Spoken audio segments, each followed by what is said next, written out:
It requires us to explore in the pathway of the galactic empty center, I said. We look along a radial line extending away from the core. That passes through the position of the reunion system. As it happens, that's pretty close to our present heading. The volume will encompass the system you were already approaching. Said Hesperus, will that's not lead to an ambiguity. Belladonna explicitly instructs us to ignore the reunion system and any appropriate systems lying closer to the galactic center. I said it obliges us to look beyond until we find the start of the right spectral type. And with the right formation of planets, it must lie at least 50 years from the designated reunion world. To give us a chance of getting there without being tracked any closer, and we could be followed too easily, there has to be a rocky world in a circular orbit at an appropriate proximity from the star. The world must be life-supporting. Not necessarily, but it shouldn't be so inhospitable that it could never be escaped. We could easily spend several thousand years in the vicinity of the fall bank that's long enough to modify a climate, even to shift a borderline case to true habitability. And if the world is already occupied, then we'll be guests of whoever owns the place. Most societies possess ample knowledge of the lines, not to turn them down in there, out of need, and if they should turn you down, it's not something you do twice after a moment. Campion said, looks like we have a candidate. The image zoomed in again, dizzyingly on a solitary yellow star. It was 90 lights beyond the reunion system, practically on its doorstep in galactic terms, but safely beyond the prescribed margin of 50 lights. Granted that we did not head there immediately, but went off in a false pathway before steering back towards it. Once we were out of detection range, we would be able to reach the system. Without being followed, I digested the trove data. Scrolling down next to the star, the summary was in all likelihood no more than the last layer of virgin ice on a mountain of data known to Gentian line. Given the perceptual bottlenecks of the human central nervous system, there might be more known about this world than could ever be absorbed in a normal lifetime. Naomi said. Campion, stroking his chin, rings a bell, although I suppose there are thousands of Naomis out there. No, I'm getting it as well, and I think the memory specific to this sector. One of us must have been there, not Ori, or it would come through stronger. It must have been quite a few circuits ago. Enough for the place to have changed a bit. According to the troll, the planet had seen many native societies. No one was listed as living there now. But that was no guarantee that we would find the world unoccupied. The troll's last update on the matter was 12 kilo-years stale. The world touches a chord of familiarity with me, as well as Bud has said. You've been to Naomi? I asked. Not been, I think. Nothing in my bones tells me I have walked that soil, but I may have intended to go there as part of my wider explorations. There's something on Naomi called the spirit of the air, Campion said, reading a few lines further down the summary. Some kind of posthuman machine intelligence. I think, although it's all a bit vague. Any chance you are interested in that? You mean as one machine to another, you tell me? Campion was still suspicious of Hesperus, even though we had agreed to give him the benefit of the doubt. Where Dr. Mennings was concerned, it is certainly possible. It is also possible that I am quite mistaken. About Naomi, as you say, there may be other worlds with that name. I guess you'll know when we get there, I said. One can but hope. Hesperus said. Of course. There's the small matter of the ambush to deal with first. I wonder if I might be of assistance in that regard. We can't trust him, Campion said, lying against me even if we wanted to trust him. It'd be the wrong thing to do. He's offered to help us, I've told him. I let him pick a ship from my cargo bay. Something he can use. Could be a ruse, you mean? He's going to take the ship and never come back. It's a distinct possibility, yes, and so is the possibility that he's telling us the truth. I propped myself up on one elbow. So what if he does leave? US will have lost a guest and a ship I probably don't even remember requiring. Hardly the worst thing we're going to have to deal with. I'll remind you of that when he turns his guns on us. He's a rational sentient champion, not a vengeance-crazed psychopath. I ran a finger through the fine hair of his chest, across his belly and down to his sleeping penis. We had been lying together in a warm post-coital haze, until I made the mistake of starting a conversation. The mad one was Dr. Mennings. Hesperus just happened to be in the wrong place, at the wrong time. So he says, "Do you actually believe he murdered Mennings?" Champion struggled with his reply. "No," he said. "Eventually, I think the doctor just took one shortcut too many with his equipment. But I have to act as if I'm taking the matter seriously. I can't appear negligent where the death of a guest is concerned, even when the other guest has volunteered to put his life on the line to help us. Don't make this any harder than it already is. I'm just saying Hesperus has some ground to make up.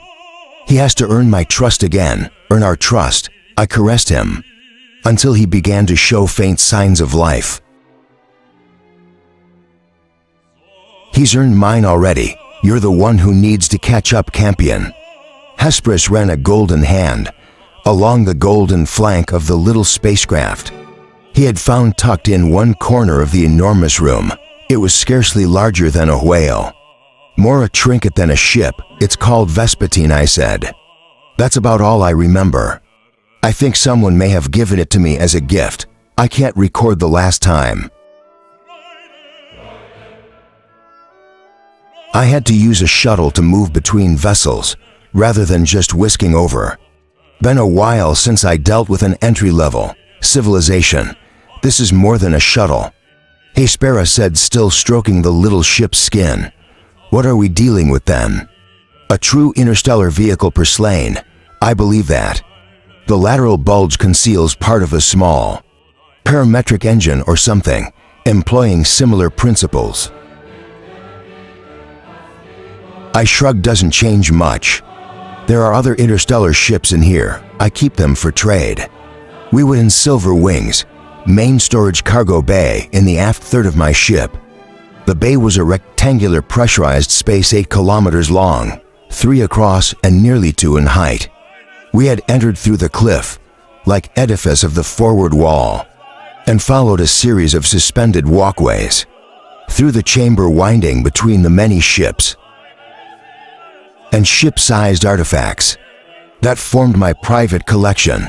They loomed huge, most of them cloaked in shadow or darkness, except for the odd clean or ragged edge, a smooth or imbricated surface limned by the cold blue radiance of the distant ceiling, mounted spotlights. Lately, I spent as little time as possible in the main bay. The clutter of the place, the disordered collection of ships and artifacts, was an uncomfortable reminder of the disorder. In my head, my skull was a pressure cooker, crammed with too much history. They both needed sorting out. But the longer I put off either task, the less enthusiasm I had. Campion had always been less sentimental than me. He could ditch ancient treasure, or submit to memory consolidation, without a moment's hesitation. He moved through life with less baggage, less to weigh him down, less to anchor him to his own history. I had always admired him for that willingness to discard his own past while knowing it was one of the things that made us distinct, a bridge I could never cross. If I wished to remain purslane, and I did, of course, sometimes I thought of Abigail making clay dolls of us, the way a girl might pass a rainy afternoon, with no thought for what would become of those dolls when she sent them into the world. How trivial it must have been for her to adjust the parameters of her personality before pouring a measure of it into each of her. Shatterings did it cross her mind, even for an instant, that there might be less than joyous consequences, but on some unthinkably distant day, one of her shadowings would be standing in a vast room, halfway across the galaxy, way down. With the melancholic sense of being an unwilling curator in some dusty, little-visited museum of our own existence, Hesperus was looking at me, waiting for me to continue. Shuttlings tend to be hoarders, as you may have noticed. I've never had much use for half the stuff in here, but I can't bring myself to get rid of it. I'd be too worried about throwing away something really vital without realizing it. I quite understand. But this ship may yet have possibilities. I should like permission to go aboard, if it will not inconvenience you. Vespertine floated in a weightless cradle, just beyond the gravity bubble encompassing the walkway. Hesperus had to lean over the railing to reach its skin. It was rigged with a Byzantine design. Mazes and chevrons and interlocked flower-like forms, vanishing down to a fractal haze of microscopic detail that made the edges appear out of focus.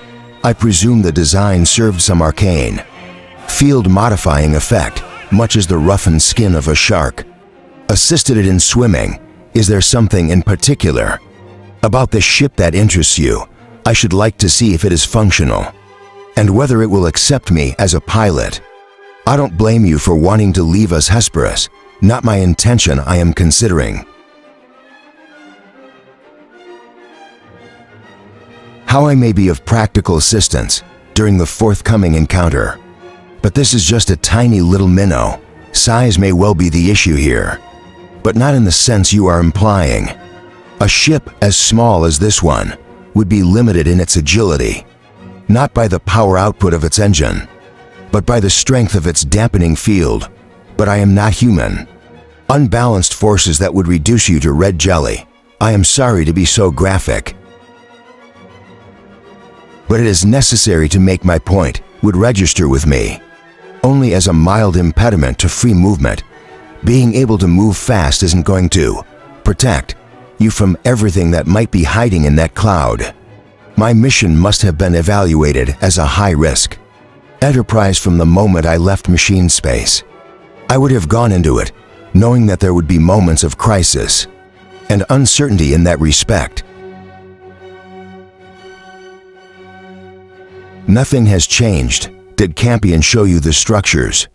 Yes, he did, as she had refined her observations of the reunion system. Silver Wings had detected bright objects embedded in the cloud. There were huge glowing structures of irregular shape, branching into jagged fingers. Like frozen lightning bolts, they were shrouded in dust now. Difficult to examine, but we would see them up close when we slammed through the cloud. We had no idea what they were. Deep Trove explorers were continuing, but their presence did nothing to lighten our mood. They don't worry you. They are certainly puzzling. I may even know what they are, on a level of memory I cannot presently access.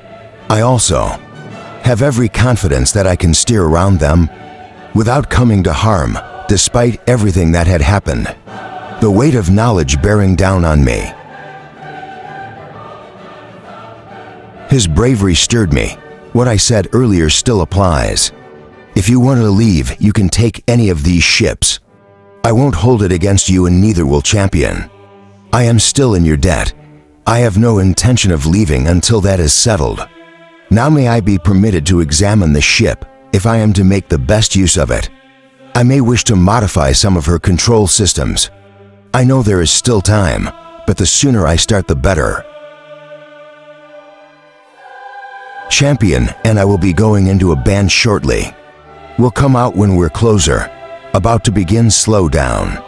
I told Silver Wings to release the security binding on the golden ship, allowing Hesperus to board it. Part of the handrail vanished, and the portion of the flooring bulged outwards to connect with a Baroque doorway that are just formed in the side of the ship. Soft blue light dominated from the interior. highlighting the chrome flanges on the sides of Hesperus's face. He stepped through the blue-lid doorway, one gold machine entering another. After a moment, the doorway rendered itself impassable. It was as if a pane had frosted over with gold leaf, and then vanished back into the Baroque patterning of the hull, leaving no trace of its former existence. The railing remade itself, a breeze caused by a shift in the miniature weather system that inhabited this bay. Flicked a hair across my brow. I had not been there for so long that my entrance had disturbed the equilibrium of the captured atmosphere. There are times when you go into abeyance, with the weight of the world on your shoulders, and come out with all your problems suddenly diminished, still there, still meriting your attention, but no longer having the looming statue that they did before. This was not one of those times. I came out of the casket with the same dread feelings that I had had going in. We brake hard and brake sudden, pushing our engines to the limit, until the moment when we began slow down and dug claws into space-time like cats sliding down a wall. There would have been little or no warning of atom and an arrival. 2% of the speed of light was almost not moving at all. By the standards of Gentian line, a speed so imperceptibly slow that it was best measured in kilometers per second, a unit more, usually associated with travel in a planetary atmosphere, but it was still much faster than the orbital motion of any of the bodies making up the system, whether they were the remaining planets and moons or the dust, grit and tumbling boulders of the shattered planet Campion. Had already pulled away to a proximity of 2 minutes. 36 million kilometers beginning his separation many hours ago. Now, our two ships were moving along parallel trajectories, like bullets shot from a double-barreled rifle, and would remain so as we slipped through the cloud, piercing it more or less at its widest point and passing either side of the sun. Both ships would be peering into the surrounding volume, looking for indications of technological activity, allowing for the effectiveness of our sensors. We should be able to sweep 20% of the cloud with a sensitivity high enough to detect typical ship signatures. There were places to hide, warm knots and eddies in the cloud caused by the to and fro influence of the remaining worlds. A ship could hide itself, masked to eyes that worked on gravity and heat. All the while we would be doing our best not to be seen. That meant no communications, unless absolutely necessary. By the time we were deep inside the cloud, there would be too greater chance of a tight beam being scattered in all pathways by intervening debris, rendering our private communications at least detectable by foreign parties, if not decipherable. It also meant using our engines as infrequently as possible, and not raising our impasses to full effectiveness until a collision was imminent, running dark in other words, coasting without screens and relying solely on passive sensor methods. I watched Hesperus leave. Before he entered Vespertine, we touched hands. His was very cold, very metallic, but somehow planned in the way it yielded to my touch. He slipped out of my grasp and retreated through the blue lid doorway of the golden ship. The doorway formed over and vanished back into the blurred surface of the hull. A humming note rose and stabilized. A few seconds later, the hull blurring intensified, as if I was seeing the golden craft through a veil of tears. Vespertine moved away from the catwalk, slipping free of its force cradle. The railing reformed. I clutched it, watching Hesperus navigate between the much larger and darker vessels filling my hold. Gradually it dwindled to a tiny, fuzzy mote of self-illuminated gold. The bay door had opened wide. Hesper has penetrated the atmosphere curtain and dented open space. He hovered outside for a few seconds before engaging the engine. appearing to blink out of existence. As the massive acceleration snatched him away, I watched the door close and then whisk back to the bridge. "Vespertine is loose," I told Campion. His reply came back from minutes later. "I didn't see a thing and I was watching very closely. I hope that bodes well if and when we run into trouble." His image was based on Silverwing's own memories of Campion, not any visual information arriving over the talk beam. It would have been pointless and dangerous to send more data than was strictly necessary. So its exchange consisted only of the words we spoke, accompanied by a few cues for gesture, emphasis, and inflection, rendered back into a convincing simulacrum of speech. An hour passed, and then my ship had something to tell me. "My troves turned something up," I reported to Campion. "The bright structures in the cloud, I think they may confirm another part of Fescue's story.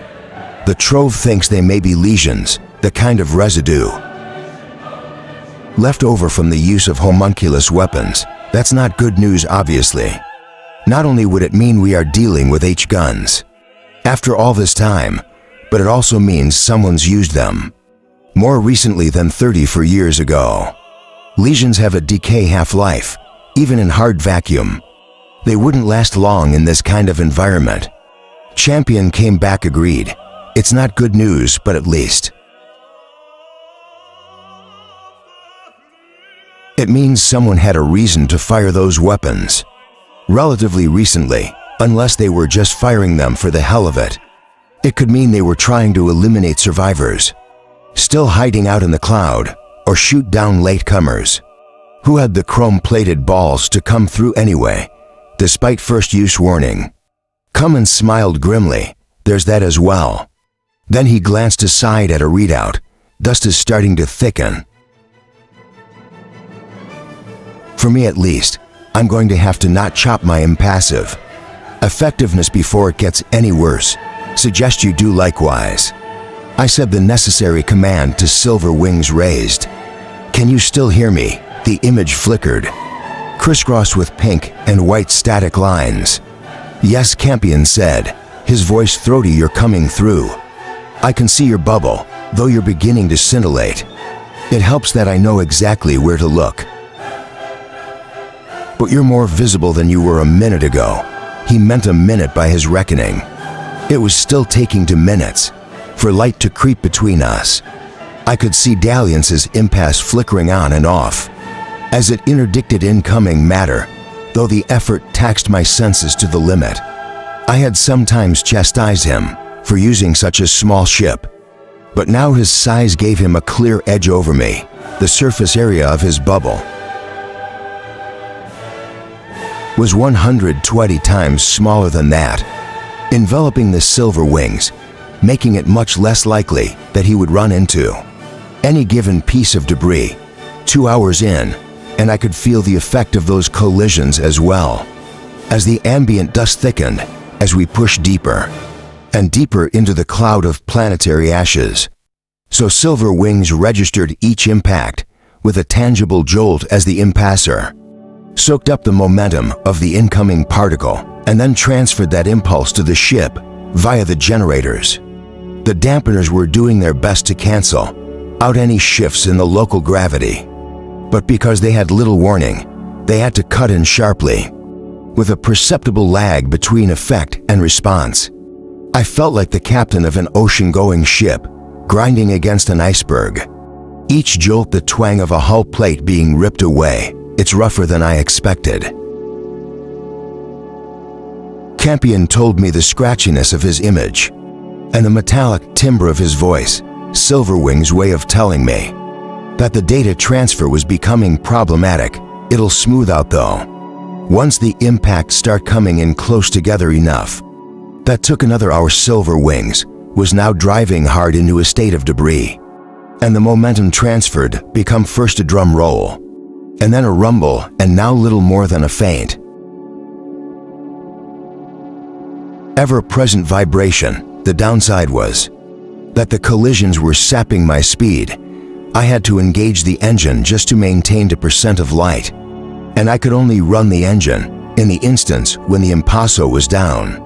Occasionally there were still a large, barely dampened jolt, as we ran into something of an order of magnitude, bigger than the usual particles, but my nerves had already been shredded. About as thoroughly as they could be, 3.5 hours in, we got our first close view of the nearest lesion. It emerged from its cloak of dust like a sliver of bright landscape. Seen through breaking fog, it was irregular in shape, flattened and straight at one end, curving in the middle, spraying into vast curved fingers at the other. It was aglow with a soft milky luminescence. It scared the hell out of me. I tightened my grip on the metal of the bridge banister, half expecting that my ship would be forced to swerve. Violently at any moment, the lesion was orbiting, with the general motion of the cloud, obeying the gravitational influence of the star. But there were countless specks of dust, moving on their own courses, with their own velocities. Sooner or later, one of those impacts was going to liberate enough energy to send a wave of transformation slamming through the lesion. It was anyone's guess as to what would happen then. The lesion might just vanish, or the energy embodied in it, being sucked harmlessly back into the matter of space.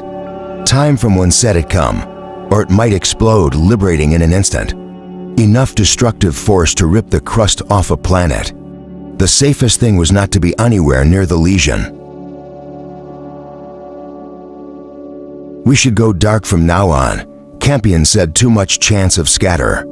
I'll signal you when we've passed the sun, and the local cloud density has dropped to a safe level. Again, another 5 or 6 hours. It felt like half my lifetime stretching ahead of me. I was a shattering mentally, programmed to tolerate immense stretches of solitude. But that mental programming had began to run amok a long time ago. Now I needed another human being close to me, just to feel human myself. I could not see Hesperus, but I knew his intended trajectory. He had not been in contact since leaving Silver Wings, but that was no cause for concern. He would pass the lesion before either of us, but his small fleet ship seemed unlikely to trigger any undesirable changes in the abnormal structure. I was more concerned about my own passage. It would give the lesion a wider berth, but my field effects would reach further than Vespasian's was. Hundreds of thousands of kilometers of clear space, enough to insulate the lesion from the influence of my impaso and engine. The trove offered no reassurance. I do not think I breathed until I was clear, and the last of those curling fingers was falling. Behind my ship I had survived, but there were still other lesions ahead of me. Looking deeper in the cloud, I remained tense, still conscious that my survival depended entirely on the safe functioning of my bubble. Were it to fail, Silver Wings would be ripped apart in a blinding moment, and I would probably know nothing of it. Every now and then a larger impact served as a reminder that I was running into pebbles and boulders, not merely grains of dust. The second lesion was larger than the first, but further away, and none of our intended trajectories came within 600,000 kilometers. Of it, it was similar to the first, but with a bifurcation halfway along its curving, spavan length. Its grasping fingers were knobbly and broken-nailed. The more familiar I became with the lesions, the more they began to remind me of antlers, broken off in some titanic contest between animals, large enough to bestride a solar system. 6 hours in, I reached my closest approach to the dust-shrouded sun. On the other side, Silver Wings began to register a slow and gradual decline in the density of the cloud. It would be some time yet before I could risk signaling Campion. I had just resigned myself to a long wait. When he reappeared, "I'm getting something," he said, sounding unsure of himself. "It's a very weak signal, but it's moving independently of the rest of this junk. Could be a ship, I think. Is it Genshin? Doesn't look like it so far. The protocols are pretty old, then we don't go after it. We're looking for lying survivors. Not anyone else stupid enough to blunder into this, agreed Campion said. But for all we know, there are Genshin survivors who don't have the means to send the right kind of signal if the ship's damaged, or they had to hide out aboard another one. I wish you weren't so good at coming up with get out. Claus's Campion's silver wings were still seeing nothing, but then Dalian's might have been close enough to sniff out a signal just below my detection threshold as his ship exchanged data with mine. I confirmed that this was the case. The object, whatever it was, would pass just within Champion's effective center envelope but slip past mine completely. Alright, I agree that this is worth looking at. But please be careful. We ignored one warning from rescue. Now we're taking a risk we would have considered unacceptable a few hours ago. We're flexible, Campion said. It's the price we pay for being sentient. I'm veering, see you in a while. Hesperus was the next to get in touch. I see Campion moving now, Purse Lane. He is strabbing his bubble to effect the course change. Has something happened? It bothered me that Champion's actions were so visible. But nothing could be done about that. He's picked up something. He thinks it could be a signal, maybe from survivors. It could also be something a great deal less welcome. Yes, I said tersely. He's aware of that. He still feels obliged to investigate. If you have no objections, I shall strive to follow Campion and locate the same signal. It will mean sacrificing a degree of stealth, but anyone monitoring this system is surely aware of our arrival by now. Take care, please. I shall, if you are able, would you be so kind as to inform Champion of my intentions? I would not wish to startle him. I'll do that, Hesperus. And thank you, I didn't mean to snap just now. Under the circumstances, I think you may be forgiven. He closed the link and left me alone. I called Campion, telling him that Hesperus was on his way, but that he should not acknowledge my transmission. The last thing I wanted was to feel alone, but the less we talked, the better. I have been scared before, too many times to remember, but that had always been a mitigating factor to take the edge off my fears. I'd always been able to console myself with the thought that's if I survived, I would have an astonishing adventure.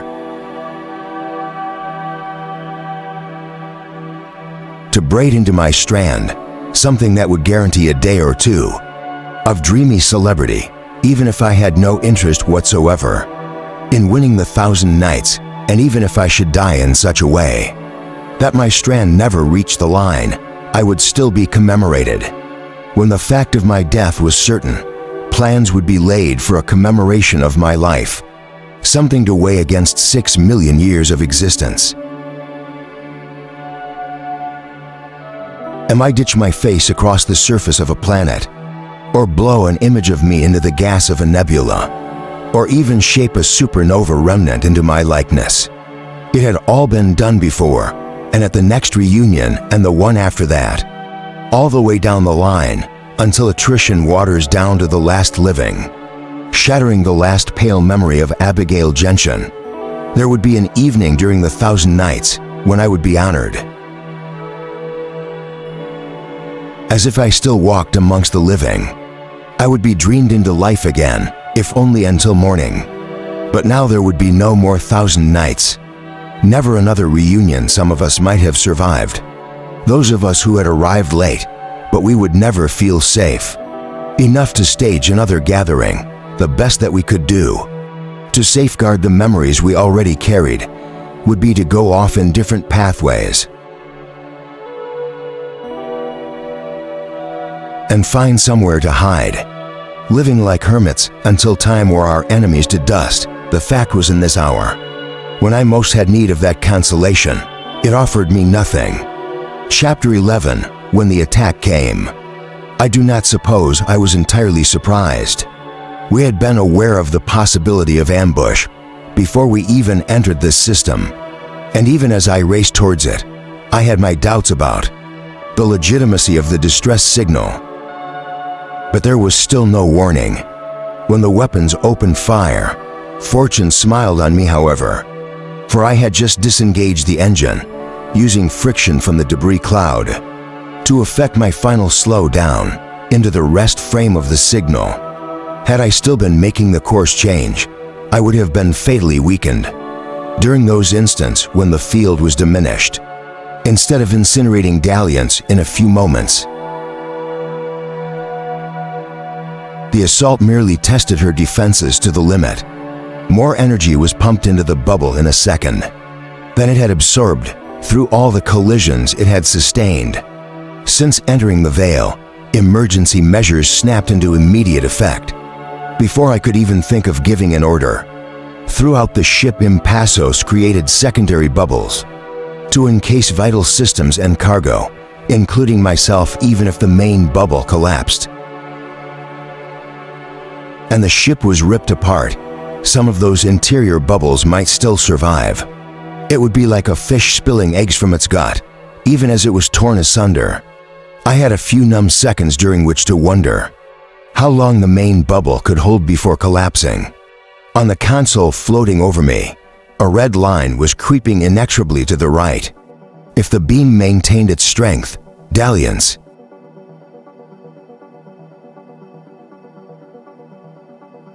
would not survive more than another 30 seconds. My every instinct screamed for me to steer out of the beam's reach. But that was impossible. Then it ended, and I was still alive. I could only presume that the weapon had exhausted itself and was now either recharging or standing down, while another was ready to continue the assault. An order formed in my head, but dalliance had already anticipated it. While her bubble was still raised, hatches in her hull open to release several dozen lampreys, small autonomous vehicles equipped with weapons and limited range scan drives. The lampreys grouped into squadrons and raced to the limit of the bubble. The bubble's hardness was turned down sufficiently for the lampreys to slip through into open space and then restored to full effectiveness. Debris slipped inside the bubble. During that interval of permeability, drumming against the hull, like the claws of 1,000 witches, the lamprey served two functions. 3 squadrons of 4 apiece remained near the bubble, while keeping the horizon of the bubble between themselves and the computed origin of the beam. The other 6 squadrons sped away from dalliance. In all pathways scan drives at maximum output, each lamprey was carving a furrow for itself in the debris field, using gamma rays to ionize the particles into a plasma that could be diverted electrostatically. It made the lampreys hideously visible, but that was hardly a concern now. The lampreys grouped around the bubble, applied force to the hardened field, and with their drive synchronized, pushed dalliance onto a different heading. After a few seconds they altered cause.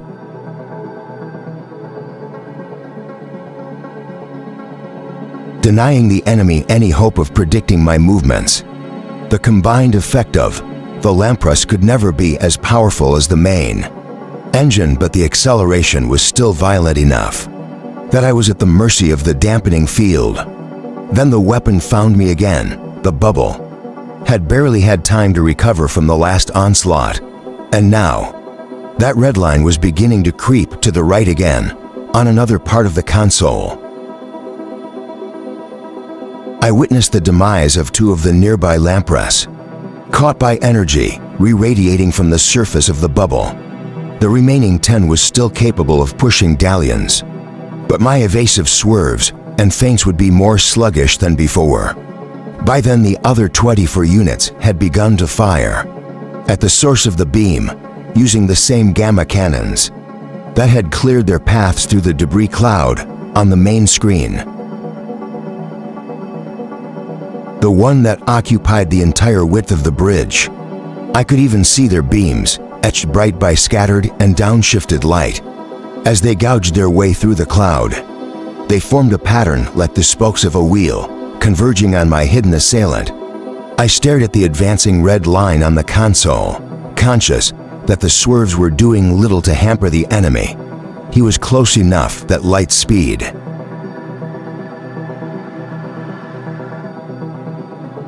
Timeline could be easily accounted for, or perhaps ignored altogether. In his weapons targeting calculations, abruptly the beam flicked off me and concentrated its attention on the 20 for lampreys. Picking 3 of them off in close succession, the wheel was now missing 3 spokes. In the instant before the beam returned, I had Dalian's tune down its bubble and fling out another for lampreys, exhausting its entire arsenal. Until more could be manufactured, the beam found me again as I had known it would. But the red line had crept perceptibly back to the left. As some of that energy was dissipated, 2 of the lampreys remained with Dalians, assisting the other tugs while the other pair sprinted out in opposite pathways. To augment those already arranged in the wheel formation, the beam remained fixated on me most of the time, only occasionally snapping off to eliminate 1 or 2 elements of the wheel. There was only 1 weapon out there, which was a blessing had them in 2. I doubt the Dalians would have survived for so long. I would either be dead or adrift in a bubble. With every expectation of dying, soon after, I was down to 8 lampreys, divided equally between those serving as tugs and those returning fire against the enemy. When the weapon exploded, it blew a moon-sized hole in the debris cloud, a hole that was snatched away by our mutual velocity. When the seconds dragged on and the attack failed to resume, I allowed myself a flicker of gratification. At the same time, I recognized that I was still in no position to drop my guard. I ordered the 8 remaining lampreys to group ahead of Dalians, then engaged the engine. This time I permitted the bubble to drop completely so that the drive could operate at maximum efficiency. I chose to trade speed for armor, to put as much proximity between myself and the enemy as I could. I had destroyed their weapon, but the ghost signal was still there. That was when Hesperus called through. "Campion," he said, his image flickering into grainy unreality before me. "It appears that you have been attacked. Have you sustained damage? Are you debilitated?" "I'm still here," I said. Having to raise my voice, I was pushing the engine harder than it liked. The noise was like some infernal threshing machine about to strip its gears. Surges of unchecked acceleration signaled the dampness. Struggling to compensate. "Thanks for asking," I went on. "It looks as if the signal was a lure. I should have known better than to go after it. When it wasn't purely gentian, Hespera said, close to within a minute of me. "But you are quite uninjured. Intact, so is my ship. But I think the point has been proved. Fescue was right to warn us away from this system. It's a nest of snakes. The sooner we're out of here, the better. I have an obstructed line of sight to Purslane. I shall inform her of your narrow escape. In the meantime, may I offer assistance?" "I'll be fine once I've cleared the cloud. Concentrate your efforts on making sure you and Purslane get clear.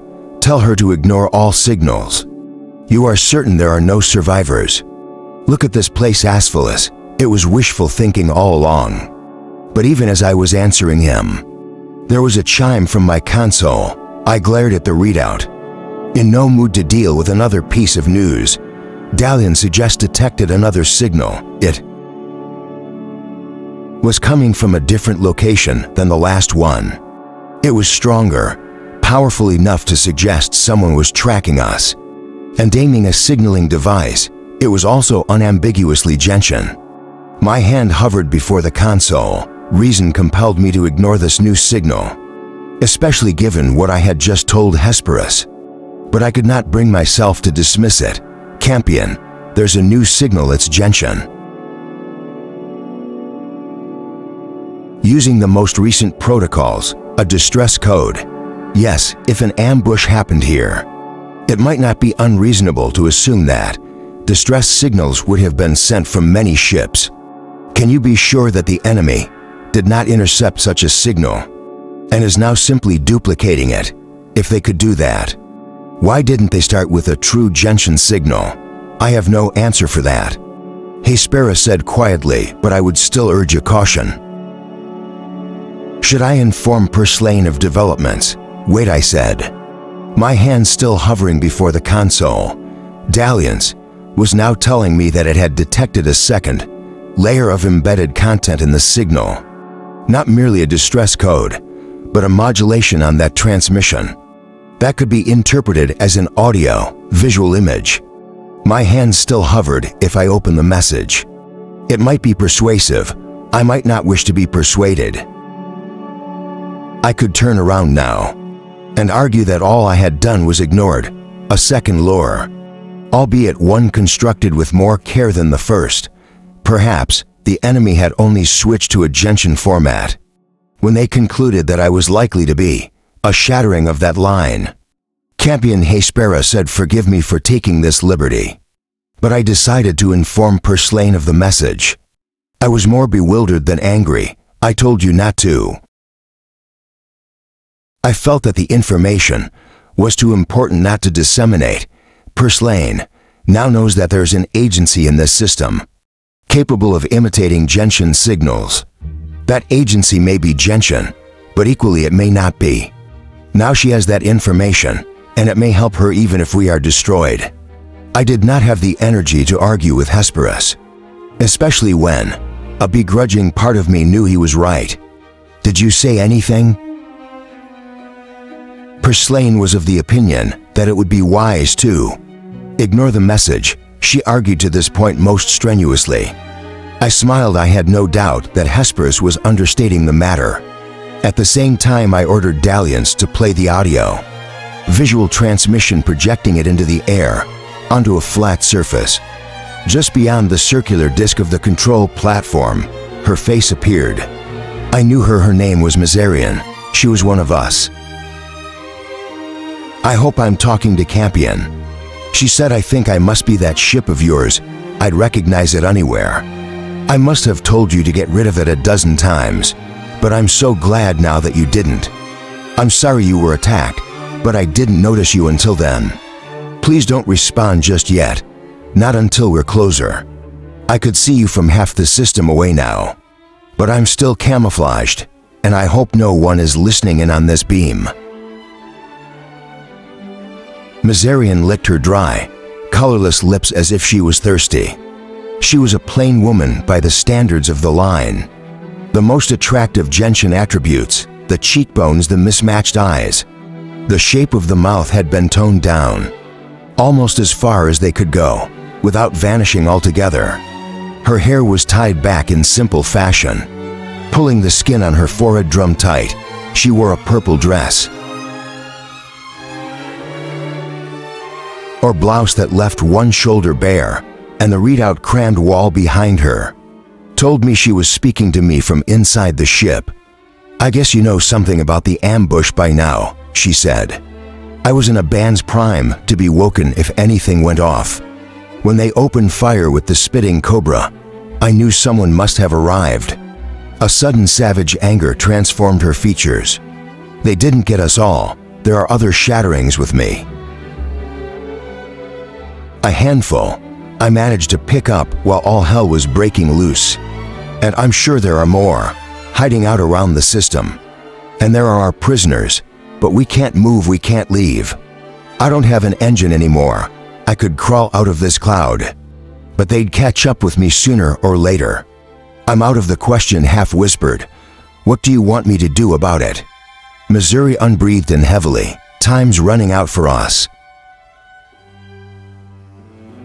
Without of synchromation, I've already used up 9 lives in the stasis cabinet. My ship's dying, it can't repair itself anymore. And the impasse is about the last thing still working. She looked at me with a probing intensity. as if her eyes were meeting and she was daring me to look away. Let me know you've received this message, even if you choose not to act on it. Or do you cause just enough to send me a signal? I want to know that someone got it, because there's something you need to know. Something you need to get to the rest of line. Even if you leave us here to die, I told you about the prisoners. Fescue didn't know about them, so I don't think there's any way you can know about them. Either we got something out of one of them. His name's Grissa. He's a rogue shadowing of Marceline Line. That's how they got hold of the H-guns. But don't blame the Marcellines just yet. We think Grissa and his friends were acting alone. If this is Campion I'm speaking to, I don't know how you're going to take this. But Grossa told us that this was somehow your fault. Messarian shook her head in frustration. Now I don't mean fault, I mean somehow. Something you did innocently enough led to this. You were the catalyst, you triggered the ambush, whether you knew it or not. How could I have triggered it? I asked, stunned. How could I have triggered it when I wasn't even here? I relayed Messarian's message to Purslane, so that you could hear the part about the Marcellans and my supposed involvement in the ambush. I did not wait for her answer before beginning my turn. A few moments later, Hesper has shadowed my course change, pouting hard to position his ship ahead of mine.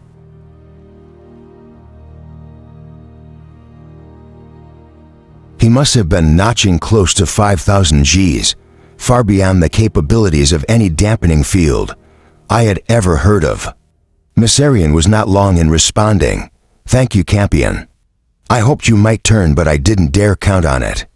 Whatever happens, you have my undying gratitude. I know bad things have been said about you, including things said by people like me. Who should have known better? You didn't deserve any of that. You're a jewel in the line, someone we can all be proud of. Wait until I've rescued you, I said. I'm sending you our position now. Messarian said it's not precise, but I can't determine it any more accurately than that. When you get close, you should be able to sniff us out from our bubble spillage. I'll do what I can to talk you in, of course. I still think it would be unwise for you to signal me immediately. Numbers appear on the console. On the main screen, an icon popped into existence. Against the brown smear of the cloud, Messarian lay about 15 degrees north of the original signal, a little deeper inside the veil. At my present acceleration, I would arrive at her position inside the hour. I stared intently into the fog of pulverized planet, in the absurd hope that my eyes might pick out some buried threats. Before the infinitely more acute senses of my ship, Hesperas, who was still able to talk, said, she mentioned a spitting cobra. I confess my memory is silent on the matter. Do you know much about wormholes, Hesperas? A little. The rebirth has used them for rejuvenating stars. That's because there's not much else. You can use them for they're a joke from God. Maybe the priors found a way to send ships and information down them. But if they did, we don't have a clue how it's done. The best we can do is squeeze matter down them. Fine for siphoning fuel from one star to another, but not much use for anything else. Maybe the machine people have figured out a way to embed information into that matter flow. But we've never managed it. Modulate the flow at one end. The signal is still smeared out by the time the matter emerges. We encountered the same difficulty. Hespera said, well, lucky for us. You can use wormholes to kill things. You take a rebirth of wormhole, but you only anchor one end in a star. You let that fuel spew out of the other end, into naked space, surround the throat with machinery, to open and close the flow of matter, and to aim it at whatever you want to kill. It's a flamethrower basically. Would the other end be in this system? Doesn't have to be, could be hundreds of years away. One star might have multiple taps, leading to multiple throats. Do you think there was more than one of them here? No way of telling, I'm afraid. We might not even have damaged the one we hit. Disable the throat mechanisms maybe. But I doubt we did anything that can't be fixed, given time. Why would they use that weapon and not the H-gun's range? Basically, a spitting cobra has got a longer reach, even if it isn't as destructive. Someone had to get close in, with those homunculus weapons. If the ambush took out the reunion world, they would have needed to be nearby before they did it. Could the H-guns have been concealed only inside ships? The ships would be seen, Hespera said. But no one would suspect anything if they were ships of the line. Arriving with Genshin recognition signals, Hesperus did not respond at first. I do not think he was shocked by my suggestion, but more, that he wished to accord it a respectful silence. Given the evidence, I had little doubt that he had drawn a similar conclusion himself. The ambush could not have happened without Genshin collaboration. The consult chimed to inform me that Mazarian was signaling me again. Her message was brief, simply a string of coordinates. Dalliance adjusted her course manually and gave me an ETA for the rendezvous, allowing for deceleration. We would be on Mazarian's position in 12 minutes. Campion Hespera said after a while, I do not wish to alarm you, but I am seeing something beyond Mazarian. It was not there a few moments ago. Whatever it is large and it is moving towards us. Dalliance pushed its faculties to the limit, lowering its detection thresholds, now that I had independent evidence that something else was lurking in the cloud. In a few moments, something appeared in the displayer. A hazy blob framed in a box and accompanied by the exceedingly sparse data my ship had managed to extract. The object was well camouflaged but large, 506 kilometers wide. And Hesperus had been right about it coming nearer. It could be a big ship, but a big ship carrying a homunculus weapon. Or just one of the weapons on its own, I said. I see smaller signals grouped around it. Other ships, perhaps. At that moment, Mazarian returned. We were close enough. Now that she was able to send Animago without risk of interception, the figure appeared before me to the right of Hesperus. She was trying to be firm, but there was a crack in her voice that she could not quite conceal. You have to turn back now, champion. They're moving one of the H-guns onto you. If you turn tail and go to maximum power, you may stay out of range. They'll still chase you, but maybe you can keep ahead of them this time. Mazarian's message protocol permitted me to answer her. They must have been counting on killing me with the spitting cobra, but I damaged it. Good for you, she said, a gleam of admiration in her eyes. It won't stop them, but at least you showed them. There's still fire in the line. I hope so. Turn around now, you've done your best, champion. But there's no sense in dying to make a point. I've told you what I can. I wish I could have given you the prisoners. But I'm still coming in, I said, if you are committed to this rescue. Hespera said then, I will do what I can to draw the fire of the homunculus weapon. I will pass Mazarian's position at speed and increase my visibility. Are you certain about doing this? Already committed. I will make my closest approach to Mazarian's position. In 3 minutes, then I will adjust my impasse, emissions, and engine signature to lure the homunculus weapon. Even if it can still see you, I doubt that it will be able to resist a closer target. Whatever happens, Hesperus, I'm grateful. I am going silent now. I shall see you in interstellar space when we have put this unfortunate place behind us. His imago rippled and vanished, leaving me alone with Mazarian. You were just talking to a machine person. Weren't you having God's name? Did you pull that off? I'm full of surprises. The next 3 minutes passed, like an age as I watched Hesperus streak forward, and then slammed past Mazzellian's position, missing her by barely 500,000 kilometers. By then my view of the approaching object and its escort of ships had improved substantially. That it was a homunculus weapon was beyond argument.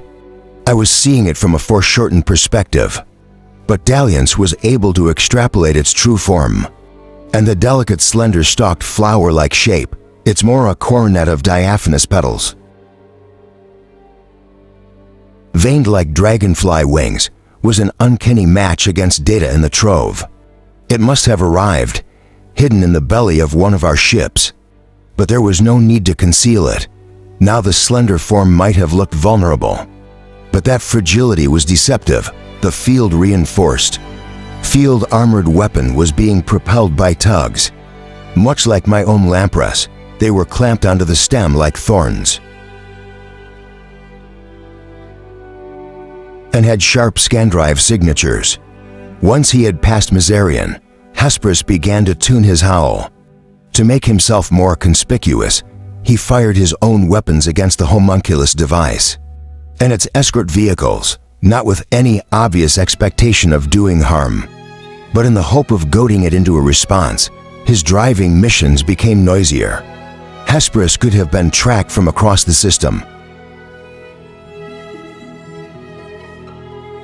By now Purslane would have been aware of his actions, even if she did not grasp their full significance. A minute later I began my own slowdown. Dalliance went to all its usual safeguards. The engine screamed in my ears, the dampeners warning that they could not guarantee to neutralize the thousands of G-forces trying to keep me moving in a straight line. I grimaced and sank deeper into my seat, hands clasping at the armrests, as if that would make the slightest difference if the dampeners failed.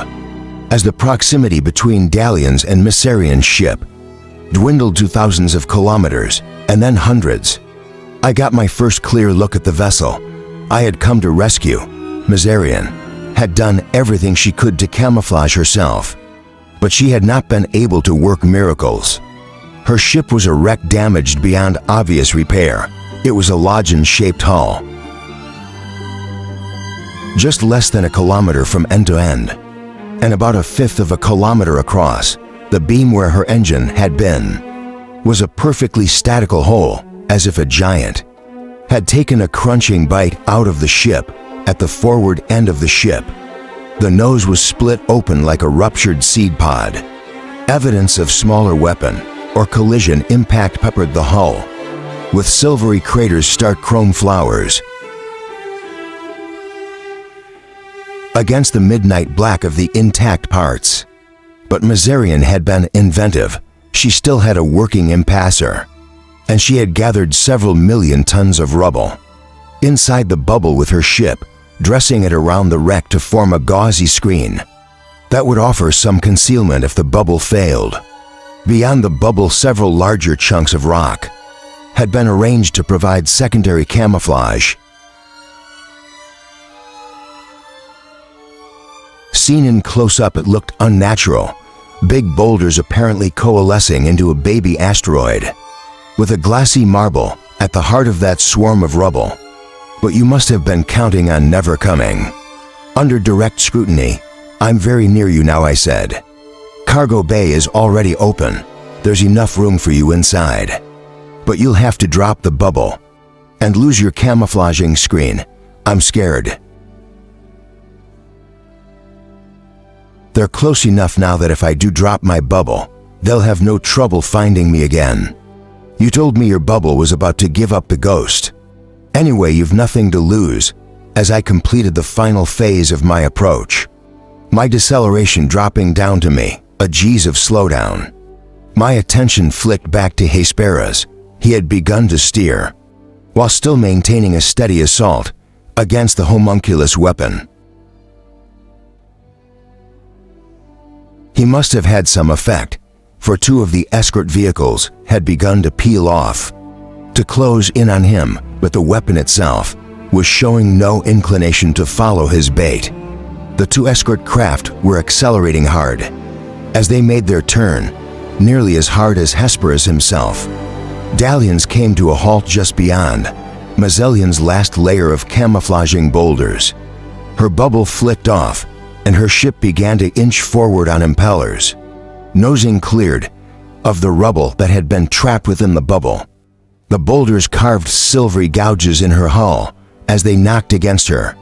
Splintering and pulverizing in the process, the impellers began to glow a vivid pink, signifying some worrying ailment deep inside their mechanisms. Never mind, all they had to do was get her another few hundred meters, and then they could be scrapped. I assigned two of the lampreys to rearrange the rubble into a makeshift screen between us and the homunculus weapon. With enough intelligence not to need direct supervision, they said to work in a blurt of furious motion, zipping back and forth too quickly for the eye to track, while the lampreys were busy. I spun Dalians around to bring the bay into alignment and dropped my own field.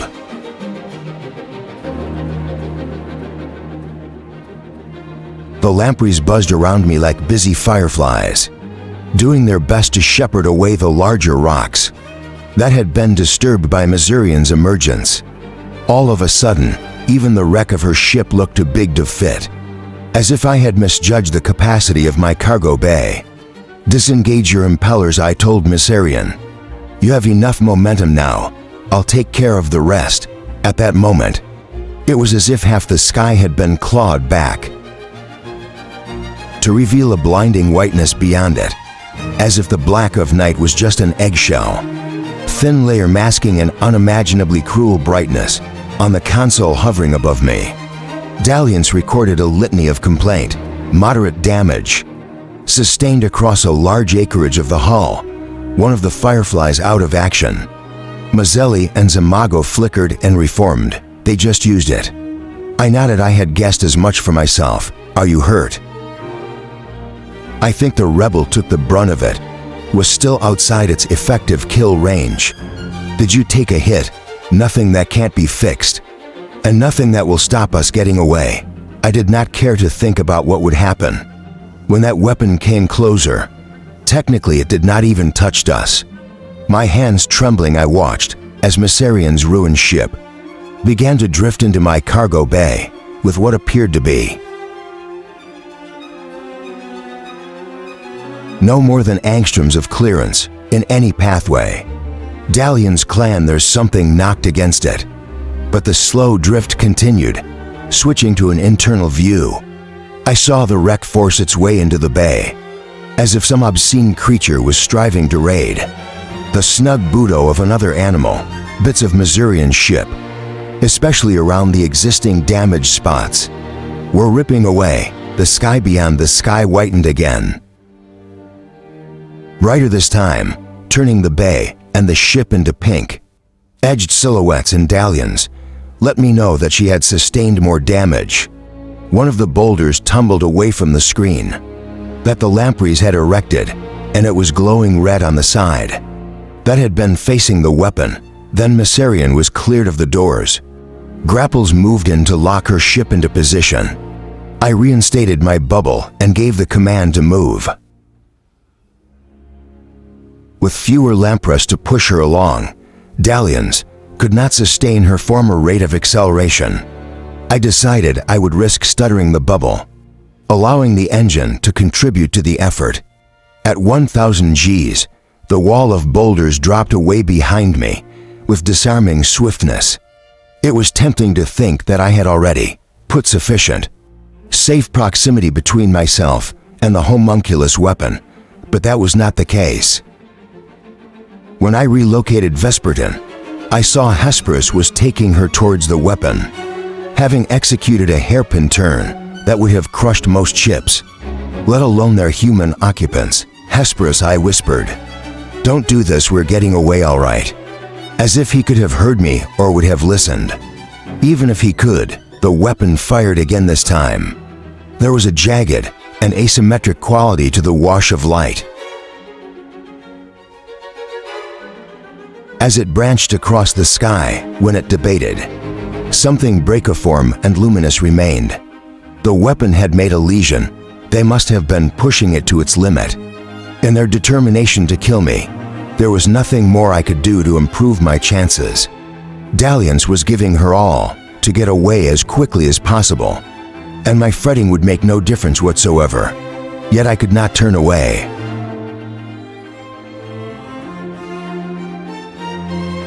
Until I had seen what would become of Hesperus. Chapter 12. Did you see him die? I asked. Yes, Campion said. I'm sorry for you and for him. We were aboard Dallians lying together. We had cleared the cloud, and when I went interstellar space, returning to cruise speed, I had whisked over. As soon as championship was in range of mine, with embraced, holding each other so tightly that it was as if coming back together was only provisional, a state of affairs that might be rescinded at any moment. If the universe changed its mind, we had kissed, and then our kissing had become an exercise in frenzied exploration, as if the hours that we had been apart had been long enough to dull our memories of each other. We lost our clothes and made love, dozing into half sleep before starting anew, until we both fell into blissful unconsciousness. Weary but glad to have survived, now we were awake again, holding on to each other like two exhausted swimmers, each using the other for support. I should introduce you to the new guests, Campion said after a long silence, during which I had almost fallen back into dream. Are they all right? I checked on them, obviously. Only Aconite and Missouri are not awake at the moment. But I thought I'd save the big welcome until you could share in it. I suggested they wait in the gardens until you were ready. What about the prisoner or prisoners? Did you find out anything more? Nothing beyond what Missourian already told me, that this was all somehow caused by me. For all we know, Missourian got the wrong end of the stick, or the prisoner was feeding her a lie that just happened to include me as a detail. I had no answer for that. We washed clothes ourselves, then whisked through ship to Dalliance's gardens. I did my best to hide my concerns from him, but all the while, my mind was spinning through the possibilities. How could the ambush have had anything to do with Campion? If you had been so conspicuously late for the reunion, it made no sense unless the cause of it was something that had happened during the last reunion. Something in Campion's thread. In other words, but if that was the case, then we were dealing with an agency that thought nothing of plotting our demise across a timescale of an entire circuit, longer than the lifespan of some planetary societies. Someone, in other words, prepared to be as patient as a snake. Everything goes back to the vigilance, I said. Campion opened the door in the stone wall that encircled the gardens. What does the vigilance have to do with anything? Think about it for a moment. If you hadn't visited the vigilance in your previous circuit, you wouldn't have been saddled with delivering Dr. Mennings to them. If you hadn't had to deliver Dr. Mennings, we'd never have been back to that sector of the scutum. Crooks arm, no centaurs, no Atasca, and more than likely, no being late for the reunion, and no Hesperas either. He'd still be a tester's prisoner. See what I'm getting at? I'm still not sure what all this has to do with what Mazarian said. Maybe nothing, but if all those occurrences hung on your visit to the vigilance, how do we know something else, didn't it? Formed the central part of your strand a circuit ago. What if there was a detail in your memories, something to do with the vigilance, that someone didn't like? What kind of detail? Campion could be almost superhumanly exasperating. No idea, but in the absence of anything better, shouldn't we at least consider the possibility? That would mean going back over, my friend Campion said, as if that was somehow an insurmountable obstacle. Maybe we should see what the prisoners have to say. First of all the spaces in Campion's ship, I liked the gardens the best. We had emerged through a gate in a tall, ivy-clad stone wall. From the gate, we had followed a winding pathway down a gently sloping meadow, set with sculptures, sundials, water clocks, wind chimes, elegant moving statuary, and foaming iron fountains into a bow, enclosed by trees. At the center of the bow was a small summer house, a round wooden building with a conical roof, surrounded by a moat of water, which in turn connected to a larger pond. The moat, spanned by a red-painted bridge of Chinese design, the visible sky was the cloudless enamel blue of 100,000 worlds. The layout of the gardens, the agreeable climate of that eternal, sunny afternoon never varied. There were stars in the sky that had not existed when the soil in these gardens was first laid down. There were stars that had shone then that were now veils of dead gas rushing into darkness. Societies beyond number had risen from obscurity, considering themselves masters of all creation. Before fading back into the footnotes of history, Missouri Han and Aconite were waiting in the summer house, sitting on one of the benches with food and wine on a tray between them. "Hello, Purslane," they said in near unison as I ducked into the shadowed interior. With Campion just behind me, "I'm glad you both made it," I said. "We are making it, aren't we?" Missarian asked, directing her question at Campion. She had short blonde hair, the color of sun-dried straw, and pale, almost translucent skin, with a delicate mottling of honey colored freckles across her cheeks. "Too soon to tell, I'm afraid," Campion said. "We're putting proximity between us and the enemy, but I won't feel truly safe until the system is just a bad memory." "I meant to ask," Akanad said, pausing to sip from the goblet he held. He was muscular and dark-skinned with a black beard, raffishly flecked with silver, and a mass of jangling rings hanging from one earlobe. "Did you hear from anyone else? We knew we were all right, obviously, but we couldn't risk broadcasting our presence to the rest of the cloud if there was anyone else there." Campion said, "I didn't hear from them. Sorry, wish the news was better." "Not your fault, old man. The only other survivor we know about is Fescue," I said, taking a place on the opposite bench, kicking off my shoes and hugging my legs, my arms encircling my shins. "We ran into his transmission. He tried to talk us out of entering the cloud, but we decided to take a shot at it." Mazarian looked sharply at Aconite, then me. "Then I guess you don't know about Fescue." "He's dead," Aconite said. "He stayed behind when most of the survivors had already managed to get out of the system. That transmission must have been one of his last acts." The news hit me hard. I had taken it for granted. That Fescue was one of the living. How else would he have been in a position to send his warning if he had not made it through the ambush? "What happened?" I asked. "Engine trouble." Missourian shook her small pale head wearily. Fescue was trying to create a distraction, to keep the ambush occupied, so that a few of us could get away. He could have escaped if he'd chosen to, but he was thinking of the line. "I misjudged him," I said.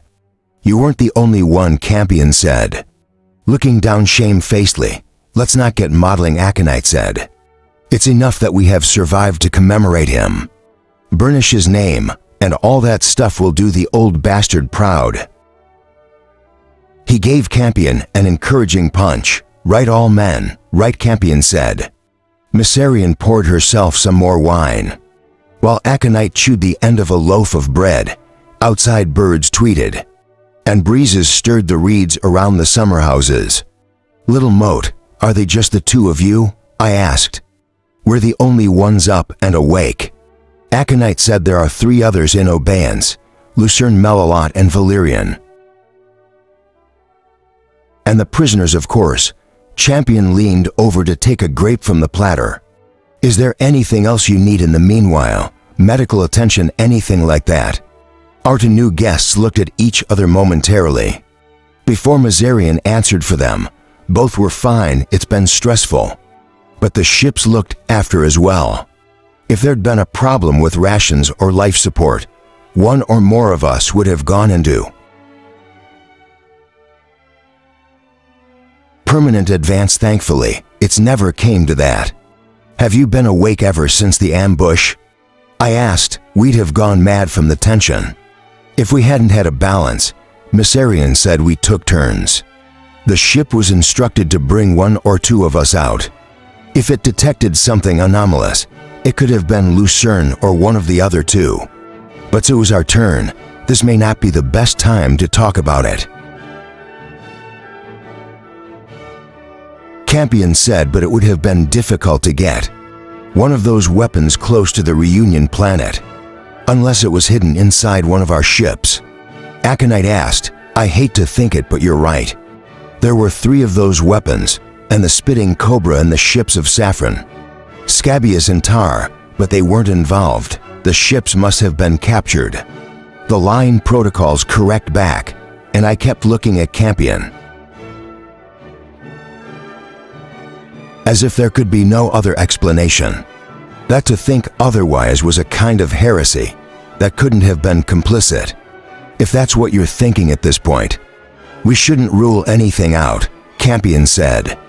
Mazarian sighed through her nose. It's about time we faced up to line involvement. Agonite, even Fescue had his suspicions. He couldn't understand how the private network had been broken into.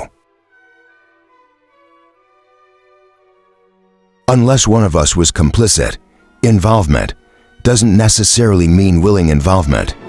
Akinid said, then he raised his big hands defensively. Let's not fallouts over this. There will be time to ask the unpleasant questions. When we make it to the fall back, I won't flinch from asking them. If the evidence points that way, I took a bit of bread for myself. Nor will I. Mazarian brushed a hand against the iron. Great casing of Melad's cryophagus. We should wake them up. It's what we agreed we do. If there was a change in our situation, be kind, and not to. Akinid said. At least until we know we're definitely in the clear. We can move them into Dalians at least, Campion said. I've got plenty of sleepers aboard her already, so a few more won't hurt. It's easier to keep an eye on them when they're all together.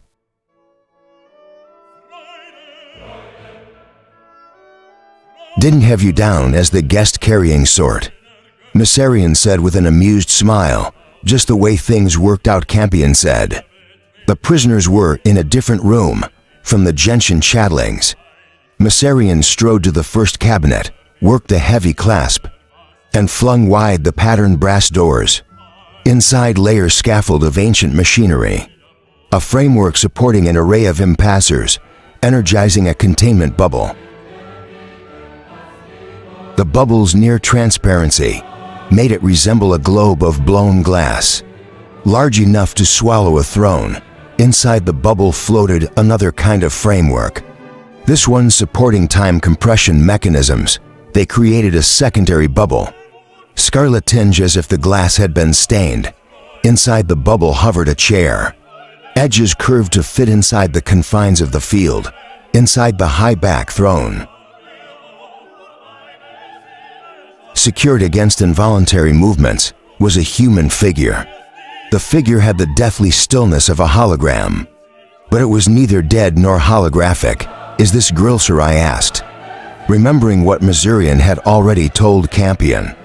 As far as we know, she said, there was a Grilser in the Marceline line circuits ago, and of course, the Marcellines were given responsibility for the H-guns.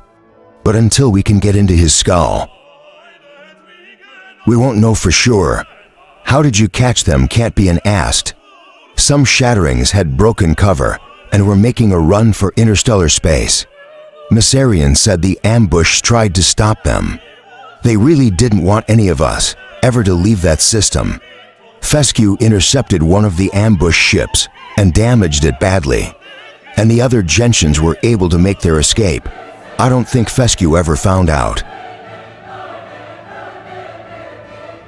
that there were survivors still aboard the ambush ship. He was dead by the time we pulled them in.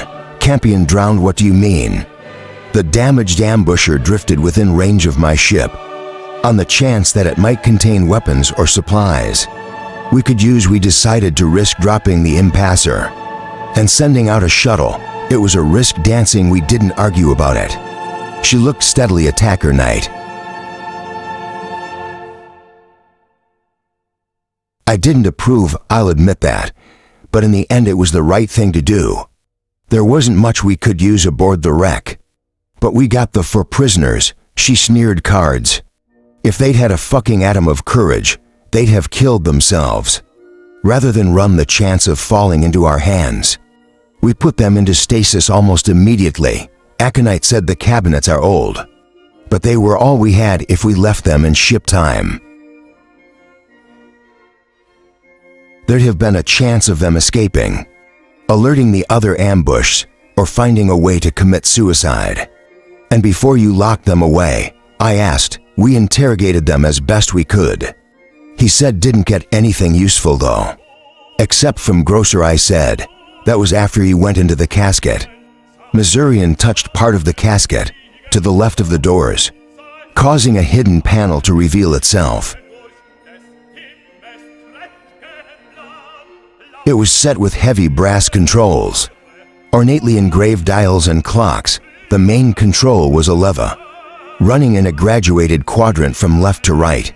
At the moment the lever was pushed, for 1/5 of the way to the right, at a setting of 100,000, that was enough to ensure that a second of time, as experienced in the stasis cabinet, equaled the day as measured. Beyond it, the logarithmic control could be pushed all the way to the right, giving a time ratio of 1 million. But even with the best equipment, that was a setting to be used under emergency conditions only. He's safe enough now, Masarian said, with one eye on the Marcellin. But when we dialed him back down, we started to see signs of unstable field collapse. We held him low enough to reach with Synchronish, so we could talk in person. But we didn't want to push our luck. I don't blame you, I said, and the other's just as risky. If not more so. Grocer's cabinet is the best of the 4. The other 3 are in even worse repair. Missourian closed the control panel, then swung shut the pattern doors. I wouldn't recommend attempting to bring him out until we reach the Belladonna world. At least there, we'll be able to call on the technical assistance of the rest of the line. What's left of it, I said. There'll be more of us at the fallback. Masarian said, call that an act of faith, if you will, but if I didn't believe that, I'd end myself voluntary attrition. We all feel that way, Campion said. Aconate turned to him. Did you tell Purslane what Grocer told us? She knows. And what do you both make of it? I'd love to ask Grocer in person, Campion said. Aconite's smile was grim. You'll get your chance. Don't worry about that. I believe Grocer, I said. It's not comfortable. But why would he invent a detail like that, unless it had some substance? It doesn't make Campion complicit in any of this.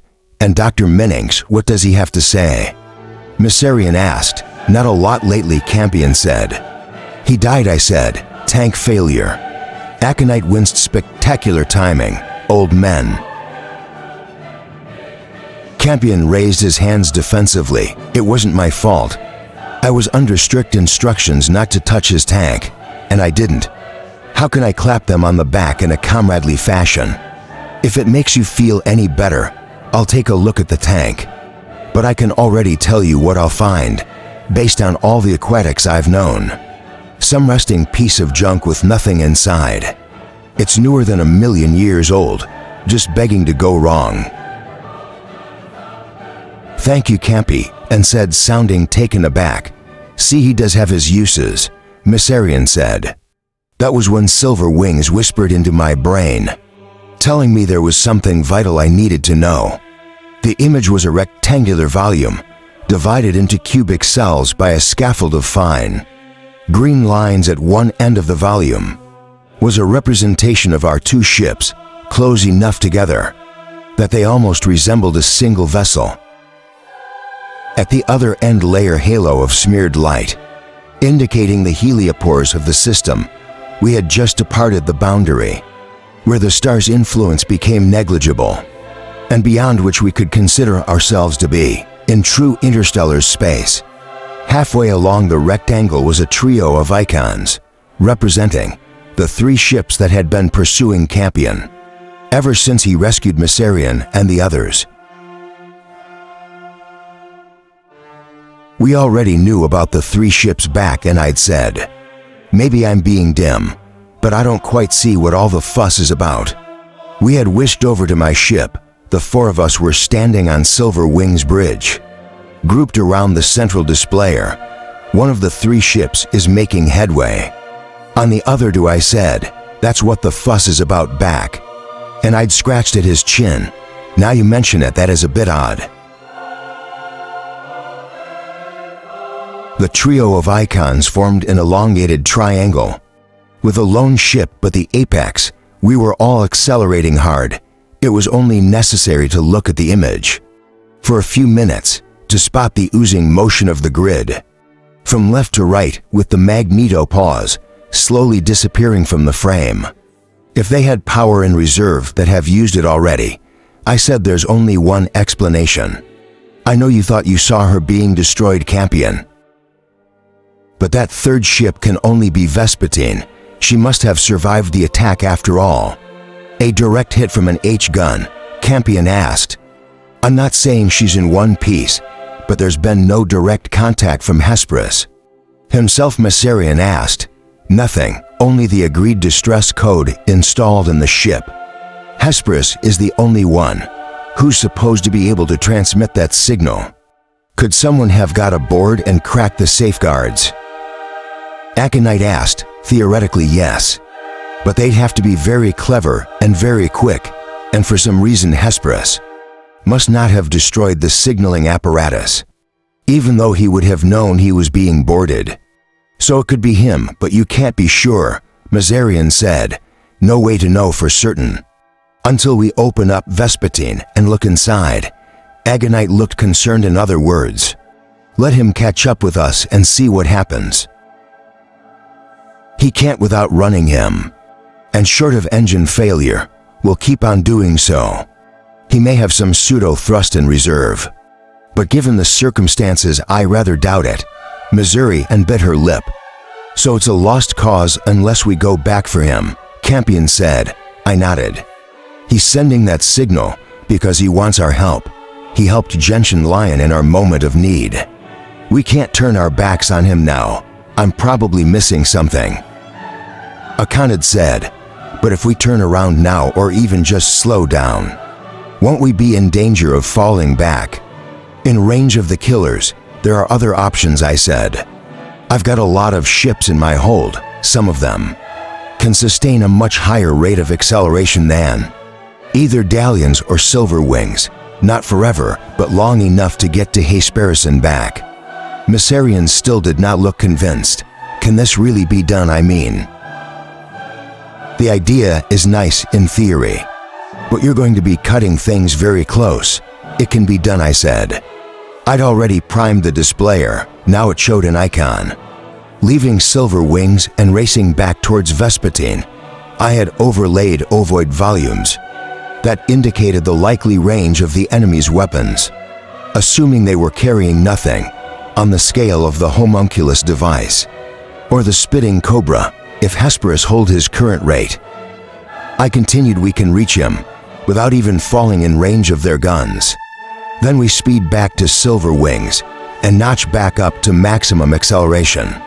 We'll still lose them, and we'll still be able to make the turn to the fall back without being traced. There's an element of risk though, said Mycerian. I shrugged. There's an element of risk in breathing. It's not that I'm against rescuing him, Aconid said, but from now on, every action we take has to be measured against the future existence of the line. There simply isn't room for brave gestures anymore. I feel the same way, I answered, but I also know that if we don't do this for Hesperus, we've got no right to call ourselves Genshin. In any case, the line, such as it is, won't be threatened, can't be, and said, nodding at the other two, Persane and die out in agreement. You'll stay aboard Dalliance, while Perslane and I take one of the ships. And Silver Wings holds Silver Wings. We'll have to notch down a bit to allow the other ship to catch up. But you can make up the ground again when we're back aboard, and you'll both ride that ship back to Hesperus. Missourian asked, we've talked about it, neither of us much likes the idea of continuing without the other. So it makes perfect sense. There's another way, Aconite said, as if the idea was forming even as he spoke the words. If this Hesperus has done as much for the line as you say he has, then his preservation becomes our responsibility as well, not just yours. I should take that ship. Unthinkable, Campion said, after everything you've done for us. I don't think so, old man. I started to say something, but he held his hand up firmly. He's no good, Persane. I've made my mind up. Are you sure? Myssarian asked quietly. Resolute, he nodded forcefully. I mean, what kind of ship do you have in mind? Perslane, I've got a Rim Runner scow. Tasty. It hasn't been switched on for about 3 million years. Planetary, you all right with that? They built them to last. Just show me how to play the music. He reappeared as swiftly as he had disappeared. One moment I was in the bay, looking at an iron-black sky, peppered with Doppler-squeezed starlight. The next there was a chrome and black Rimrunner scow, making final approach, as if it had just popped into existence in my wake. Champion Miseriana and I were aboard, almost before the retaining field had clamped the ship into place. That was when we learned what had become of Hesperus. He was alive when I got to him. Aconite said he moved slightly. He was aware of me. But if Hesperus was aware of anything now, there was no evidence of it. His head did not move, nor did his facial expression change. His eyes, which had twinkled between turquoise and jade, were now devoid of intelligence. The only hint that Hesperus was still alive, in some arcane sense, was the continued movement of lights in the fretted window of his skull. But those lights moved slowly, and their colors were muted, like the last embers of a fire. Yet it must have taken some volition to send that distress transmission. The paucity of life was not the most disturbing thing about Hesperus.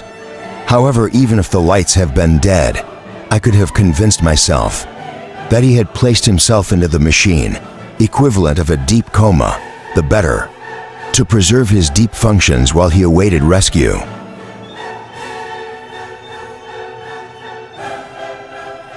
But we were not even looking at all of Hesperus. His left side was almost entirely gone, or rather was concealed, or absorbed, within a misshapening gut of black and gold metal that appeared to be partly an extension of him, and partly an eruption of the fabric of his ship, which had infiltrated and combined with Hesperus's own body. The ship was gone, but we could see the clean, silvery surfaces, where Aconite must have sliced through the mass. To free Hesperus, there wasn't time to think it through. He said as if his actions needed explaining. I barely had time to free him. Was there any change? I asked. The lights got a bit dimmer. I think, but they weren't right to start with. I don't know if that mass was keeping him alive or killing him slowly when the ship was damaged.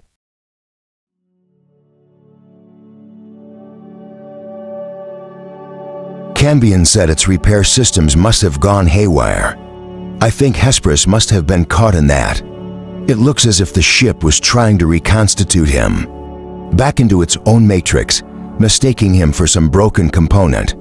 Then it was a mistake to separate him from the ship. Hesperus sent that signal for a reason. I said he probably knew. He couldn't stay ahead of them for much longer, whatever happens. You gave him a better chance than he had. I hope so. I don't know how we're going to get him out of that. Though Campion said, standing with his hands on his hips. Like a gardener surveying a pot of soil. As far as I'm concerned, I said. The best thing we can do is put him into a balance and get him into the care of other machine people as quickly as possible. I'm not even sure we have a stasis chamber big enough. Gambian said, and we can't very well start hacking bits of him until he fits inside. I looked at the slow crawl of the muted lights. We can't just leave him like this. We're not going to. Campion said, we'll skin him like you said. And if there's something obvious we can do, something that we can be certain won't hurt him, we will, but if we can't, he'll have to wait until we get to Belladonna. We'll just have to keep our fingers crossed another machine person shows up, a guest of someone who survived, and that they'll know what to do. And if they don't show up, we're not miracle workers. He said quietly, we'll have done the best we can. That's all anyone can hope for. The scans brought no better news. The structures under that fused black and gold exterior were complex and intertwined.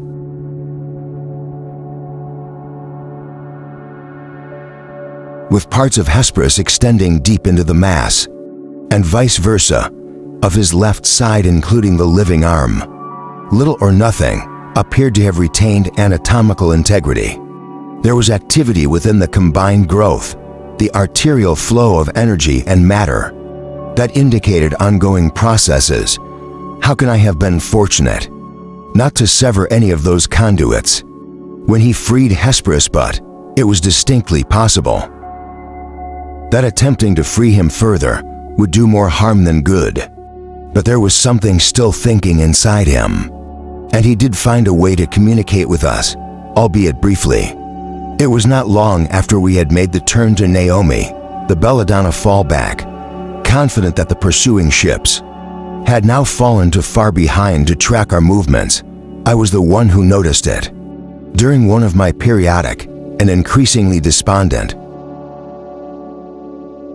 attempts to coax some evidence of recognition from him, I was looking into his eyes and the fretted windows, when my attention was snared by a tremor at the edge of my vision. I looked down and saw that the thumb of his right hand, the only visible hand, was quivering from the highest joint, as if a palsy afflicted that digit, while the rest of him was paralyzed into total immobility.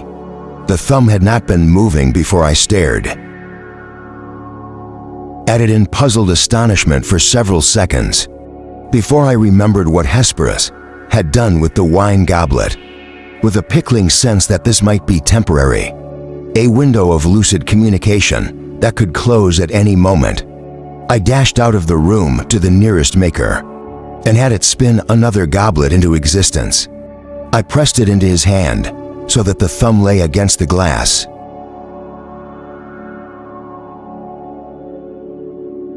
As if that was going to be all that I needed to do. But the thumb merely scratched a vertical, white line into the glass, deepening the cut with each vertical movement. I looked into his face, hoping for a clue, some nuance of expression that would make it all clear. Then I recorded the way he had rotated the goblet in his fingers as his thumb worked up and down, carving out a picture, line by line in the manner of a scanning beam. Delicately, I took hold of the glass, his thumb still moving, and started turning it, as slowly and smoothly as I was able, and something began to take form. Not a line, but a rectangle of impressions that was too pale and scratchy for me to make out. Until he was done, I knew when he was finished, because the thumb stopped moving. When I took the glass from his hand and touched the digit, it was as stiff and dead as the rest of him. But the evidence that it had moved was in my hands, scribed indelibly onto the goblet. I held it up to the light and squinted, but at first, the array of scratches made no sense at all, and I wondered if what I had seen was no more than a reflex quiver. I was afraid that I so desperately wanted Hesperus to come back to us that I had clutched at the meaningless twitch of a carcass, but there was something in those scratches.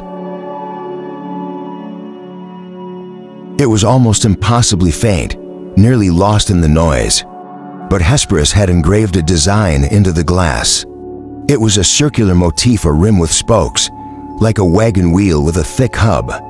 "I don't know if you can hear me," I said, addressing the mute form, "but whatever this is, whatever you're trying to tell me, I'm going to find out and act upon it. I promise you that." I had expected no reaction, and there was none. Part 3. One day, I learned the true and dire secret of my mother and why our house was the way it was. It was after another of the little boy's visits. I had come to both cherish and detest him, like a dark part of my own psyche. It had been a year and a half at least, maybe more, since I had inducted him into the mysteries of Palatial. He had become Count Mordix. It had required negotiating, a series of mental stepping stones, each of which took up at least one afternoon session of the game. First, he had inserted himself into the mind of a palace rider, who became a spy, claiming to have knowledge of where the sorcerer Calidris was in hiding. The rider reached the Black Castle, where he was challenged but allowed to enter because he was unarmed and in possession. So he claimed a vital intelligence. He was seen by Count Mordix, but found that he could not affect the transfer into his mind. The game's rules were Byzantine, and we had to work them out through trial and error. One rule which had only gradually become apparent was that one could only move into another character's head if the move did not involve too big a jump in social status. The peasant could not swap into the head of a king, even if the king knelt down to kiss the peasant. But the peasant could get there by jumping into the head of a blacksmith, and then an armorer, and then an officer in the king's garden, so on, working their way up by discrete steps. Sometimes it would not be possible to change character between one session and the next, but that was all part of the game's richly involving texture. It was difficult and slow, but because at each step, one had access to the memories and personality of the inhabited character, it was seldom boring. More often than not, the superimposed personality was so dominant that one had to concentrate to maintain a plan that might have been sketched out 3 or 4 characters down the chain. For myself, I only occasionally ventured from the mind of the princess, hopping from time to time into the minds of her courtiers to make sure none of them was plotting against her. When I had discovered a potential traitor, a maid whose brother had been caught poaching on palace grounds and executed, I had her put to questioning by my master interrogator. She had perished before admitting her intention to kill me, but I remained certain of her guilt. By now it was becoming clear that Palatial would never be authorized for mass production, the dozen or so prototypes of which mine was one, would be all that ever existed, although the details were sketchy and reported to me mostly by the little boy.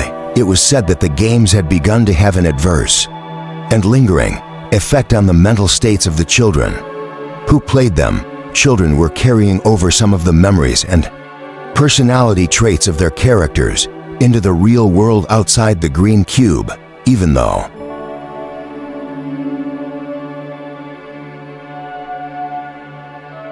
the machine was supposed to erase these transient neural states as the players passed back through the portal.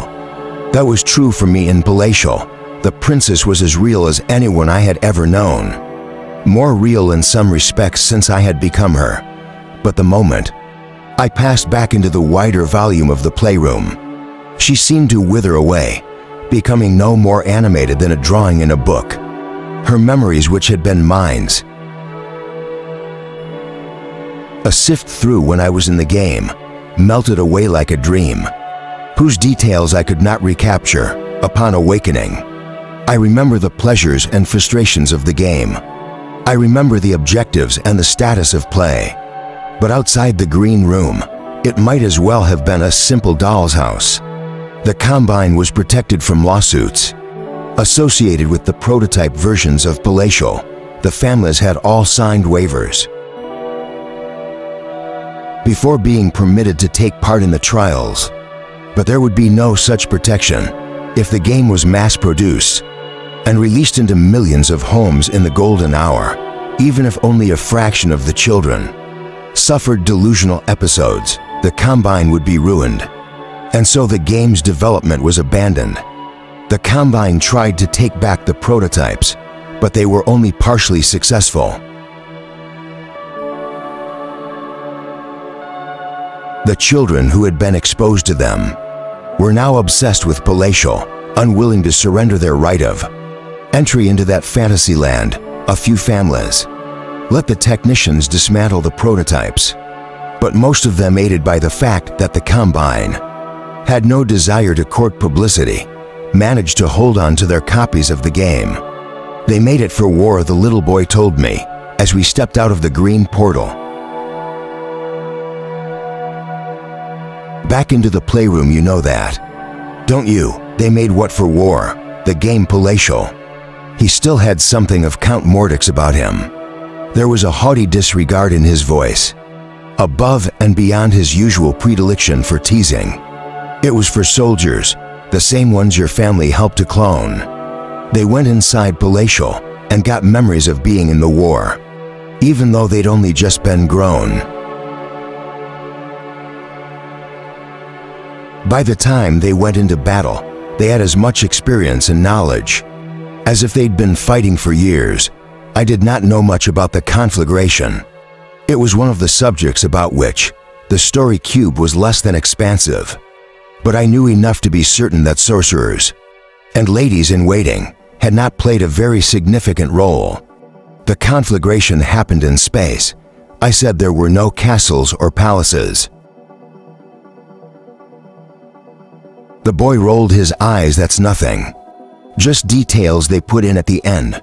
Palatial wasn't called Palatial when the soldiers were using it. When they went inside, they were in the solar system in the golden hour, with ships and lesser worlds. All that fairy tale-y stuff is what they turned the simulator into after the war, so they could still make money out of it. It didn't work properly. They say the soldiers kept forgetting who they were in the real world, getting stuck inside the game. I suppose they fixed that. I don't believe you. The war was a horrible thing. That's why no one talks about it. They don't talk about it, but that doesn't mean people aren't making a profit out of it. You've seen the robots that come down the ramp with me. Scratch their armor then. They're not much difference from the war robots.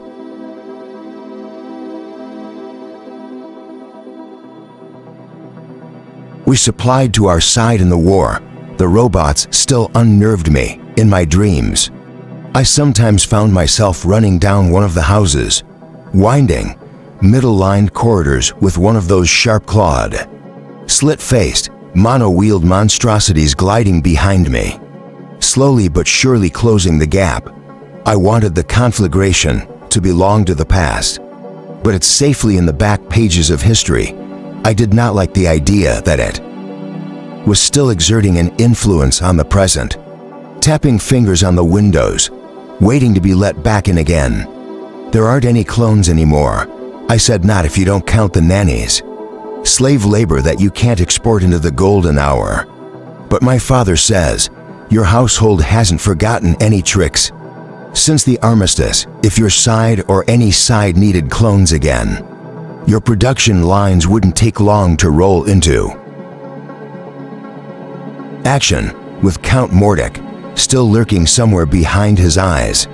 He said mischievously, it pushed your mother over the edge. What she ended up doing, it's what made her mad.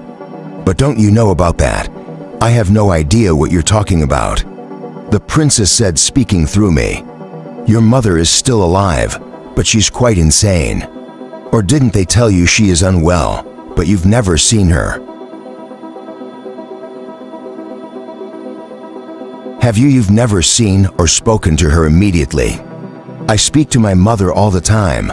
You speak to the pains. Like the one that said hello to me when I came off the shuttle. That's not your mother in that glass, it's a gas at her.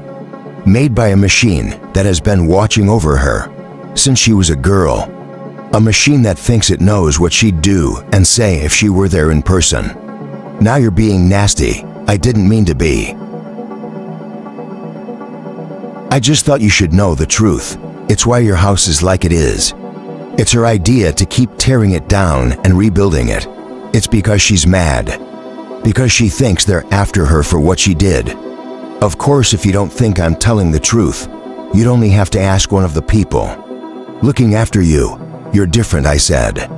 Ever since you went into Palatial, you've been more like the Count and less like.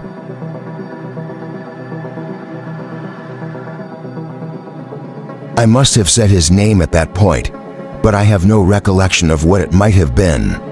From the Belvedere, and I watched his shuttle lift off, fold its legs away, and powered into the brassy haze of the golden hour, towards that fog of 10 million lesser worlds. Then I went to ask some hard questions. I'd always accepted that. My mother was too unwell to receive guests, even her own daughter. It was such an established fact of my life that I had never had cause to question it, any more than I questioned why I had been born, Abigail Gentian, and not some other girl. Born into a different family, somewhere else around the sun. My mother had spoken to me ever since I was small, and she'd always shown pride and affection. You're a very special young lady, Abigail Gentian. You're going to do great things with your life. She'd always made me feel special, as if all the bright and pretty things in the universe had been put there for my benefit. Other people could reach out for them, but their reach would falter while mine succeeded. Although I had no physical contact with my mother, I had always thought of her as a wise and kind person, one who would have given me all the love and tenderness in the world, had that been within her gift. But that was the day when I found out that my mother was insane, and the only thing she cared about was escaping, or at least temporarily outwitting, in an unending struggle, the phantom she believed was stalking her. If I existed to her, I was just a dot, a data point in a vast mosaic of self-absorption. Everything was different after that. I went to see Madame Kleinfilter. She was at her desk surrounded by hovering charts,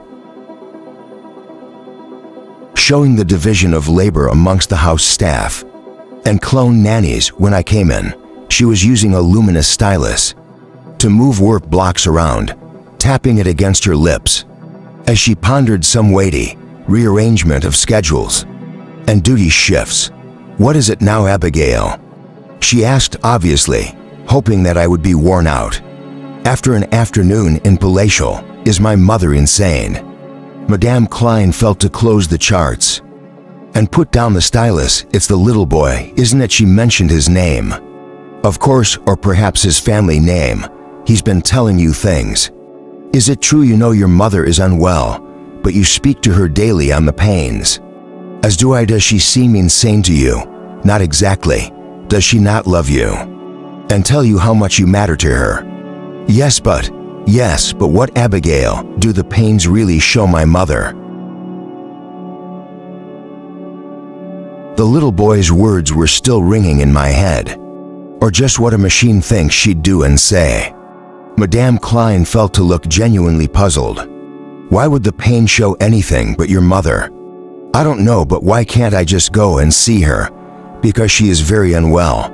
She must be kept apart from other people until she can be cured, which will happen in the fullness of time. But until then, the isolation must remain in force. And the pains are our only point of contact. I don't believe you. My mother is insane. Something pushed her over the edge. This is not you speaking, Abigail. It's that frightful little Madame Kleinfeld that caught herself before she said something unseemly. Nothing pushed your mother over the edge. She had problems, that's all. Is Mother the reason the house is the way it is? Perhaps Madame Kleinfeld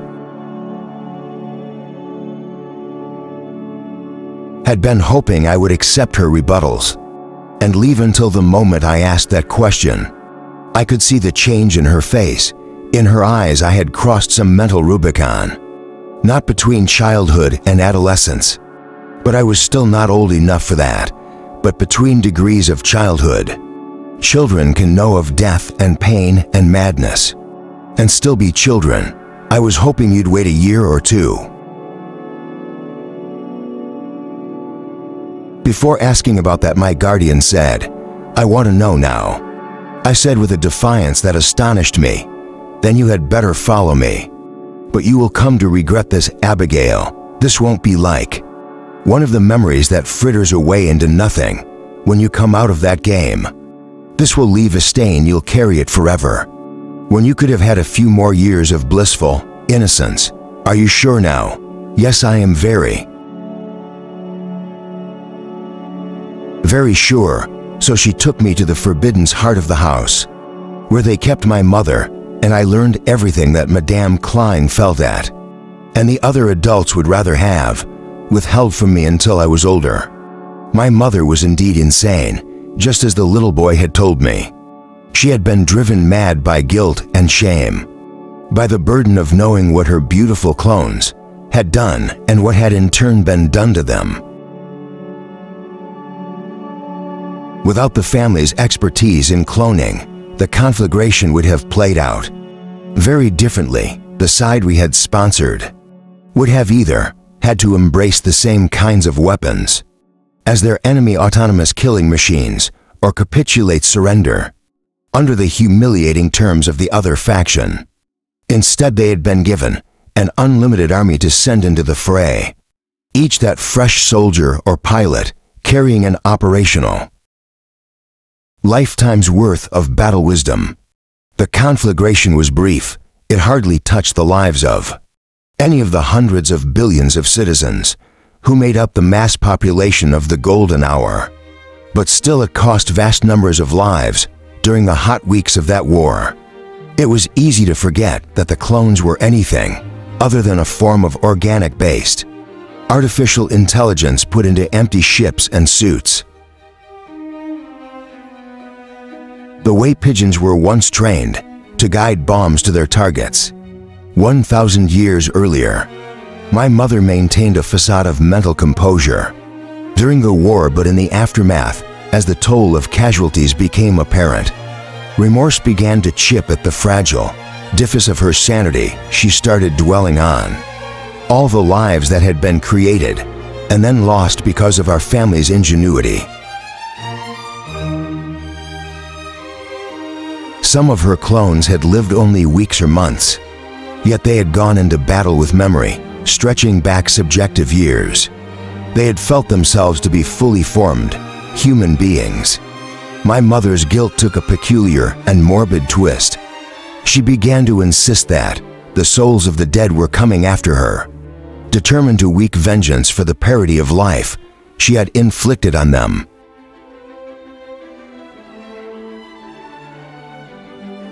It was a madness, but once it had taken root in her mind, nothing could be done to eradicate it.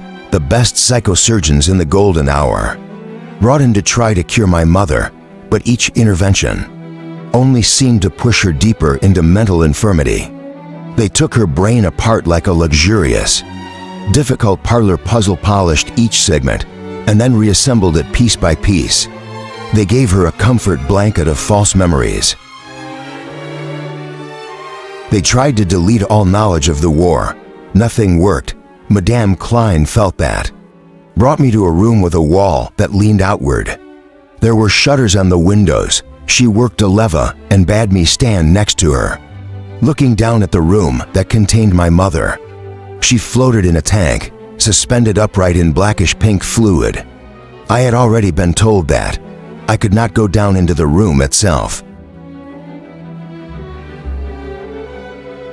in which a condition of strict surgical sterility was maintained. I could see the reason for that. The top of my mother's head was missing. revealing an obscene marvel of glistening pink. Gray brain tissue, the convoluted mass was studied, with so many probes and lines that it resembled a pin cushion. A massive cables ran down the side of the tank into an oblong of dark machinery set on a trolley. 3 green overall technicians were in attendance, looking uncannily like the ones who had come to install Palatial. They stood on a platform halfway up the side of the tank so that they could reach the devices. If required, they were studying floating displays, talking to each other in low, professional voices. I could see their lips moving through the thin gauze of their masks occasionally. My mother's limbs would thrash in the pink suspension, but the technicians paid her movements no heed. She's been like this for 30 years. Madame Kleinfelter said it may look unpleasant, but she's in no pain. Her only distress comes from the things she imagines. For herself, she has good days and bad days. On the good days, she can talk to us more or less normally. She still maintains her belief system even then.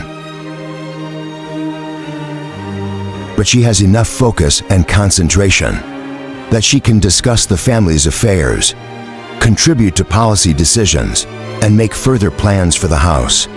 Is this a good day or a bad day? This is in the middle. She's in there somewhere, fighting or running from something. Only she can see, but she can't talk to us. She's too preoccupied. Tell me about the house. Your mother convinced herself that there was a way to keep the ghosts at bay. Here at the heart of the house, she feels relatively safe. She wouldn't dream of venturing into the peripheral wings, even if she were able, much too vulnerable in her view. As her psychosis took hold, she moved deeper and deeper into the house, putting as much proximity as possible between herself and the outside world. This became her world. To begin with, it was just a few rooms. Then it contracted down to just this one, and then to just this tank. Even that wasn't enough. She constructed barriers to fool and delay the ghosts, corridors that don't lead anywhere or which spiral back on themselves, hidden stairways that they won't see, mirrors everywhere to battle and confuse her tormentors, doors that open onto walls. Of course, even that isn't sufficient by itself. The ghosts are clever and resourceful, and they'll keep trying to find a way in. That's why the house has to keep changing, so that they never get used to one particular configuration. There must always be new wings and new towers, expanding ever outwards. And what's already exists must be reshaped all the time. To create labyrinth and traps, the process must never end. Abigail, with the house remains in flux. Your mother manages to hold on to a fragment of sanity, even if it's only on the good days. If it were to stop changing, if she were to believe that there was now no obstacle to the ghosts reaching her, I do not think she would be able to hold on to that fragment. We would have lost her forever. Madame Klein felt a pause and took my hand in hers, which was large and rough-skinned. As it is, there is still hope. The specialists still believe they can bring her back. That's why we keep up with her wishes, and the house is the way it is. It has meant you growing up in a strange environment, one that many children would have found frightening and disorientating, but you have done very well, Abigail. We are all proud of you, each and every one of us, including your mother. Will she know I have seen her? Now she knows everything. There are cameras throughout the house, watching every door, every corridor. They feed back into her mind. It's not so that she can keep an eye on us. The ghosts, I said. Yes, your mother watches for the slightest changes in light and shade. When she becomes agitated, it's generally because she thinks she's seen something. She saw something just now. There are no ghosts, Abigail. They're all in her mind. You must remember that. I'm not silly, but then I wondered why. Did the staff like some parts of the house? More than others, why were they quiet? Still rooms where no one ever liked to stay longer than they had to.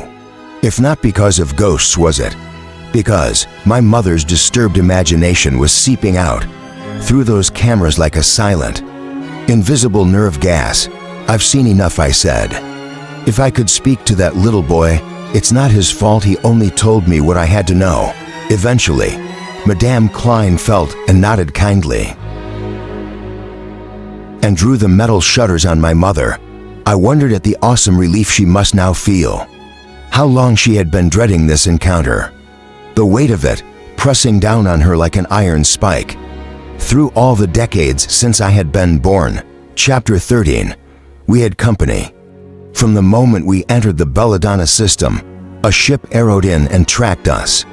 Bristling with nervous potency, it was Adonis Blue the Warty. Green toad of a ship belonging to a shattering named Bethany. From the moment he intercepted us, he had been excessively cautious, probing me with his deep penetration sensors and insisting on several extra layers of authentication before he was ready to concede that I was not necessarily hostile. Don't take this the wrong way, Champion Bethany's imago said, but we have to play things safe. He studied me with deep penetration eyes, as if there might be a vital, betraying clue in the composure of my face. It is you, he said. Nodding slowly, you made it out after all the other ship. That would be Purslane, wouldn't it? Silver wings of morning. You're like two pennies that keep turning up. At the same time, before I could find malice in his remark, he added, today, I couldn't be happier to see you. We're both alive, but it's better than that. We're carrying 5 other survivors, Aconite, Messarian, Lucerne, Melilot and Valerian. They're all still in abeyance, but otherwise safe and sound. 7 of you, Bethany almost laughed with delight.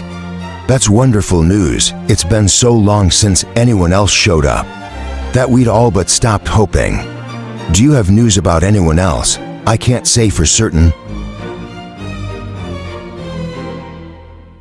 but from what I saw of the reunion system, it isn't likely.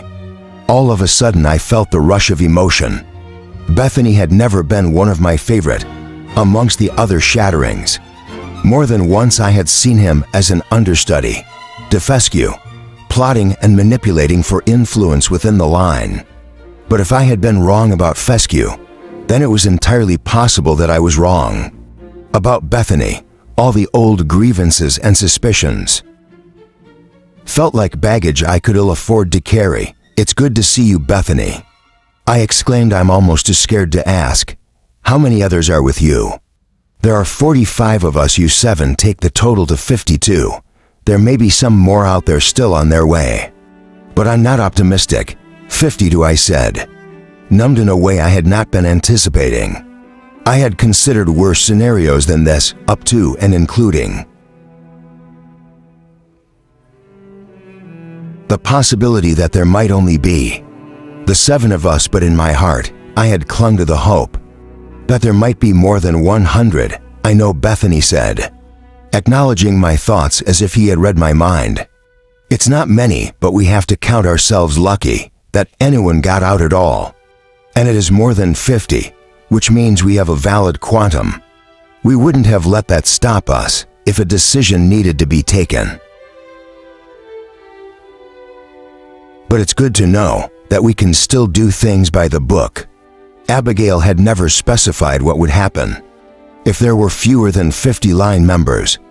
In total, she must have considered that state of affairs so unlikely as to require no specific provisions, any more than she had told us what we should do if the universe began to collapse, or the priors returned from the dead to reclaim the galaxy. But here we were, with just 2 members over the allowed minimum. I could see a wild relief in Bethany, who had always been one. For cleaving to Abigail's hallowed commandments, you meets the others in due course. He said they're all on Naomi, apart from those of us seconded to patrol duties, any ship entering this system. is regarded with extreme suspicion, I regret to say that. We've already had to destroy 3 incoming vehicles that could not prove themselves to be friendly. They all turned out to be explanatory, probes from local nascents. But you can understand our nervousness. I don't think anyone will have followed us. I said we had pursuers, but we shook them off. Bethany, there's something else you need to know. We're carrying prisoners. Aconite and the others managed to capture them around the time that Fescue died. Yes, we heard about Fescue. It was terrible news, but he died well. Didn't he? A credit to the line, right to the end. He nodded and was silent for a few moments, lost in a reverie as if this was the first time he had thought to dwell on the dead men. Then tell me about the prisoners. There are 4 of them. We only know the name of one. He's Grissa A. Marcellin, shuddering, anticipating his reaction. I said I know.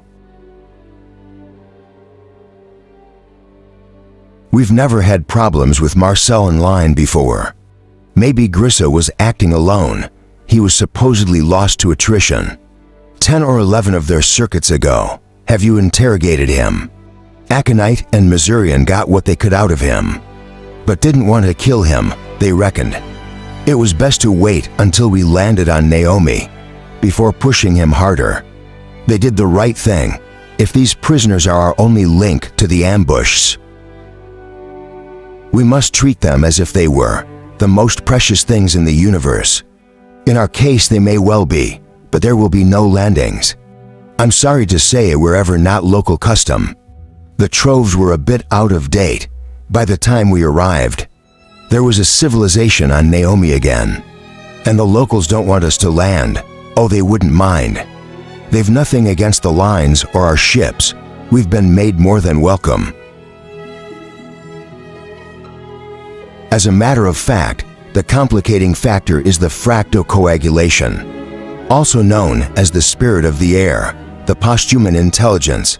I asked, remembering the summary that Trove had granted that when we had first learned the identity of the Bella. Donna fall back.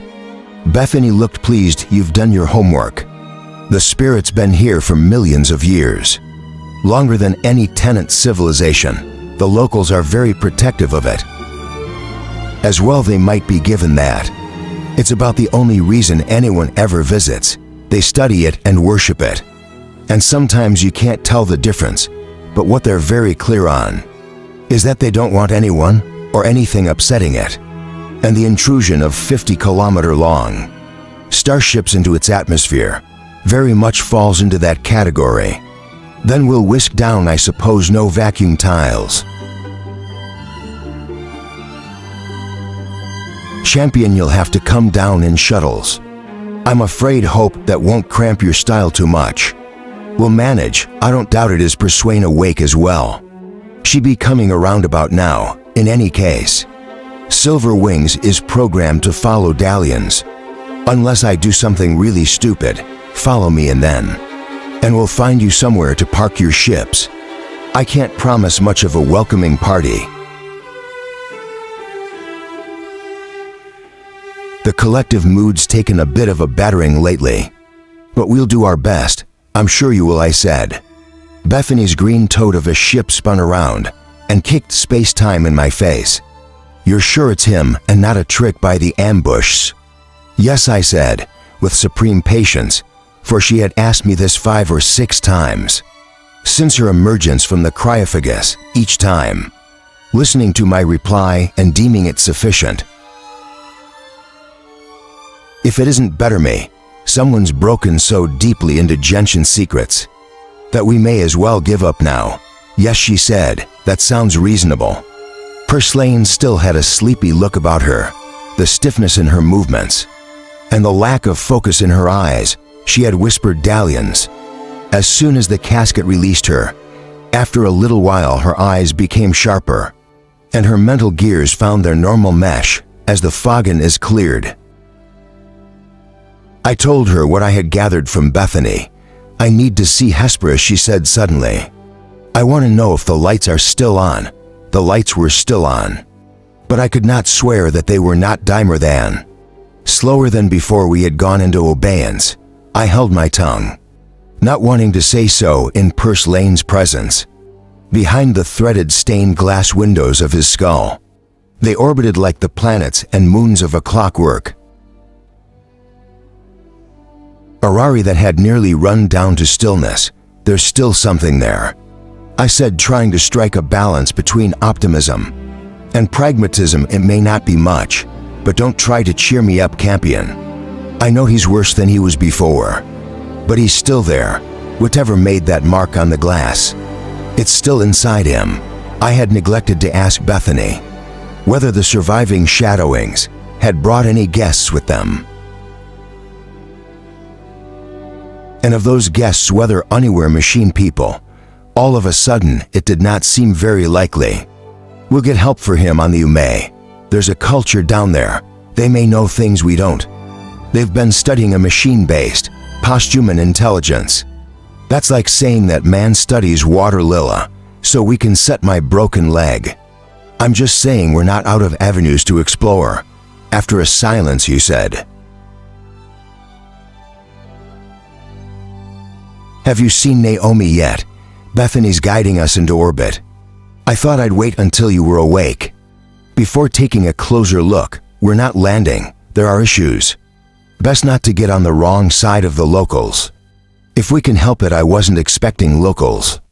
There was also an outside chance, from what Bethany says. There won't be any problems, granted that we play nice. I offered her a hand. Shall we adjourn to the bridge?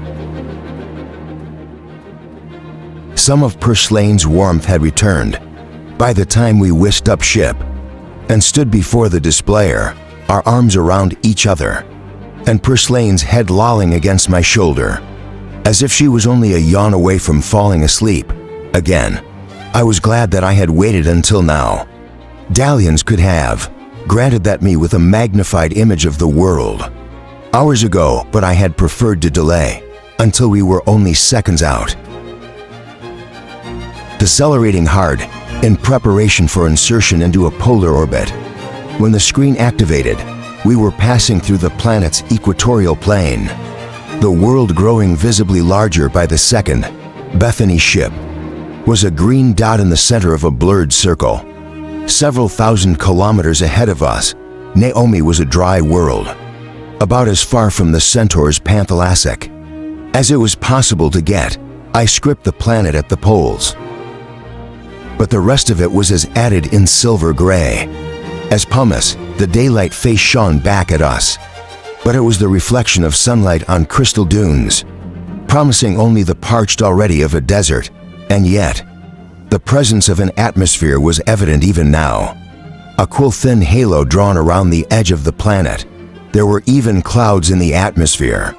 Wispy, attenuated things like the ghosts of real clowns, but they were real enough. "Can we live down there?" Purslane asked. "People already do, according to Bethany. There's oxygen. Scapers must have been here, but I don't see any organisms, no vegetation or animal life. Perhaps the last tenants changed the atmosphere, and there's still enough air in the system, even though it isn't being replenished." This Lane lifted her head from my shoulder. She was growing more wakeful by the minute.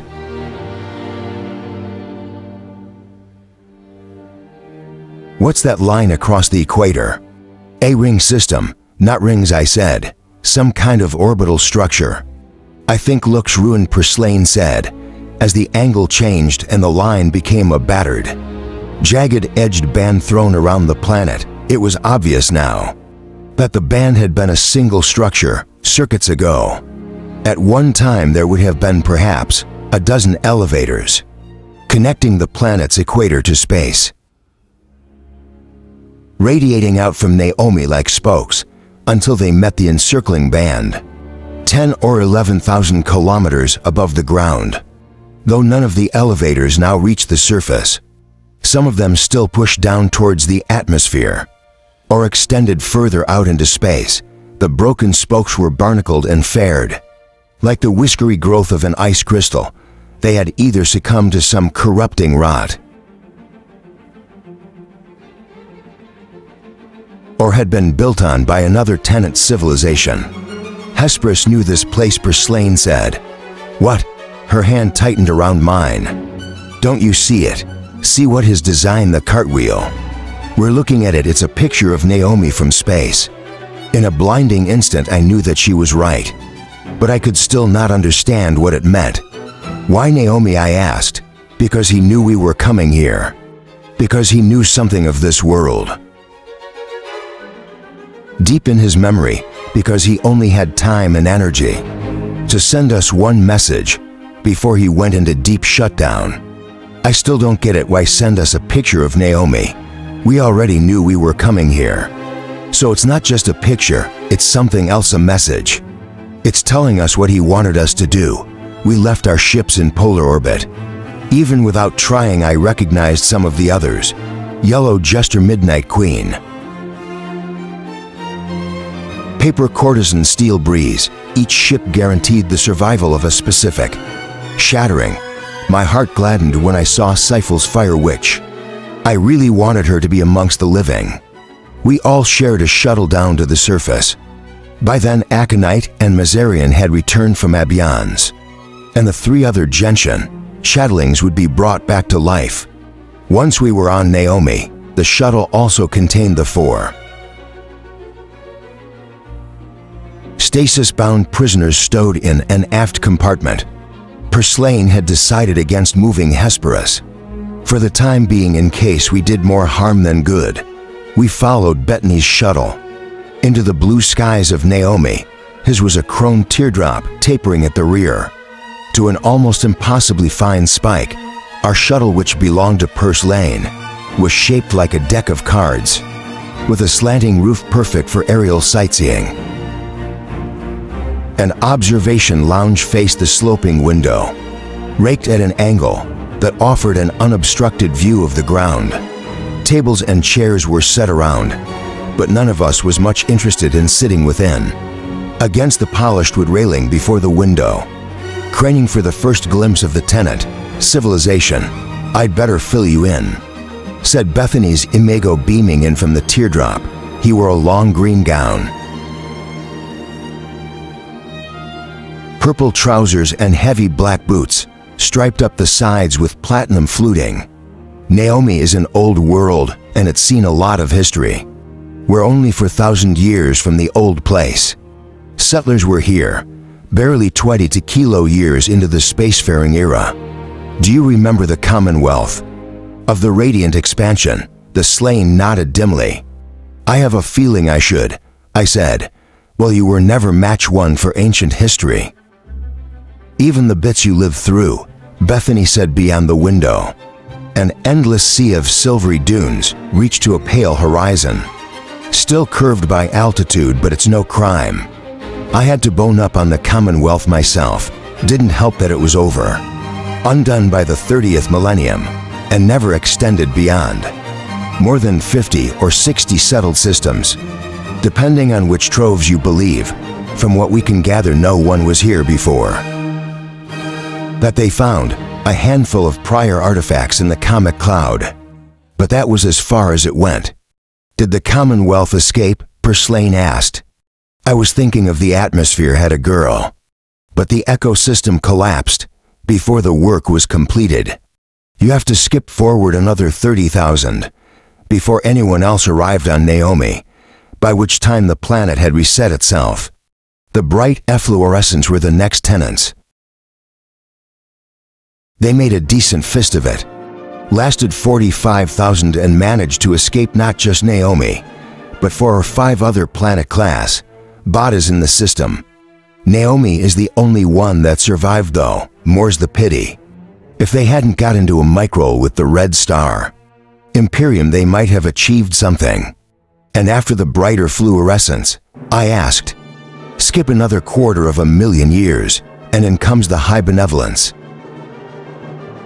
Finally, I said, relieved, a galactic superpower I've actually heard of. Well, you'd have to work hard not to have heard of the benevolence. They did last nearly 11 circuits, after all more than 2 million years. The benevolence developed many of the basic principles now used by Scaper's transmutation engines, world-to-world atmosphere pumps. That kind of thing for a little while. Naomi was classically Terran. That was when the Benevolence built their great cities. Their remains are still the largest surviving structures on the planet. Bethany looked to the horizon with narrowed eyes. We're coming up on one of them now. You'd have seen it from space if you looked carefully. A dark, squared-off finger began to push itself into view. It was a tower slendered as an obelisk, many kilometers tall, apparently intact. But leaning at a precarious angle, it looked as if it might topple into the dunes. At any moment, did they build it like that?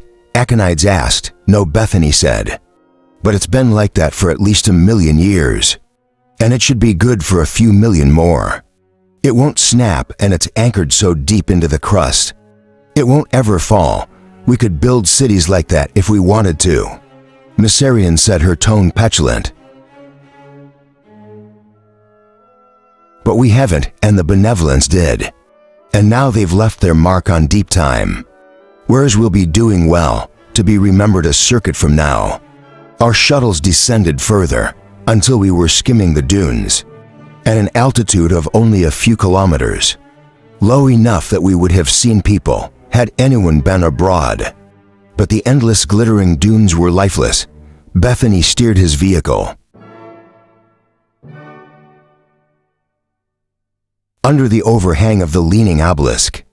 As if daring us to follow, Purslane instructed her shuttle to tip itself onto its belly, so that we were standing upside down. The Benevolent structure was sheer black, lacking windows, entrances, or landing decks. It was not totally smooth. There were vast, plaque-like designs worked into its towering faces, dead edges gleaming with a blue-black of partly reflected sky. I did not know if the designs were abstract shapes, served some weird civic function, or were slogans. In the dead language of the Benevolence. Why did they die out, I asked, deciding that there was no point in hiding my ignorance. Everyone dies out, Bethany said. That's turnover. We're still here. Only because we've stretched that same inevitable process across 6 million years doesn't mean we're immune to it. Only that we found an extension clause. You're in an exceptionally cheerful mood. Purslane said, near extinction will do that to you. Bethany answered. We flew on for another half an hour, passing several more Benevolent structures, dark spikes jutting from the ground at our unsettling angles alone, or in jagged cactus-like clusters, and then, through the eye sockets of a mountainous human skull, its cranium snow-capped. After another 20 minutes of flight, one of the larger cities of the tenant civilization came slowly into view. By now Naomi's sun was beginning to set towards the west, throwing deep rippling shadows across the dunes. The city stood dark against the fire-streaked sky. That's a mere Bethany said. Not the largest city on Naomi, but it's the one best suited to our needs. We've been given more or less free run of large parts of it. So we best not complain. Is that where everyone is? Aconite asked. More or less at any one time. 1 or 2 shatterings may be further afield. Patrolling the system for incoming ships, visiting the other cities, or returning to orbit for intervals of obeyance or rejuvenation. But most of us have been happy to remain in Emir. It has everything we need, including privacy. Is this whole planet under a single administration? I asked. No, there are at least 3 primary powers and a dozen or so second-tier states. They don't all speak the same dialect either. But for our purposes, we don't need to worry about that. Noom is perfectly happy to present itself to us as a monoculture. It skinned their collective interests as much as ours. So who are we dealing with, and what happened to the High Benevolence? You really ought to know that, Purslane whispered at me. Campion can be forgiven, Bethany said. The High Benevolence vanished 1,000,000 years ago. They've been gone as long as they existed, which is a sobering thought. Given that, I still remember when they were up and coming. Nascents with scarcely 100 systems to their name. How you prioritize your memories as your own business. I said, I prefer to keep recent events near the top of the stag. Bethany smiled tightly, and I'm a bottom-up kind of man. Each to their own, dear boy, anyway, the benevolence. Well, they just went, story has it, that they got into a dispute with an aquatic client. Culture the third phase, no heads over the cast of a panthelastic scaping. The argument escalated until it encompassed many systems. Another nascent, the plastic, saw their chance and took over much of the benevolence's territory. But the plastic weren't with us for very long. What happened to them, Aconite asked. To inflexible Bethany said, after they were gone, all we have left of the benevolences, their ruins. Did the plastic build the space elevators? And the orbital ring, I asked. No, they came much later. You're looking at 6 or 7 tenants down the line. Before that happened, that was the providers. They were here for at least 420 kilo years. Before it turned rotten for them, and the current lot can be asked. They call themselves the witnesses. They're just happy to live here and study and/or worship the spirit, depending on factional affiliation. They build their cities and towns on the foundations. Left by the benevolence, it's much easier than sinking shafts, right down to the surface, and a lot less likely to piss off the spirit, now that DeMeo was close.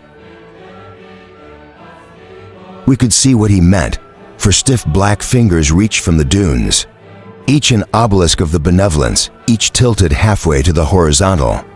The shortest of the fingers must have been 4 or 5 kilometers, from end to end, while the longest one of the 2 middle digits was at least 8, from a proximity, caught in the sparkling light of the lowering sun. It was as if the fingers were encrusted with jewelry of blue stones and precious metal, but the jewelry was a mirror. The witnesses had constructed their city on the surface of the fingers, with the thickest concentration of structures. Around the middle portions of the fingers, a dense mass of azure towers, thrust from the slope foundations of the benevolence.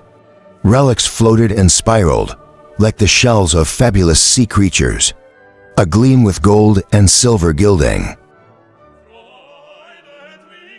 A haze of delicate lattice walkways and bridges wrapped itself around the towers of Emir, with the longest spans reaching from finger to finger, the air spangled with the bright, moving motors of vehicles and airborne people, buzzing from tower to tower. As the shuttles neared Emir, 3 of the moving motes sped out to meet us, to provide an escort into one of the largest towers on the longest finger. The escorts were intricate contraptions of gold and ruby, mimicking the designs of ornithopters or dragonflies, with gold-feathered or gold-veined mechanical wings, but moving too quickly and with too much agility for that to be their sole mode of propulsion. At the head of each craft was a compartment, like a swollen eye held in talons, in which a goggled and helmeted pilot lay prone, working an array of control levers. The escorts were themselves accompanied by flapping, gyring bird-sized drones, and the drones by a multitude of even smaller, jewel-sized machines. We navigated the crowded airspace of Emir, the escort taking us into the thicket of towers, under the skeletal traceries of connecting bridges and walkways. More crafts swerved from their courses to meet us, keeping their proximity but shadowing us all the way in the flying. People wore fluttering wings of varying designs. Again, the wings could not possibly have kept them aloft. They must have been using lavender belts or backpacks. With the wings providing fine control, you're going to be the center of attention. For a little while, I'm afraid, Bethany said. Neomay doesn't see much interstellar traffic, and it's already 6 years since the last chattelings came in, Wilcope Purslane said. Beneath us, the black fingers of the benevolent relics plotted out the view of the real ground. Kilometers beneath, it would be easy to forget that this city was perched on the slopes of the leaning towers of a fallen civilization, one that had not breathed the air of Ymir for 2 million years. Every now and again in my life, I felt the cognitive lurch. That came from a true apprehension of how ancient I was, how far I had come. From the moment of my birth as a single human baby, a girl in a rambling ghost-ridden mansion, presently we approach one of the largest towers, a building with a jeweled onion on the top. Halfway up its balcony to corkscrewed signs was the outjetting semicircle of a buttress deck, easily large enough for the escort and our 2 shuttles. The winged craft hovered in the air, while Bettany's vehicle tipped onto its spiked end, which thickened, contracted, and split to form a tripod, and then descended slowly to the deck. Purslane's shuttle landed next to it. Belly down a moment later, the real Bettany emerged from the underside of the teardrop, descending between the tripedal landing legs on a lavender disc. When the disc touched the deck, he stepped off it, and the disc returned to the body of the teardrop, sealing the craft. A door opened in the side of Purslane's shuttle, lowering down and forming steps and railings. Cool crisp out of Ymir hit me almost instantly. I breathed in the subtle flavors of a new world, feeling the first giddy hint of lightheadedness. It was not unpleasant, like the promise of intoxication. In the first sip of strong wine, this lane took my hand, and we walked down the steps, with Aconite and Mycerian following us. There were many people on the landing deck, 100 at the very least. They were arranged in 3 groupings. Before I stood a large number of gentian shatterings, at least 40, perhaps all those who had already made it to Naomi, with the exception of the handful who must have been on patrol duties. To the right stood a smaller group, 12 or 15 individuals who took to be the surviving guests of our reunion. Amongst them, I recognized 1 or 2 shadowings of other lines, 2 individuals who were almost certainly machine people, as well as a number of highly evolved posturements of non-baseline anatomy. To the left, numbering 40 or 50, was a civic reception party of Naomi locals, dressed for flight but with their artificial wings folded neatly behind them. They had looked to be of normal human size when I had seen them in the air and in the cockpits of their flying machines, but now that we stood together, I saw that they were a head or so taller than most of us, and of exceedingly slender build, with dark slanted eyes and delicate elfin features. Their honey-colored skin was in fact very fine fur. One of them, a female, stepped forward like the other Naomi citizens. She wore a tight-fitting, one-piece garment of quilted black plates, with something of the texture of leather, cross-webbed across the chest with jointed metal-colored studs, which could have been controls or symbols of authority, ran the length of the cross-webbing. The woman wore a heavy black belt, which I presumed to contain levator mechanisms, and above this belt, wrapping her at the abdomen, was a blue cummerbund, a translucent mask with a snout.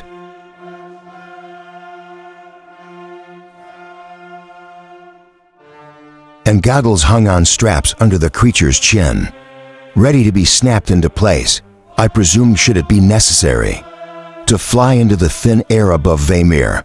Her booted feet were displayed at the toes, and her gloveless hands revealed long, elegant fingers above her brow. The fur turned darker, then formed a stiff mane that fanned down the back of her neck. Most of the Naomi locals had a similar hairstyle, but with subtle variations. None of the others had a blue cummerbund. About 10 had purple ones, while the others wore red or black. "Greetings to the honored shatterings of Gentian 9, the woman said in flawless trance. She had a politician's, bearing a politician's ready authority. Her voice was husky, but otherwise perfectly comprehensible, and it carried clearly in the thin. Still out of the landing deck, I am Gingerbine, the Magistrator of Emir and the 6 provinces. I have been delegated to welcome you to Naomi. Firstly, I offer you our heartfelt sympathies for the atrocity that has befallen your line. While one can hardly speak of pleasure at such a time, we still trust that your stay on Naomi will be satisfactory. Rest assured that we witnesses, the citizens of Emir and the rest of the planet, will do everything we can to make your visit as comfortable as possible. If you need anything that is within our power to give, you need only ask. I glanced at Purslane, who nodded for me to speak. Thank you, Magistrate. It's most kind of you to welcome us. I am champion of the Gentians, and this is my fellow shattering Purslane. I turned around slowly, extending a hand. This is Aconite, and this is Mazarian, also Gentians aboard the shuttle. We carry 3 more shadowings of our lines, still in abeyance. I have not forgotten about the prisoners, but the welcoming ceremony did not strike me as the right place to mention such an unpleasant detail. Has Bethany told you much about our world champion? A little, and of course we have the information in our troves. That doesn't mean we can't still learn a thing or two. I am sure you already know all that is worth knowing. Nonetheless, feel free to ask questions. Ours is an open society, and we have no secrets. Presently, one of my staff will show you to your accommodation. If it is not to your liking, say so immediately, and it will be changed. In the meantime, though, I am sure you are anxious to speak to your fellow Shatterings. I won't delay you a moment longer. Thank you, Magistrate, Purslane said. A privacy screen can be arranged if you would prefer. In any case, my staff and I will disable our comprehension of trans for the time being. You need have no fear of eavesdropping. I doubt that we have any secrets we wouldn't be willing to share with you. I said, but we appreciate the gesture. It's most kind. Gingerbine gestured towards the waiting Shadowwings. Go now, don't delay this reunion. However bittersweet it may be, Magistrate Purslane said. As we were about to walk across the deck, to the waiting Gentians, there is one thing. Before you disable your comprehension, it may be impertinent of me to mention it. Now I bristled, seeing where this was going. Purslane, I said under my breath, it can wait. What is it, Shattering? Ever since we heard of Naomi, I've been curious about the spirit of the air. As are most of our visitors, Gingerbine said, a tightness creeping into her voice. Without their curiosity, we would not have an economy. I was wondering if it would be possible to, well, meet it or at least communicate with it. I had barely read the single emotion in Gingerbine's face, but now I saw the diplomatic mask slip for a microsecond, revealing the tensions simmering just beneath. Rest assured that there is a vast archive of observations and analysis in the Public Records Department, stretching back to the last days of the benevolence. I am certain you will find all that interests you in those archives, and you will, of course, have the opportunity to meet both scholars and worshippers of the spirit. During your stay on Naomi, it's the entity itself I'm interested in, Purslane said, not the documentation. Although in the meantime, I said, my fellow Shatterings, and I will be delighted to have access to that archive. It is generous of you to make it available to U.S. Magistrate, and I'm sure we'll do all in our power to repay you for your kindness. Purslane glared at me for an instant. We normally charge for access to our records, Gingerbine said. Gifts and energies keep our world running, but it is our honor to provide a place of sanctuary to our friends from Gentian line, and there will be no talk of payment. Thank you, Akinid said, speaking for the first time since leaving the shuttle. He and Masarian kept a respectful proximity between them. Now there was no danger of mistaking them for an item. That appeared to be Bethany's cue to raise his voice. With the magistrate's permission, let me welcome our forlost chattelings. Back into the fold Campion and Pislane, Myssarian and Aconite and Lucerne, Melilot and Valerian aboard the shuttle. This is more than we ever dared hope for. The chattelings roared and cheered and clapped. I raised a hand in salute. The last thing I felt like was a homecoming champion. But I had to acknowledge their welcome. Porcellini smiled decorously and raised a hand. I'm happy so many of us survived. She said there were times when I feared no one else would have made it here. It's so good to see you all, excluding Bethany. There were 40 foreshadowings already on Naomi. I could not take them all in with a single glance. But I soon put names to some of our fellow survivors.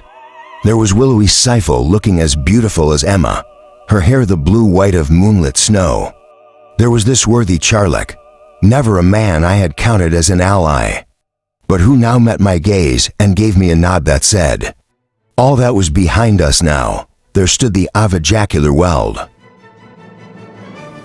Wearing his usual portly reunion anatomy, there were Sain Foyn Medic Henbine Batsia and Tansy, Paslin, and I walked to the survivors and touched hands with as many of them as we were able. Aconite and Myssarian following behind us. I always misjudged you, Campion, said Gollingale, a male shattering. I have not noticed until then.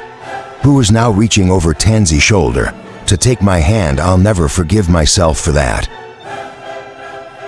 No, I never thought I'd see it, but ignoring fescue was the best thing you could have done. The decision to enter the system was as much Purslane's as mine. I said, of course. Gollingale said. He was my height with pinched features, reddish meat-colored skin, and the tight-cropped skull cap of white hair.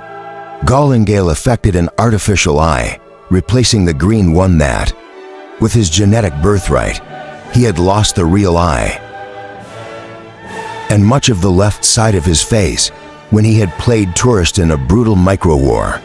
Falling foul of crossfire, injured he had fallen, or allowed himself to fall, into the hands of one of those nascent, interstellar societies. Their surgeons had patched him back together and given him the eye, the heights of their cyber science. It was a thing of laughable crudity by line standards. Like a peg leg or a wooden hand fixed in one position, Gollingale had allowed his facial injury to be healed, invisibly when he returned to Gentian care. But he had kept the artificial eye. His strand had been a popular one that circuit, and the grim replacement was a gentle reminder of past glories. His hands still clasped around mine. He said, we'll need to honor rescue properly, won't we? Something befitting his status. We'll take care of it, I said, wanting to change the subject. Something spectacular. Something that says Gentians don't give up that easily. We don't, I said. I didn't think anyone needed reminding of that. Bethany patted me warmly on the shoulder. That's the right kind of talk, champion. We're not done yet, and by fuck, someone's going to pay for this. If it's another line back, and I said,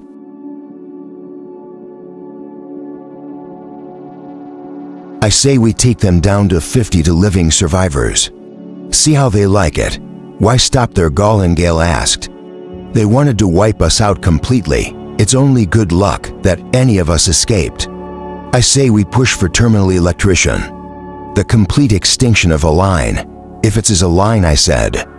Grosser could be acting independently of the Marcellines, the natural allies of lines or other lines. Myssarian said that's the basis of the commonality. Stands to reason. Our only natural enemies will be other lines as well. Maybe we should reserve judgment until we've talked to the prisoners. Purslane said. I squeezed her hand. For the first time since arriving in Emir, I felt a solidarity with her, the sense that neither of us was ready to jump to conclusions before the facts were in. Let me introduce you to our guests. Bethany said. There were a motley lot. As I had already surmised, there were some shadowings of other lines, no Marcellans, but had Torquata and Ectobius and a couple of Guillotinas, and maybe one order from lines I had yet to recognize. There was a touting elephantine postumen, shrouded in leathery red plaque like armor plates, not a rim runner but with a similar anatomy. There were a couple of spindly statues, seemingly made of bundles of dried twigs, which were in fact living people, and one or two humans of baseline anatomy, who might also have been line members, but who could also have been representatives of emerged, nascents, and the two robotic individuals. One was silver and one was a highly reflective white, like ivory or the surface of poured milk. The silver one was female in shape, the white one male like Hesperus. Both had windows in the sides of their skulls, through which colored lights danced, and giant. Let me introduce Cadence and Cascade, our guests from the machine people. Bettany said rightly, deciding that they should have precedence over the others. They came with Signfoin. She met them at a reunion of Docus Line. Only 10,000 lights from the inner edge of the Monoceros ring. It is a pleasure to meet you, said Cadence, the female one. She had the most beautiful, lustrous voice I had ever heard. It was like a crowd of angels, singing in exquisite harmony. Likewise, Cascade said, tilting his milk-white head in greeting, we share your horror at the atrocity that has befallen your line. His voice was deep, resonant, and infinitely soothing. Something in it seemed to reach inside my soul, and to show me that while I was in his presence, no harm could come to me or anyone I cared for. He added, rest assured that the machine people will do all in their power to assist you in bringing the perpetrators to justice. This is my promise to you. Thank you, I said. Were you the only machine people to make it to the reunion? Paslane asked. To our knowledge, said the lovely Cadence. Of course, some may have expired in the approach to the Union. After the ambush had already taken place, I think it unlikely though. We have a strong sense of self-preservation. I thought of the way Hesperus had thrown himself into danger to help the rest of us, but thought better of commenting. Did you hear about our guest this? Lane asked. Hesperus asked Cascade. Yes, of course. His well-being is a matter of the greatest concern to us. We would like to examine him at the earliest opportunity. We are grateful for everything you have done for him. Cadence added, where is he now? Aboard my ship Silver Wings of Morning. Purslane said, she's in orbit. We had to leave them up there. We should probably talk about this later. I said, Hesperus has survived until now. Another day or two won't make much difference. Cadence and Cascade nodded as one. Then we shall speak tomorrow, the female robot said. Her silver face was all chiseled edges and flat surfaces, but it still managed to look heart-stoppingly feminine. I wondered if Purslane felt the same attraction to Cadence's masculine counterpart. Bethany extended a hand to the elephantine postumen. Let me also introduce roving ambassador Augurit Punth of the Consensuancy of the Thousand Worlds, a very respected and stable mid-level super civilization. Located in the Perseus arm, the ambassador raised his trunk. The tip ended in a 5-digit hand with a pink orifice in the palm. I reached out and shook the revolting appendage, smiling sympathetically. I'm really sorry, Ambassador. His dark eyes were set on either side of a massive, bulging brow. Sorry about what? Shuttling about what happened. Obviously, about what's happened to what? When the star dam failed, I trailed off. Bethany had hooked his arm under mine and was propelling me onwards. He's got his societies mixed up, Ambassador. He's thinking of the Pantropic Nexus. Aren't you, champion? Of course, I said, flustered. Which isn't even in the Perseus arm, but that's champion for you. Galactic geopolitics was never your strong point, was it? Apparently not, I said, mystified. What stardam failure do you speak of? The ambassador asked. There was a rumor of a stardam failure, Purslane said, leaning between the ambassador and me. But I looked into it, and it was just a scheduled detonation. Sometimes stars are allowed to go supernova, especially if there's a star-forming nebula nearby. That needs metal enrichment, or a triggering kick before it begins to collapse, and the involvement of the pantropic nexus. They were warned to limit that expansion into the hazard zone. When the star blew, some of their systems were irradiated at life. Cleansing intensities, that's probably what Campion was thinking of. I said, nodding vigorously the pantropic nexus. The fools, we shall speak more of this matter, the ambassador said in Bethany's pathway. Bethany smiled tightly, and this is the honored, shattering Jup G of Dakota line, when we were safely out of earshot of the Elephantine. Ambassador, he hissed, he doesn't know, so I gathered. When were you planning on telling him we weren't? Isn't that rather irresponsible? Not really, he's borderline suicidal as it is, you know. What they do when they're ready to kill themselves, I'm sure you're about to tell me. Wander off into the desert and to blow themselves up. There's a small antimatter device stuffed inside his ribcage. And you think. Until we can be absolutely confident that he won't detonate near any of us, and that if he does we can screen the blast. We have to keep him in a state of enlightened deception. We've already altered the local troves so that they don't say anything about the consensuancy being wiped out by a failed star dam. Now we've got to go in again and change the entry for the pantropic nexus.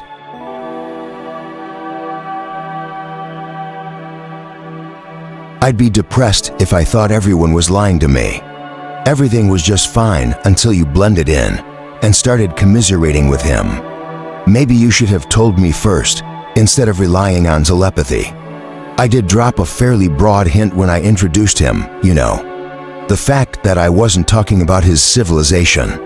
In the past tense, or didn't you notice that? Then he nodded at Purslane. That was good though. All that stuff about the Nexus, at least one of you was thinking on their feet. I've only been on this planet for 10 minutes. I said already I feel like I've overstayed my welcome. Purslane looked at me with icy forbearance. Work really hard, and maybe next time you can get it down to 5. Chapter 14. We stayed on the landing deck until the evening air turned cold, with Shattering's guests and Amerian functionaries mingling amidst floating trays, laden with drinks and nibbles. Most of the other chattelings had been on Emir for years, but Campion and I were only days of subjective time away. From the reunion system, to us the mental wound was still bright and agonizing, much too raw to be soothed by banter and idle reassurance. In a restless moment I pulled away from the crowd and made my way to the edge of the deck. Standing with my feet close to the unguarded edge, it was a long way, down to the sloping ground of the Benevolence Finger, and even further to the twinkling, ever-shifting dunes beneath. If you listen carefully, you can hear it singing. Campion said softly, for he had joined me at the edge. I can't hear anything, not with that party going on. They're filtering inside in a little while. Bell. Just be a few stragglers like you and me left outdoors. Did you smooth things over with Bethany? Campion grinned quickly. I think so. He says you'll have to make sure. The elephant only gets to access trove data that has been doctored to fit the story. But they've been doing that since he got here anyway. They'll have to make a few more changes to gloss over the bit about the stardam failure, but it shouldn't be a problem. They should just tell him it isn't kind keeping him in the dark like that, but see it from their side. He wouldn't blow up I don't know it's not as if something like that hasn't happened before. There's precedence for everything in galactic history. Every conceivable event has already happened, at least once. But that doesn't make it likely that it'll happen again. Here and now, fine, you go and tell him.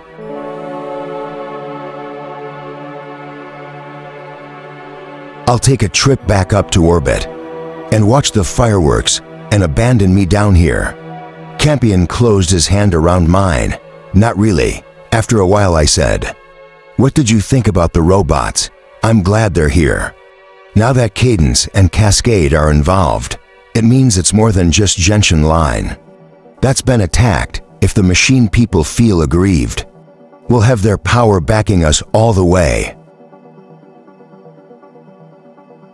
I'd certainly rather have them on my side than against me."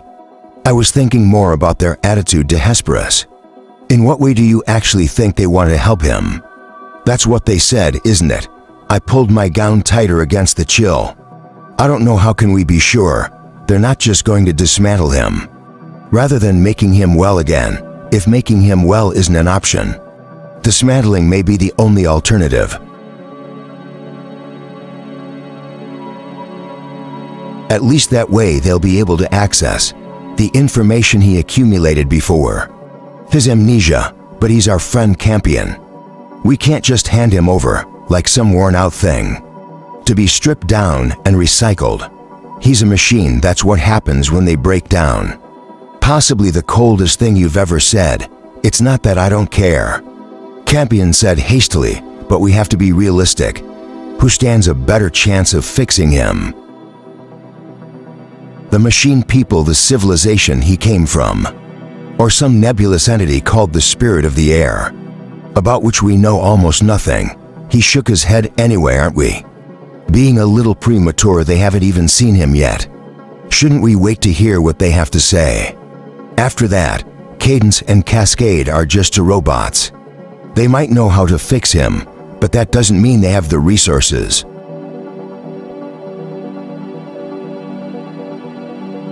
This far from the Monoceros ring. Then we let them take him home. Campion, he sent us a message. He was very specific about Naomi. He couldn't have known Cadence and Cascade were going to be here. But he did know about the spirit. If he'd known about the other robots, he'd have told us to entrust him to them before he risked his life for us. He told us to make sure we got his notes and drawings back to his people. That's not the same as saying he'd have entrusted himself to them. We can talk about this all night and still not get any nearer to agreement. Besides, it's pointless speculating about the spirit of the air before we've talked to the magistrate again. From where I was standing, she didn't sound awfully keen on the idea of giving us direct access to it. We are aligned, I said. We asked nicely the first time. But if we don't get what we want, we take it anyway. That's the way we've always done things. It's the way we're expected to do things. Go around bullying lesser cultures, you mean? We've been around long enough to learn the right. I groaned inwardly, listening to myself. It was the kind of thing I loathed to hear, coming out of the mouths of other shadowings. The idea that we would use force.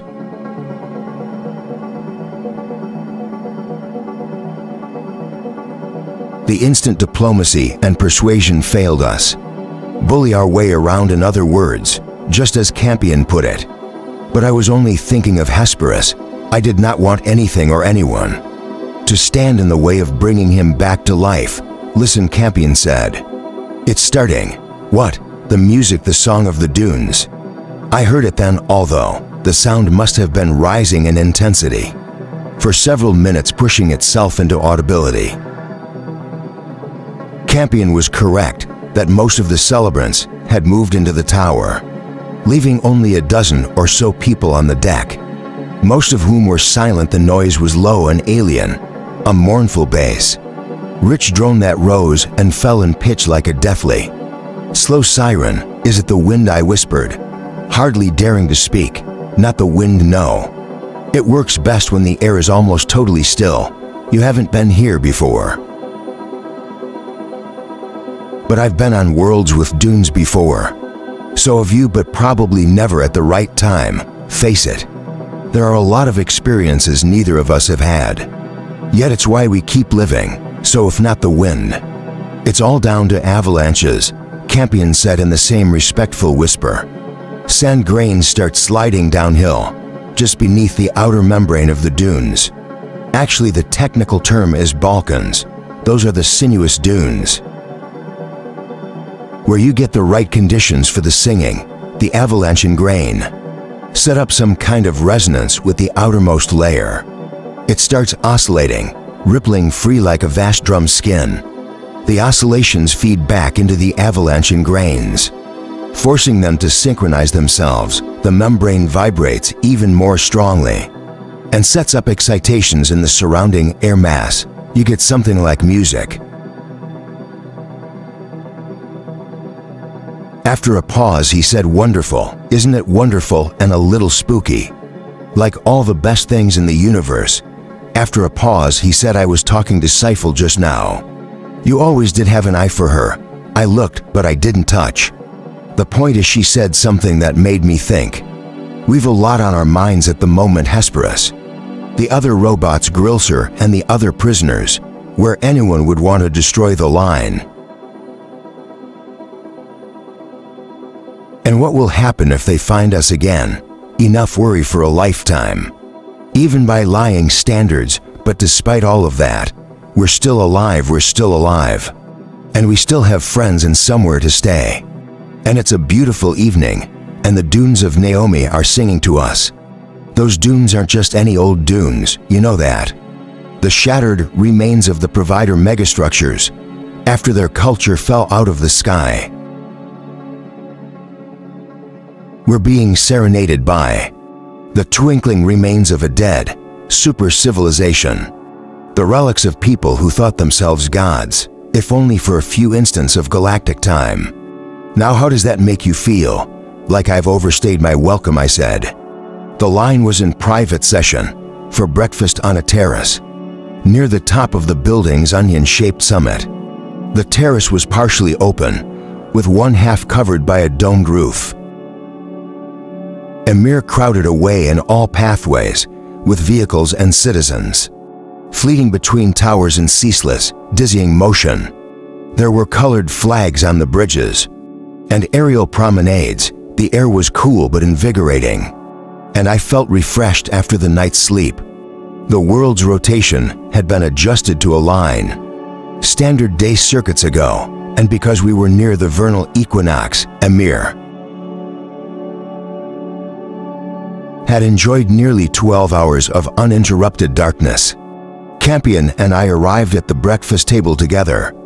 It was set out in a square shape, with 12 to 15 spaces to a side. In the middle of the square was a display volume, filled with a rotating view of the galaxy. Food and drink were laid out in abundance. Campion and I had been told when breakfast would be served, but the others had obviously been there for some time. By the time we arrived, the only two vacant seats available were on opposite sides of the square. We stood for the puzzled moment. Hand in hand, "I'll move but you said," who happened to be sitting next to one of the empty positions. She made to stand, gathering the hem of her dress in preparation. "There's no need," said Medic with amused laughter in his voice. "I am sure Campion and personally will not mind sitting apart any more than the rest of us would. But am I missing something?" "It's all right," I said to Bats. "Yeah, you don't have to get up. But thank you for offering." I took my seat next to her, while Campion settled into the one between Henbine and Teasel. Bettany, who was sitting at the equilateral position between us, lifted a glass of orange juice to his lips. "Did you sleep well, Shatterings?" he asked between sips. "Was the accommodation to your tastes?" With no complaints, Campion said. Each of us had at least an entire floor of the tower to ourselves, subdivided into several high-ceiling rooms, with panoramic windows and curving, cave-like walls. "You presume to speak for Purslane as well," Bethany asked with exaggerated pleasantness. Campion knows my tastes, I said. He was right to speak for me anyway. We slept together, you all know it. Or at least suspected, so why the pretense? When the line is in its darkest hour, you could at least attempt to abide by the traditions. Bethany said, so you've never screwed another chatteling? I said, over breakfast, Purslane, please. You raised the matter, Bethany, not me. Aconite lifted a calming hand.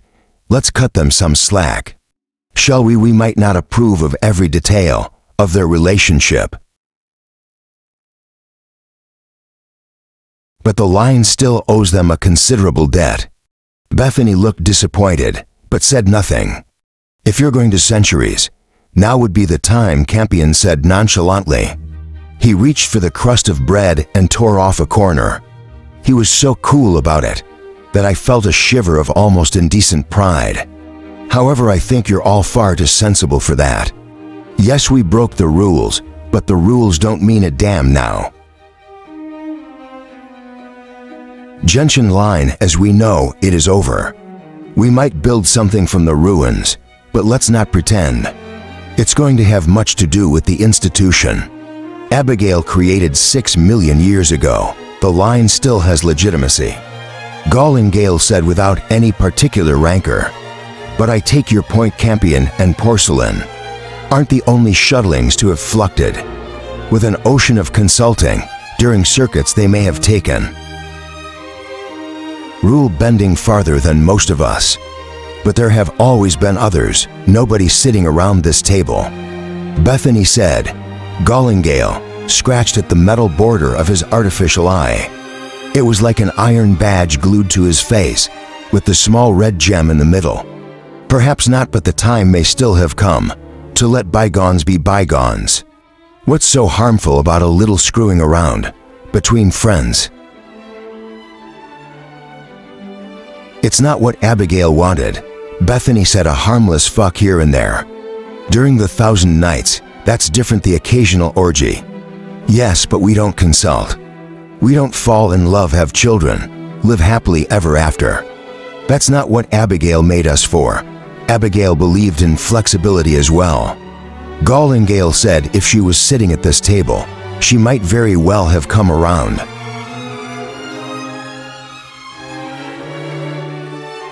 To Purslane and Campion's lane of thinking. That's your opinion, Bethany said. If we hadn't consorted, I said, neither of us would have been late for the reunion. We'd most likely have been caught in the ambush and died along with all the others. She has a point, Gallingale said. Perhaps the sensible thing would be to put this little infringement behind us and move on, without Porcelain and Champion's involvement. We wouldn't have the 5 other shadowlings, or the prisoners. He brushed crumbs from his lips. Speaking of which, have we decided how we're going to proceed? It should be straightforward to bring the free gentians out of status, but we'll need to be more cautious where the prisoners are concerned. Then there's the question of what we do to them. Once they're out, he looked sharply at Mazarian.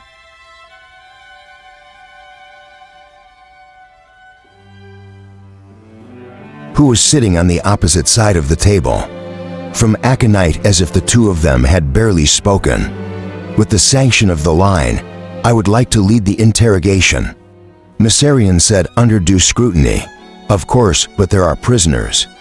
We caught them and kept them intact, until Campion came by, rightly or wrongly. I feel a sense of unfinished business. I don't think any of us will have a problem with you leading the inquiry. Bethany said, underlying supervision. As you say, do you have a plan? I'll save Grocer for last. I think he's the one we'll get the most out of, and the one most likely to survive re-emergence into normal time. If I can get him out in one piece, I'd like to press for extraordinary interrogation measures, sectioning, said Charlotte disgustedly.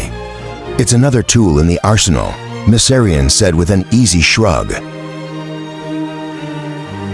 Which we haven't used for circuits, Jarlick said, which is considered a barbaric throwback to the Dark Ages by a good many enlightened nascents. but not by the commonality, which is all that counts. We won't be breaking any applicable laws. Something wild flared in Mycerian's eyes.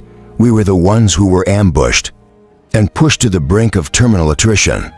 Not some other lines or nascents. Let them get a taste of extinction and see how long their principles last. You imagine that Marcellines would even blink before using the same technique on one of us, if it came to that, torturing girls. So won't necessarily get the answers you're looking for.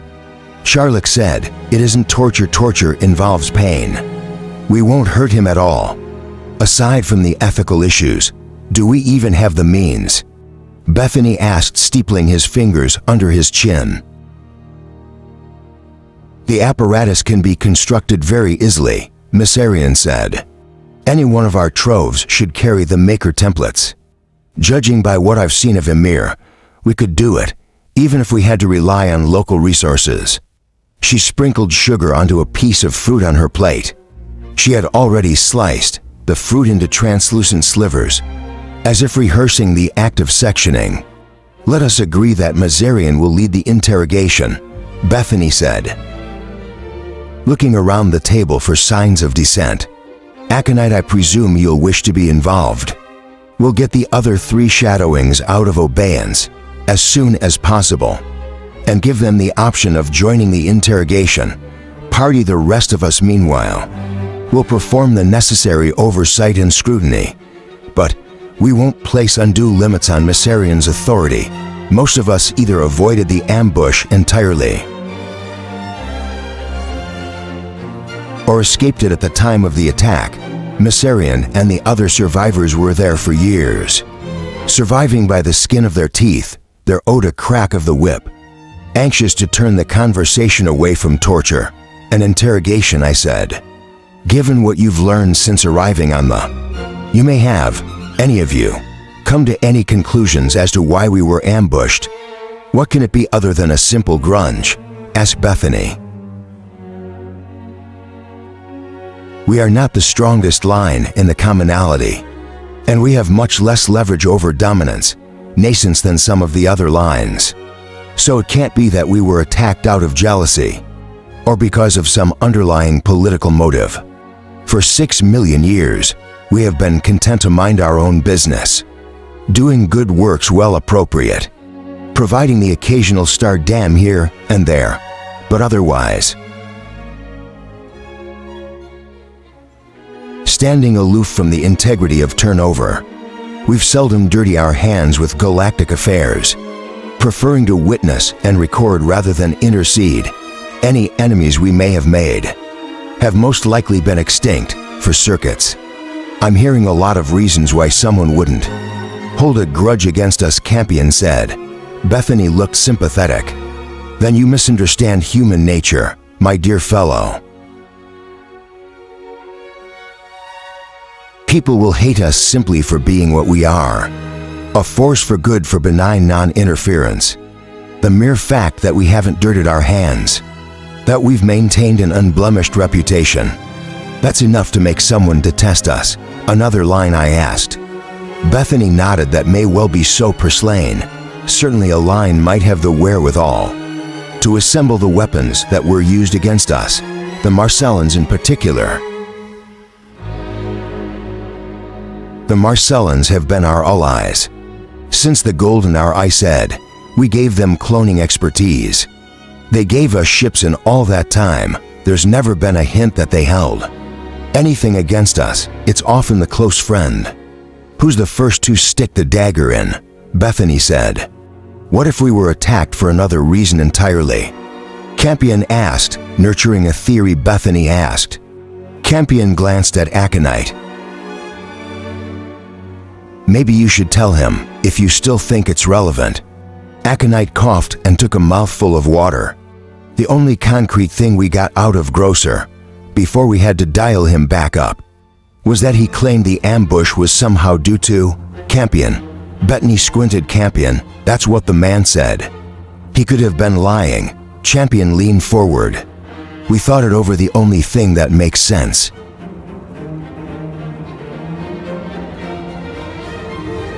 given that I wasn't at the reunion when it happened, is that there must have been something in my strand, the one I contributed a circuit ago. Myssarian said no one thinks Campion was responsible. If they do, they can explain it to me after breakfast. But it's quite possible he may have triggered it inadvertently. If there was something in his thread, something that led to the ambush, at the next reunion we must find out what it was. Bethany glared at Campion, and you have no idea what this trigger might have been. Campion explained his theory that his visit to the Vigilance might have drawn down the ambush, pointing out that Hesperus and the late Dr. Menninx had both been curious about the Galactic Archivists. All of a sudden, there's a lot of interest in the Vigilance. Campion concluded the machine people decide to send an envoy there. But he doesn't make it before having his memory wiped. Something snags Dr. Menninx's curiosity, and perhaps something I revealed about the Vigilance was sufficient to trigger the ambush. You found something of shattering importance, but you don't remember what it was, Bethany asked. Someone may have seen something in my strand that I missed, Campion said, unfazed by the other shatterings, amused skepticism. We'll need to look at my strand in detail. All of us, something I revealed was damaging or threatening to someone enough that they thought it worthwhile to try to annihilate. All of us. Gollingale said, someone who was at their reunion. You mean one of us? The H-guns arrived inside ships of the line. I said there's no other way. They'd have got within shooting range of the reunion, world before interception. Aconite and Bazarian will back me up on that one. I looked at Aconite, and he held up his hand. In a gesture of willing surrender, Bazarian nodded once. Someone knew where the reunion was going to take place. Champion answered, that already implies access to privileged information. And Frescue was convinced that the familial network had been broken into reading between the lines. I'm sure he already suspected one of us was responsible. If he was sitting here now, I'm certain he'd be asking the hard questions. Seifel spoke for the first time, brushing a strand of blue-white hair from her dark, dreamy eyes. I was seeing her through my eyes. But with Campion's memories getting in the way, most of us arrived at the reunion in time to be ambushed, but the threading hadn't begun. We were still waiting for the last stragglers before beginning the Thousand Nights. Which means that the strands died with the shatterings. We'll never know what they did during their final circuits. We all looked at her, not quite sure what point she was making, but we do know their intentions. Seifel said she had a voice like dark chocolate before we departed for space. After the last reunion, we all found our flight plans. None of us were obliged to keep to them slavishly. We're meant to change our plans as interesting data comes in, but we still know what most of us were planning to do. I don't see Bethany started. If the flight plans are still on record, Seifel said we can review them and see if any of us were intending to act on Campion's strand. I'd have remembered if anyone else was going to the Vigilance. Campion said it won't be that clear cut. So I replied, but the Vigilance collates and studies information from across the galaxy. From many systems you may have reported something that spurred someone else to make a follow-up investigation without ever going anywhere near the Vigilance itself. Aconite said it's worth looking into very well. Bethany said, his tone grudging, Seifel, can we entrust this one to you? I don't mind, as long as I have the usual access privileges. I'm as capable of doing it as anyone else. I'll need a clean copy of Campion's strand, obviously. She turned her radiant features towards him. Would that be a problem? It's might, Campion said quietly. I don't follow, Bethany said. We all have free access to your strand a circuit ago. Why should it be a difficulty now? Because it doesn't exist, I deleted it. Aconite gaped, but on the ship you told us I was wrong. All right. I thought there might possibly be a working backup. Somewhere in the trove there wasn't. I screwed up. Why would anyone delete their own strand? Tansy asked, stupefied. It was a mistake. An honest error happens to us all. Charlock said, it wasn't that kind of mistake. Campion said, more of a misjudgment. I got rid of it because I was fed up. Hauling all that past around with me, I felt like a man. Dragging an endless chain of sex behind him, each of them. Stuffed with enough experience for the entire lifetime, seeing the expressions on the faces of many of the shadowings can be unreddened. They were my memories. I did what I wanted with them. That's my human right. Above and beyond anything the line tells me to do. Oh, Campion, I said under my breath, because as much as I wanted to be on his side, I knew what he had done was almost unforgivable. I didn't think it really mattered, he went on. I knew the fretting apparatus would retain a clean copy, which would still be in its memory when we convene for the next reunion. The threading apparatus was destroyed by the H-guns. Bethany said, I wasn't to know that, but you put us in a position where that was the only clean copy in existence. Hindsight's a lovely thing, Campion said. You were already skating very close to censor. This takes you well over the line. We were all smiles yesterday, Bethany. What's changed? You would owe the cordial welcome like any survivors, but that doesn't change the fact that you flouted line traditions, took undue risks, treated your strand with cavalier disregard. Those weren't your memories to erase, Campion. You were merely entrusted with them on behalf of Gentian line. Well, whatever it is you want to do with me, you have my full permission. But can I just suggest that the punishment, whatever it is, wait until we've worked out who wants to kill us before we hang Campion out to dry. Sci-Fi said we should keep this in mind. We all received his strand. That means we still have 50-odd copies of it between us, all of which will have been mnemonically tagged, but degraded by the passage of time and buried under new memories, Missarian said, sounding as if she was making a reasonable point, rather than trying to twist the knife, so I fell nodded. I know, but it isn't irrecoverable. I'm not saying we can reassemble a clean copy, but I'm sure we can get very close if we pull our minds. If everyone is willing to submit to memory retrieval.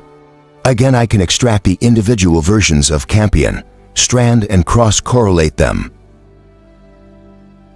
until the holes are filled and the errors corrected. It's worth a try, Aconite said. That puts a lot of responsibility on your shoulders. Sci-Fi said, Bethany, I'll cope. Bethany tapped a chunk of bread against his head. Like a judge about to deliver a verdict, so shall it be. Mazellian will lead the Inquisition into the prisoners. Sci-Fi will handle the retrieval of the Campion strand, insofar as it can be recovered. Tansy, I believe you are on patrol duty today, and that, I think, is more than enough business for one breakfast. Might I say something? I asked. Bethany smiled at me, naturally persuaded. Are we to be censured or not? I'd like to get it out in the open here and now. You've only just arrived. The nature of your censored is a complex one. With many factors, it can't be decided instantly. As far as I'm concerned, there's only one factor. We consorted. The fact that we were late has nothing to do with it. It could have happened to anyone else. We brought the 9-5 survivors. It wouldn't otherwise have got back. And the prisoners and Hesperas, to which we must also add Campion's unfortunate treatment of his strand. Censure me for that, by all means, but leave Purslane out of it. Campion said, unfortunately, by consorting, by arriving together, by flirting your feelings for each other, you have demonstrated your willingness to be censured. As a couple, so shall it be. Shuttlings have wiped their strands before. I said no one got censored for it then, so why pick on Campion and me now? Bethany looked strange. Calm down, please. If there is to be censored, it will be mild, and your former good contact will be taken into account.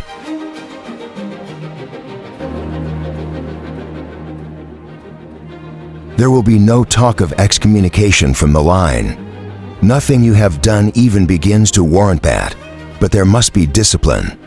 Purslane now more than ever, I sank back in my seat, feeling as if I had been slapped hard in the face. My hands were shaking, so I buried them in my lap. The worst thing was that I almost agreed with him. They did have to be disciplined, especially considering our pedaless position. Chattelings had free will most of the time, but what if one of us were to whisk aboard our ship and head back to the reunion system, thereby alerting the ambush to our hideaway? I would have no qualms about pursuing and executing a shuttling. Who did that even if they were Gentian? I would even fire the gamma cannon myself. If I believed that the line's existence depended on it, can I make one request? I asked. When the color had returned to my cheeks, "Go ahead," Bethany said. Before we arrived around Naomi, Hesperus communicated a wish to Campion and me. It was clear that he wanted to be brought to Naomi and into the presence of the spirit, of the air. He made this explicit as he could given the circumstances. My throat grew dry. I sensed that if I did not make my case convincingly now, I would not get a second chance. I spoke to the magistrate already, but it wasn't the right time to persuade her now. I'd like lying backing to press for contact with the spirit. Did you mention this to Cadence and Cascade? I didn't want to mention the spirit again, with the magistrate around. They will have their own view as how to proceed. Bethany said if Hesperus is one of them, the simplest thing would be to hand him over and consider the matter closed. The simplest, but not necessarily the right thing, Akinade said. If Hesperus communicated a specific desire to persuade, we have to honor it. I agree, Henbine said. But we can't afford to anger the machine people either, said, when a male chatteling who had been silent until now. If they want to examine Hesperus, what right do we have to insist otherwise? It does put us in a diplomatic bind, saying fine, said thoughtfully.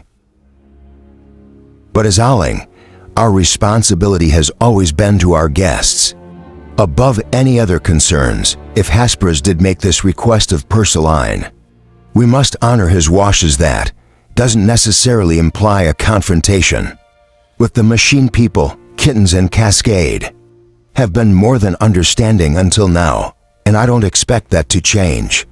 If we explain our predicament to them, you know them better than any of us.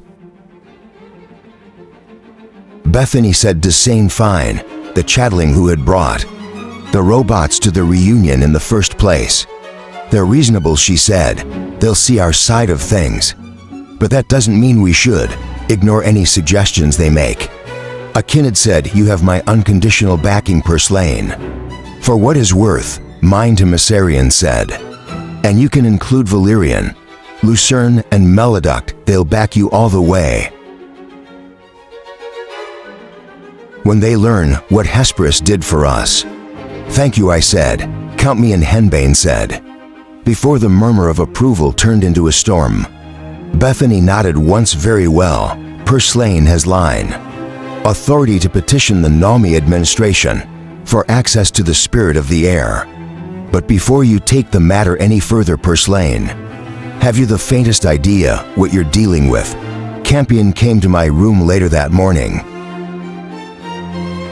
While I was waiting to hear back from the magistrate concerning my request for an audience, I was standing on the little, low-walled balcony that jutted out from the side of the room, accessed through a matter-permeable window, composing my thoughts, trying to marshal the facts of my case into something resembling a persuasive, logically sustained argument. Bethany's had unsettled me, opening a chink of doubt.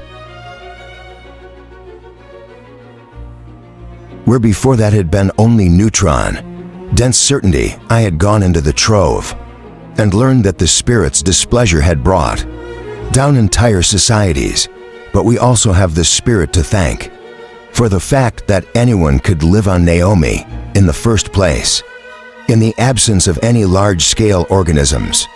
It was the Spirit that kept the atmosphere in its current, dynamically unstable state, absorbing carbon dioxide from the air and returning oxygen. There was no way the machine intelligence was doing that simply for its own benefit. So it tolerated us, even perhaps encouraged our presence. But that did not mean it would spare me if it judged me, an irritation. I looked out towards the slivers of clear blue sky, visible between the golden towers of Emir, and wondered if I had the nerve to do what had to be done. I brought you this. I turned around at Campion's voice, watching as he stepped through onto the balcony. He was catching a piece of chocolate bread, wrapped in paper. Thank you. I didn't have any more of an appetite than you did, but I reckon you get some of yours back by mid-morning. I took the chocolate bread and bit into a corner. You're right as usual. I've got a stomach full of butterflies, but I'm still hungry. How do you think we did back there? Atrociously, but I don't think anyone could have done much better. Given what we had to work with, I'm surprised it's Bethany. I'm not he's a schemer who's just seen his chance to exert real influence within the line. It was never the possibility when Fescue and the other alpha males were around. But now he's almost got a clear field to himself. Don't forget the alpha females. And did you see how he lorded it over that table, as if we'd already voted him emperor? And he has the gall to accuse me of flouting line, traditions. We're supposed to be egalitarian without leaders. In times of crisis, the line is allowed to form a decision-making quorum. Yes, but we've managed to get by without one. For most of our history, you can be sure that Bethany was at the head of the queue. When the idea of forming a new quantum was mooted, I wouldn't be surprised if he suggested it. Why do we need a quarter anyway? We're perfectly capable of taking decisions en masse. More so now than ever, the others will keep him in check. We've still got friends. Did you see how they rallied when I asked for permission to visit the magistrate? Half the table was behind me. What's that supposed to mean? Nothing really. I'm just wondering whether that vote of support was as sympathetic as it appeared. How could it be anything other than sympathetic?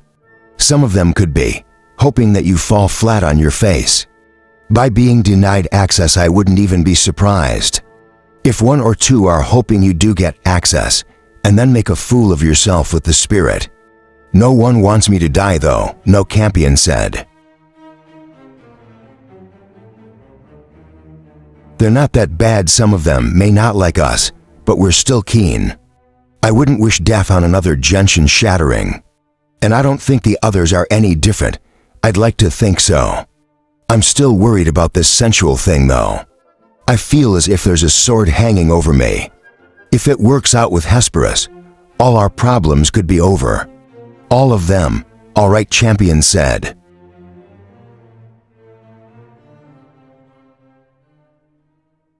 Some of them, but at least he'd speak up for us. Who's going to doubt the word of a machine person? In other words, there's even more reason to risk everything.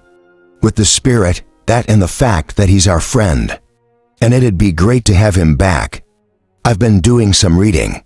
Bethany wasn't exaggerating. We could be putting ourselves at risk with the Spirit. We've been putting ourselves at risk since they hatched us. True, I finished the chocolate bread and started folding the paper into an origami dove. Thanks for thinking of me, no matter what happens here. No matter what happens to us after Naomi, I'm glad we're together. I'm not going anywhere without you. At least our consorting is out in the open now. No need to be quiet about it. Campion looked grave. They'll make us pay one way or another. I hope you realize that. I finished the dove.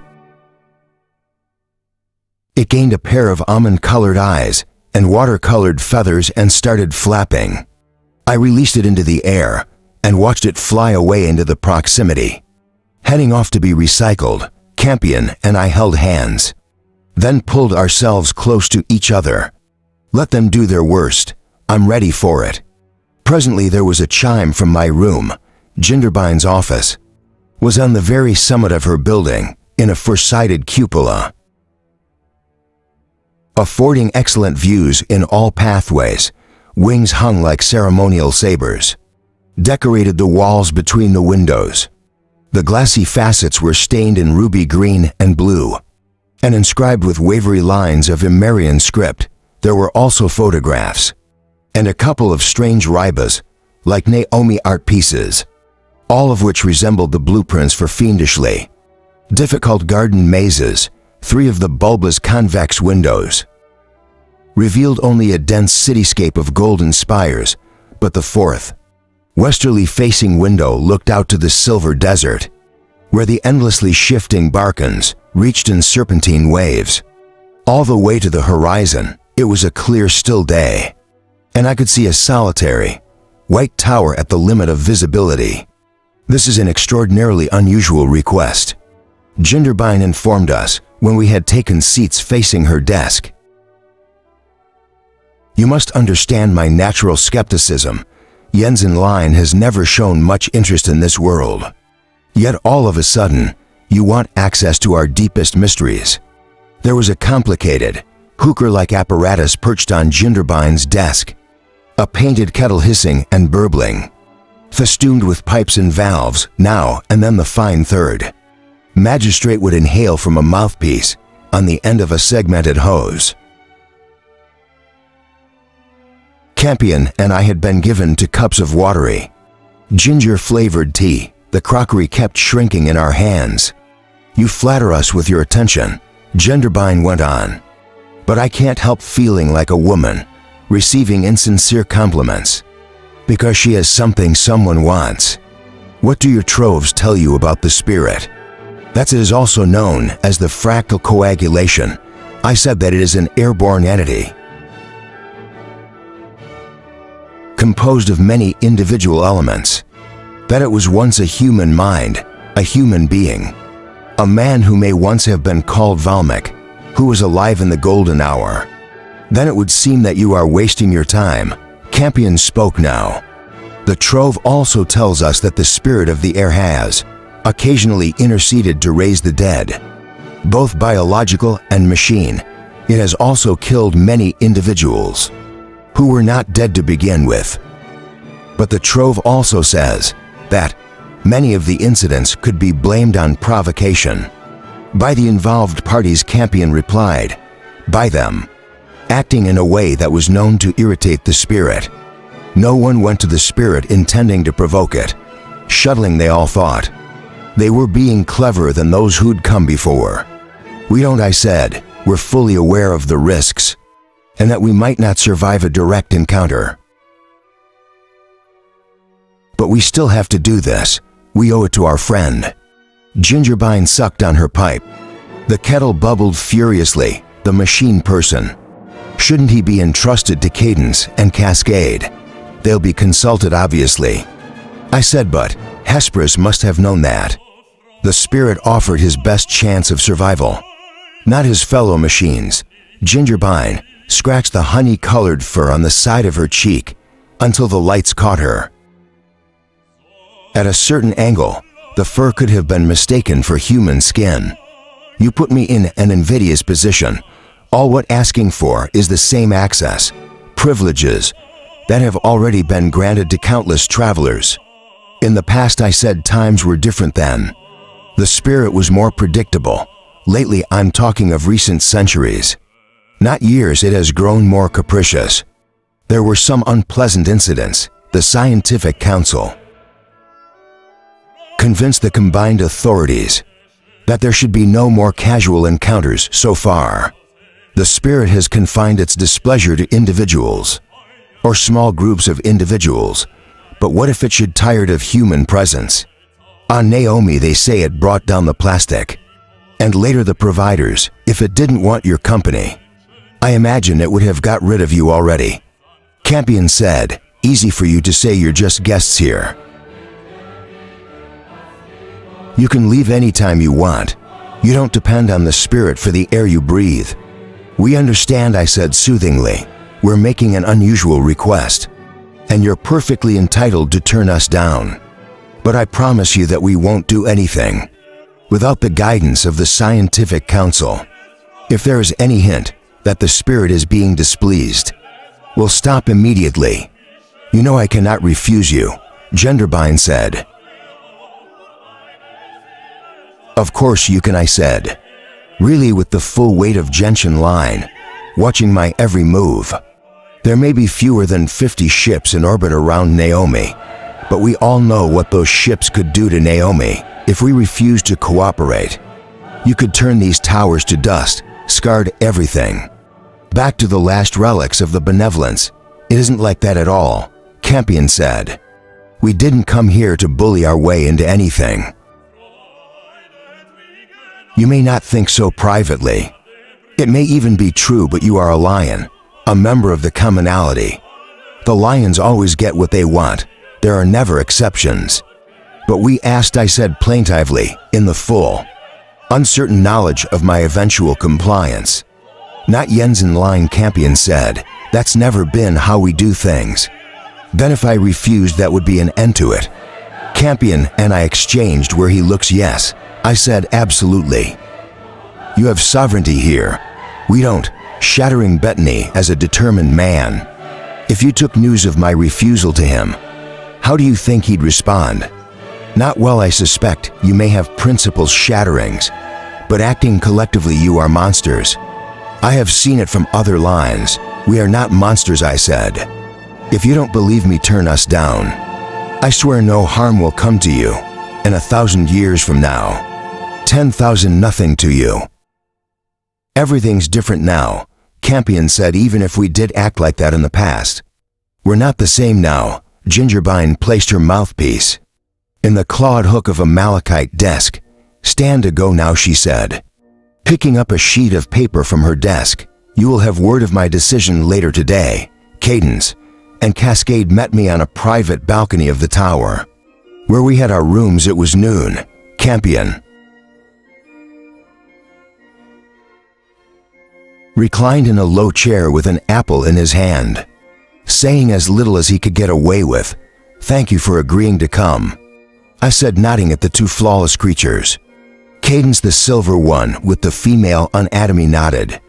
It is the least we could do, Purslane Cascade, and I are most anxious to visit Hesperus and see what may be done for him. It may surprise you that we have feelings of compassion towards our fellow machines. But that is how we are. It tears at us to think that Hesperus may be suffering. Do you die? I asked. Of course we die, Cascade said. We are not indestructible, far from home, far from the support systems of our culture. We are scarcely less vulnerable to injury than human beings. He touched a white finger to his chest. With the right weapon you could kill me now, but your experiences have been recorded somewhere else. Back in the Monacero's ring, the nearest part of the ring is tens of thousands of lights away. Much has happened to me since my departure, very little of which has been communicated back home. If I were to die now, it would take tens of thousands of years for news of my death to reach the ring. Then they might activate a copy of me with my last full set of memories. But I would not consider that entity to be me, merely an entity with whom I have certain things in common. He bowed his beautiful head. You must understand, being a shattering, each of you carries a very similar set of memories. But that does not mean you would think likely of dying. No, I said, we wouldn't, but what about Hesperus? Could he really die? Undoubtedly, until we examine him. We can only speculate about the nature of his injuries. What is certain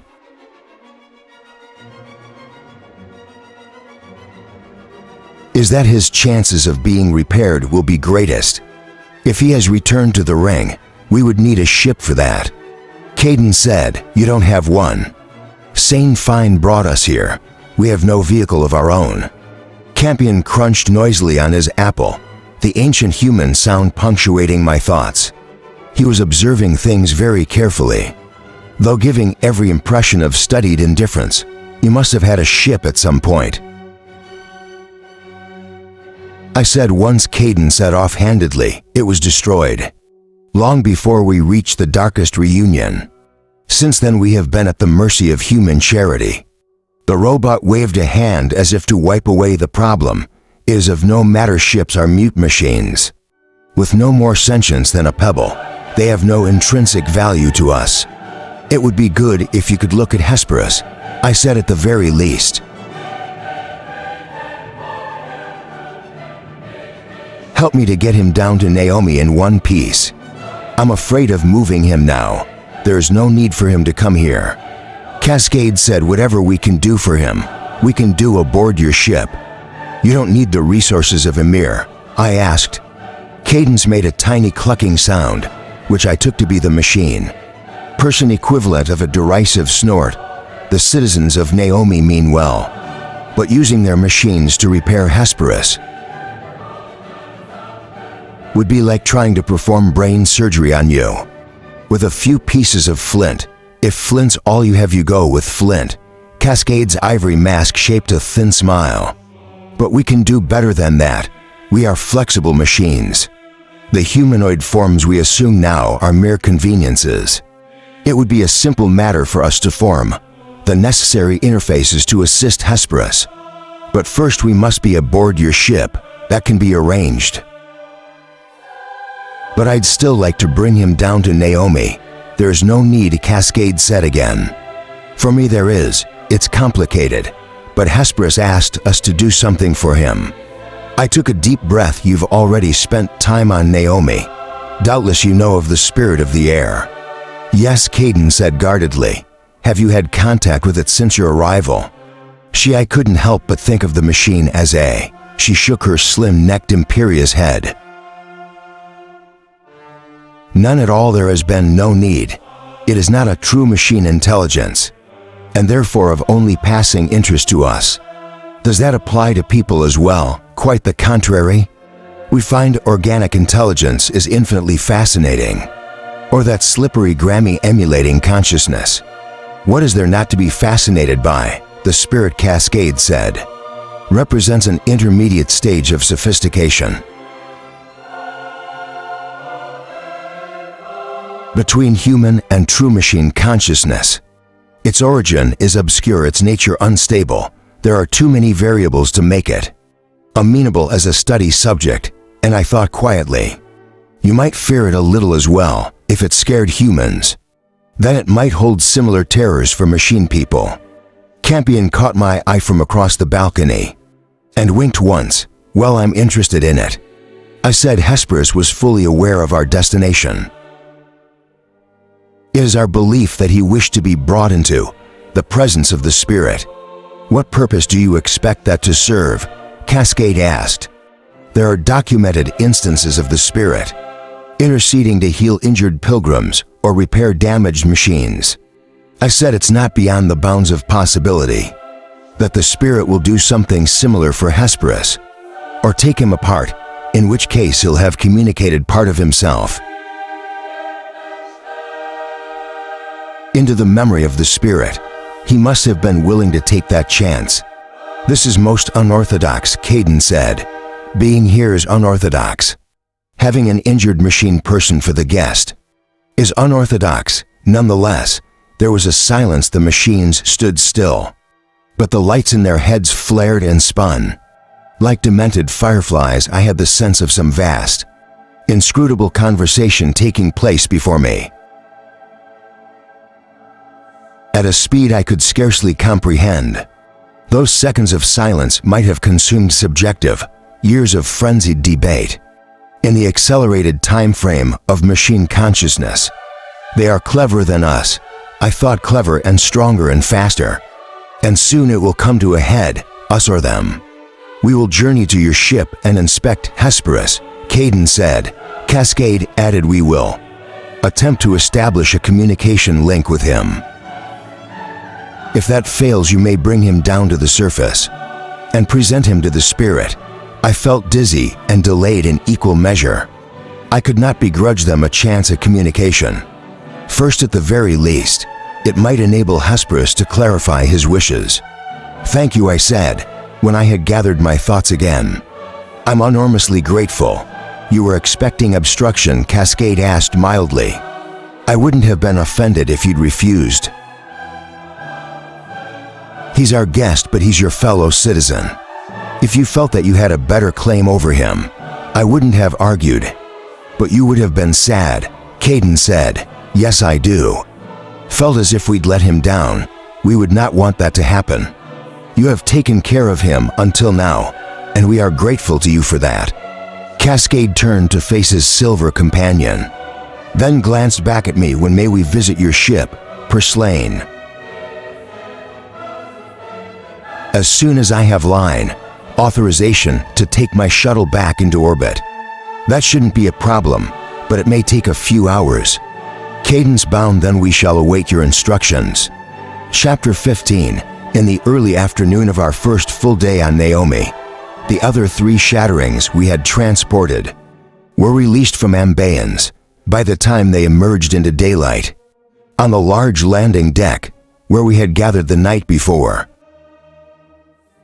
they had the stand-weary look of people who could not quite believe their reversal of fortune.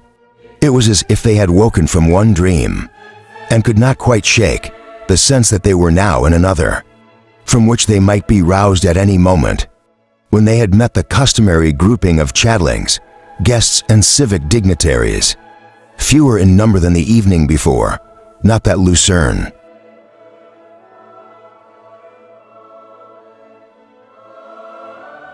Melotan Valerian would ever know they came over to speak to Purslane and me. Aquanite told us what happened.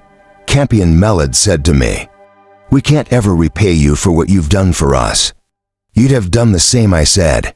I'd like to think so, but I want to ever know for sure. The point is you did do it knowing the risks. Thank you, Campion and Porcelain. You make me proud to be Gentian. This talk of censure, I said, glancing over my shoulder to check whether Bethany might still be in earshot. Purslane and I will need all the friends we can get. If it comes to a vote as to how we should be punished, they can't be serious, so the darkly handsome Valerian. They are, unfortunately, Purslane said, but if we have at least some allies. I feel better already. You have more allies than you imagine, Lucerne said. Then she looked sharply at the other 2. Grizza and the others, what happened to them? They're here, I said, still in stasis Mycerians. Then charged with getting information out of them. She'd do it to Valerian said. You make that sound like a bad thing. Many lords lowered her voice. Miss Orion was zealous. When it came to interrogating Grizza, I'd have been pretty zealous myself, Purslane said, but not as much as Mycerian. We almost had to restrain her. We didn't want the prisoner dying on us before we got anything useful out of him, and now she's in charge of them all. There will be due oversight, I said. There'd better be, Lucerne said. None of us gives a damn what happens to Wilson. They can throw him to the wolves for all I care. But not before the fuckers talked. The afternoon was eventful. Sci-Fi was making arrangements to recover my strand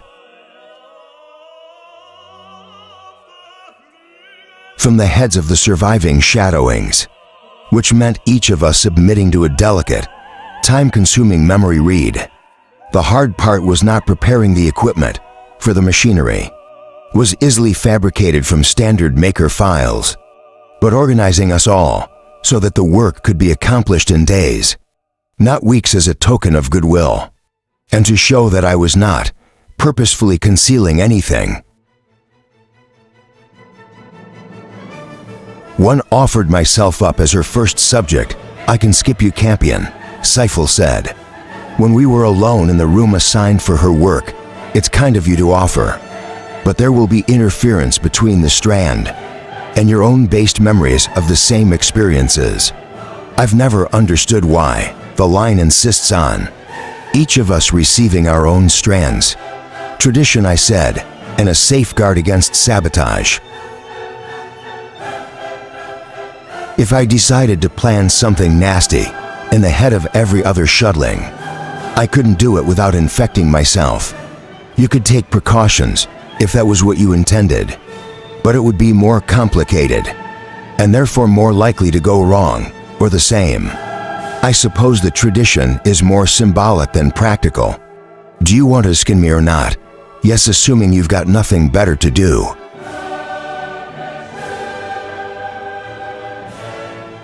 Wouldn't you rather be watching Miss Arian getting her kicks? I detect a faint note of disapproval. Sci-Fi wrinkled her nose, as if there was a bad smell in the room. Let's give it a try. If the signal-to-noise ratio is too low to be useful, I'll discard you from the set. Sounds painful. Lie down here, she said with exaggerated sternness, so I knew that I liked her. And there was a pleasurable tension in all our exchanges. I think she liked me a little bit as well. I lay on the couch and breathed out while she began her work. She took a thing like a tube of paint and squeezed the contents onto her left hand and arm, up to her elbow, forming a thick web of waxy lines that reached from the crook of her arm to the tips of her fingers. She had many rings on her left hand, none on the right, but she kept the waxy lines from interfering with her jewelry. In seconds, the aspect of machines cured into a flexible network. Sci-Fi held her hand close to my scalp, as if she was warming her palm from a hot stone. She moved the hand slowly, fingers stiffened like a dancer's, occasionally glancing aside at a summary, updating on the room's wall as the scalp, penetrating sensors rummaged through my memories, identifying those patterns tagged as being part of a strand. I felt brief subliminal flickers of recall, ghosting into consciousness, like pictures projected faintly onto the screen. It was like walking into Palatial, feeling the game pick through my mind. Did you get anywhere with the flight logs? Keep still, this will go a lot quicker if you don't move. And you don't talk. Sorry, to answer your question, I haven't looked at the logs yet. I'll do that once I've got enough strands read in. To begin the core relative matching. The logs probably won't come to anything, but we may as well look into it. You owe me when you realize I saved your skin out there. I mumbled agreement. I'm sure you'll find a way to pay me back one day. I might do something as idiotic as wipe my own strands. Who knows, with a free hand. Sci-Fi pushed back a stray strand of blue-white hair. You're infuriating, champion. There are times when I think you embodied the best of what the line stands for, and other times when I think we should have excommunicated you circuits ago. Your problem is that you don't take it seriously enough, which is good. Sometimes we can't all be like Fescue or Bethany, but other times, well, I won't label the point. I'm sure you'll hear it often enough in days to come. At least you have persuade to keep you on the straight and narrow. You could power empires with that woman's patience. If it were me, we'd already have built a memorial to you, by which she meant that you would have killed me. Sci-Fi was soon done and invited me to move off the couch. You got a clean extraction, no worse than I was expecting. She peeled the waxy lines of aspect of machines from her arms and fingers, squeezing them into a ball, which oozed back into the tube it had come from. Nothing I can work with yet, but by the time I've added together all the others, we should be getting somewhere just between you and me, because it's going to come out anyway. You weren't trying to hide anything, were you? I mean, that's not why you deleted your strand. If I had something to hide, I'm doing it so well I don't even know about it. That could be true. The tricks we can play with memory.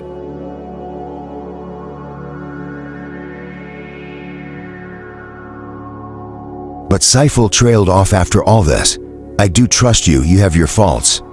Not even you can deny that. But I don't think you had anything to do with the ambush. You're like a boy looking for pretty shells on the beach. You picked up something that caught your eye, and you brought it home, and showed it off to everyone else. But even you didn't have any idea of its true significance, so I felt paused significantly. Someone did though. Someone saw what you'd brought home and decided. We all had to die because of it. Now all we have to do is find that shell. I'm glad you made it, Sci-Fi. That makes two of us, she said. The 4 cabinets were grouped together. On a raised plinth surrounded by bare flooring, Miss Arian had been given an entire room for her interrogations. Beyond the open area stood a series of stepped benches, from which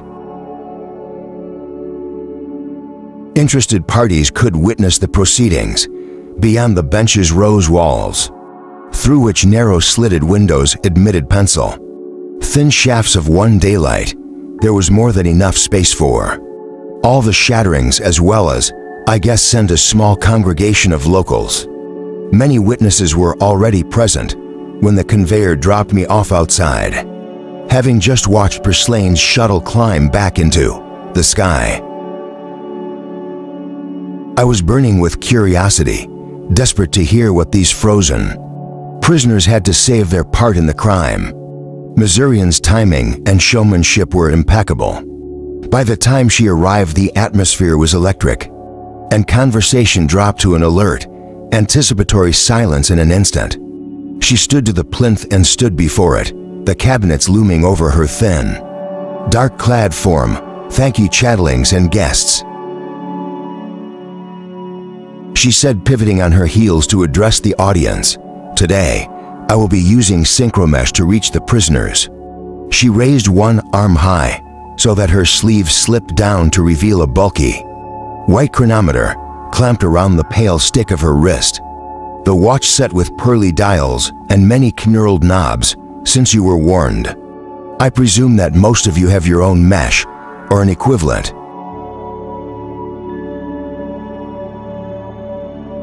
Means of decelerating your subjective time flow. Please prepare to administer a slow-down rate of 100, but only at my command. She spun around and stepped onto the plinth, walking to the rightmost cabinet. Like the other 3, its doors were open. The prisoner sat on a throne inside a buttress, red bubble of retarded time. We only know the name of the man in the leftmost box. Bruce's cabinet is better than the other 3.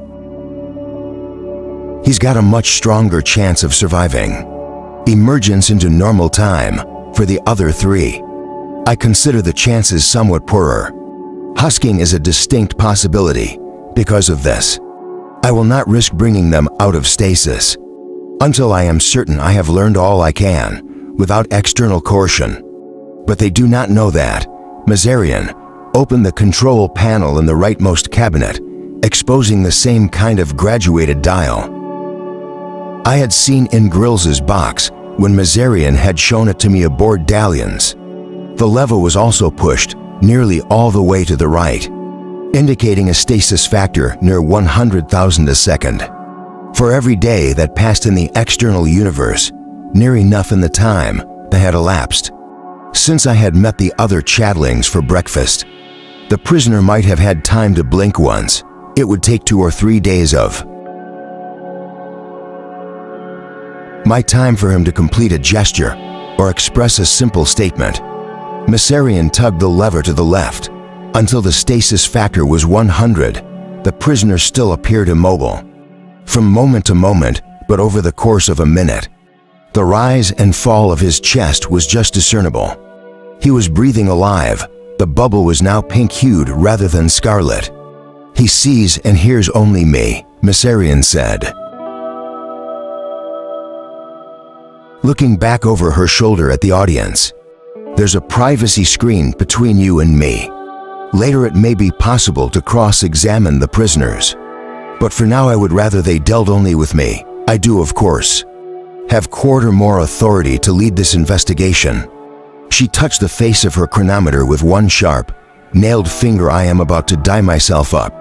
If you wish to follow the proceedings, do likewise. I suggest you set a 6-hour expiration time.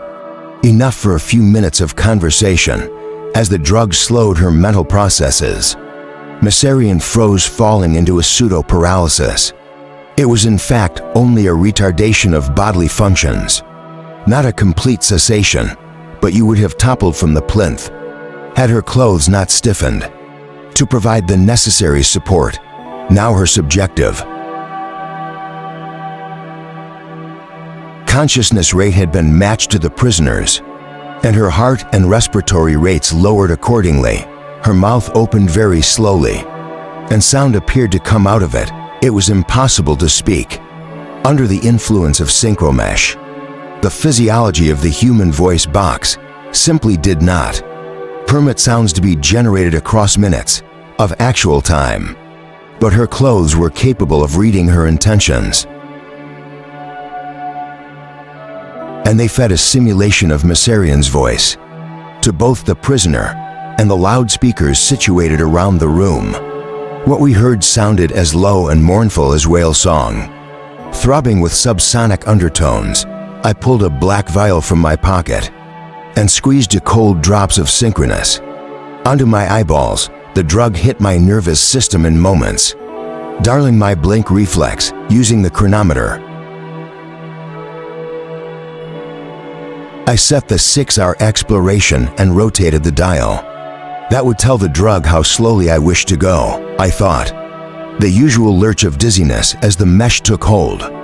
Afterwards, the only evidence that I was under the influence of the drug was the whirling progress of the normal minuton on my chronometer, whipping around like a centrifuge.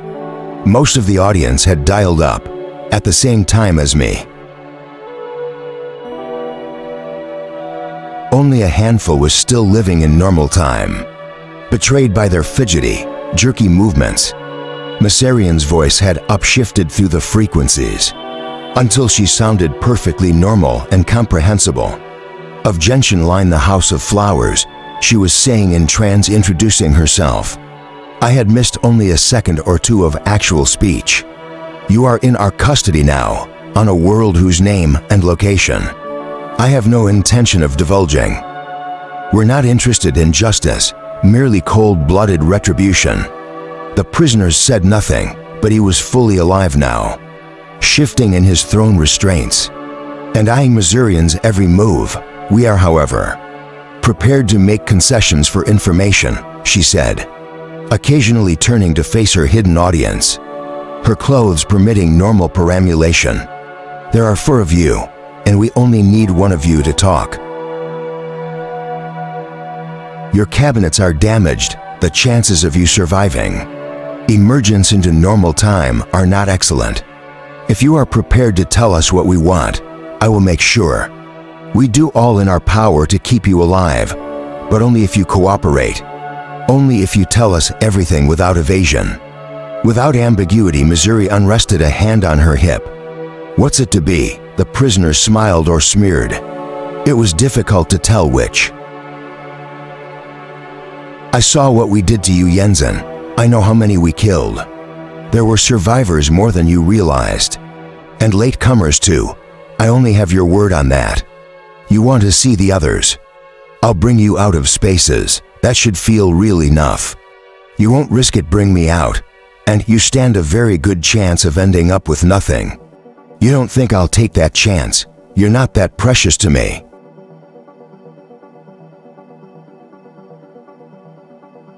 Again, I only have your word. You know how many of you were in the ship, but I don't know how many of us survived. You could show me the other 3, but I don't have to believe I'm seeing anything other than a projection. Who sent you? We did wrong. Answer. Tell me about the Marcelline involvement in this atrocity. You tell me. The Marcellans were tasked with disposing of the H-guns. If they'd done that,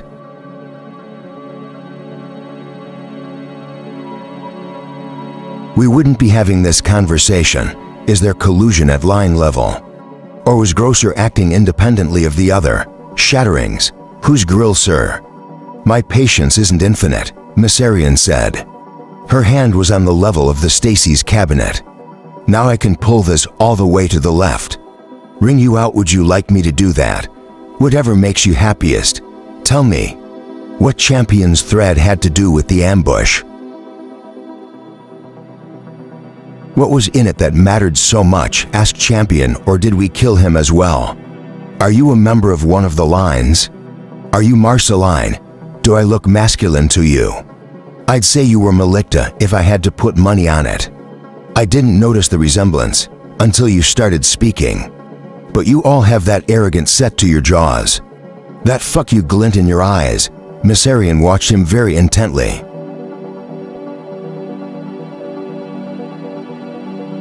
Alert to the slightest betrayal of his true feelings.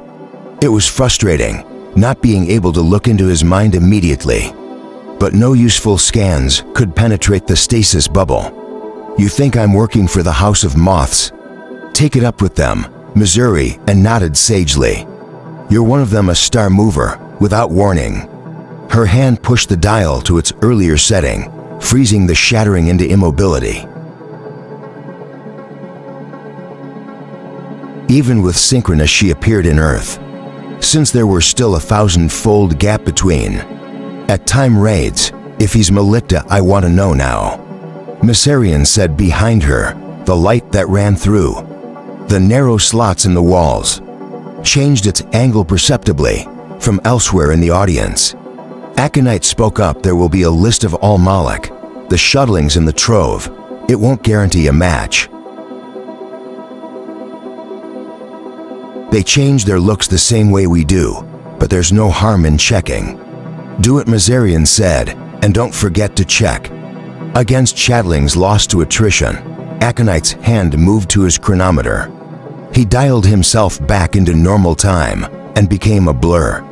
As he moved to the exit of the interrogation room, the door opened and closed, flashing dusky sky for an instant. A few subjective seconds later, the door flashed again. And Aconite was back in his chair. Adjusting into our time flow, we've got a name, he said. A Melikta shattering named Thorn. He was lost to attrition 10 of their circuits ago. Same time as Grisso give or take a circuit, Myssarian said, that makes 2 of them. Both shatterings presumed dead, but 2 were alive after all. Perhaps we should take a closer look at the other 2. We might find the same story. There's a question I'd like to ask him, I said. Myssarian's gaze snapped onto me. If she was grateful for my having rescued her. No trace of that gratitude now remained. What's Champion? I'd like to know if he's heard of the House of Suns. There's no such line, Myssarian said. I'd still like to see how he reacts. Why, what do you imagine he might say? Girls are never mention such a thing.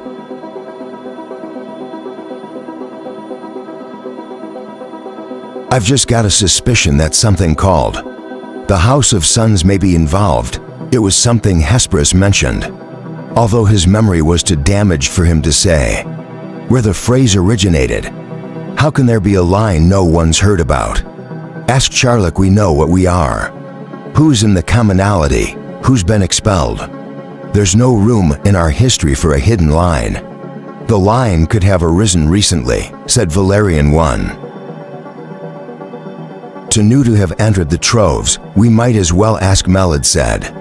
Leaning forward in her seat, I agree with Campion. Everything points to a connection with the Vigilantes. And we know Hesperus was interested in that. If we had thousands of years, we could send someone back to the Vigilantes to ask some more questions. But we don't, so we have to make do with what we have. On Naomi, I glanced down at my chronometer. At the viciously whirling hand, we had been in Myssarian's time frame. For nearly 4 minutes of subjective time, in the real world nearly 6 hours had elapsed. Ask him, I said. A skull played across Myssarian's face. She did not care to be dictated to, but she yanked the lever back to the 100 setting. Having fun, the prisoner asked, Your Thorn a shadowing of Meliktaline? Myssarian said, You were believed lost to attrition. You attempted to slingshot through a double, degenerate binary and miscalculated the tidal forces. So the troves tell us in any case, if you say so, there is no doubt. Missourian's eyes flashed in my pathway resentfully. But tell me something else, Thorn. Tell me about the House of Suns. There's no such thing, but his answer we all saw had been just too glib. Too quick. Chapter 16, Cadence and Cascade. Knelt before the remains of Hesperus, they would aboard my ship in orbit around Naomi. They had been like that for at least 2 hours, side by side, with their silver and white hands touching him. Where his body emerged from the warped, golden growth that had bonded him to the wreckage of his ship, the two living robots had been silent and still, with only the movements of the lights in their skulls, agitated and rhythmic, indicating the continuation of machine consciousness. As for Hesperus, there had been no visible change in his condition. Since I had last seen him, the lights in his head were dim and ember-like, their movements almost imperceptible. Cadence and Cascade's hands were not just touching him, but appeared to be pressing into his body as if the gold armor of his skin was no more resilient than clay.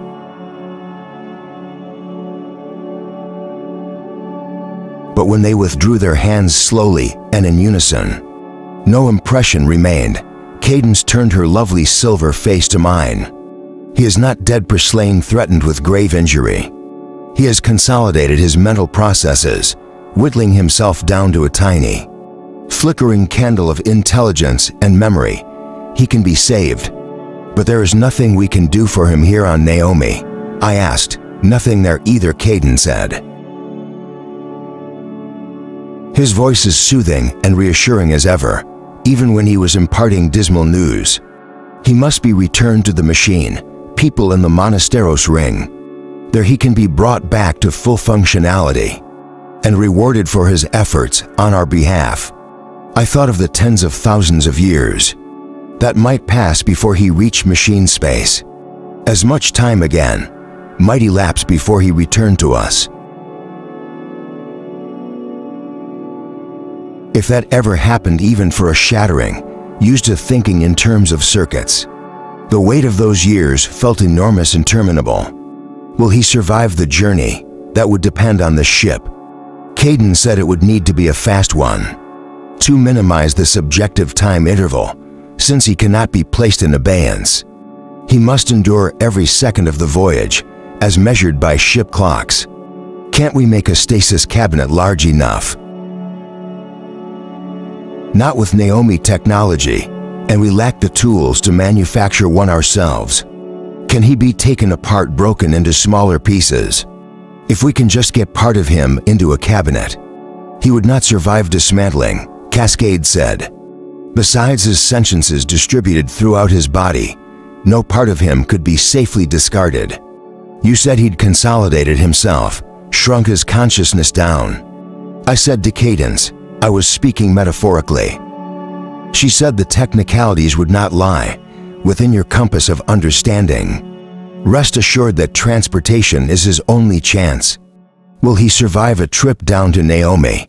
If he is handled gently, Cadence said. Then I'd still like to present him to the spirit. As we discussed before, it may not make any difference, but at least I'll have tried. We have no objections, said Cascade. There are risks in transporting him to the surface. Obviously, but there are also risks in returning him home as he is. You think he's going to die whatever happens, I said. The possibility is always there. Cadence said, but we shall not obstruct you in your wishes.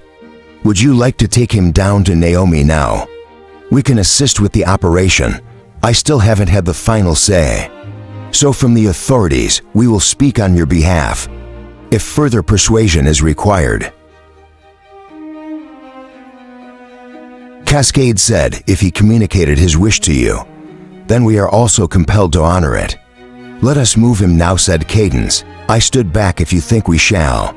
Treat him with kindness and care, Cascade told me. I watched as they moved to either side of Hesperus's misshapen bulk and took hold of his extremities. They lifted him without effort, smoothly and gracefully. I had been about to offer to turn off the gravity or bring a cargo handler, but the robots had no need of my assistance. They carried him through the ship and into the vast cavern of my main cargo bay, where I had dumped the shuttle. Robots had asked me about the bay's contents. When we arrived, amused by, or at least politely interested, in the number of ships I carried around with me. But now that attention was fixed on their patient, and they paid no heed to the ships. It was after sundown when we landed at Emir, the cooling Balkans singing into the night. I had the robots deliver Hesperus to a secure room. In the tower where we were all being accommodated, it felt wrong to lock him away in there.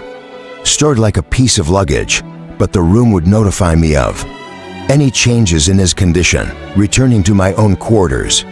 I was surprised not to find Campion waiting for me. He wasn't in his own rooms either. I felt let down.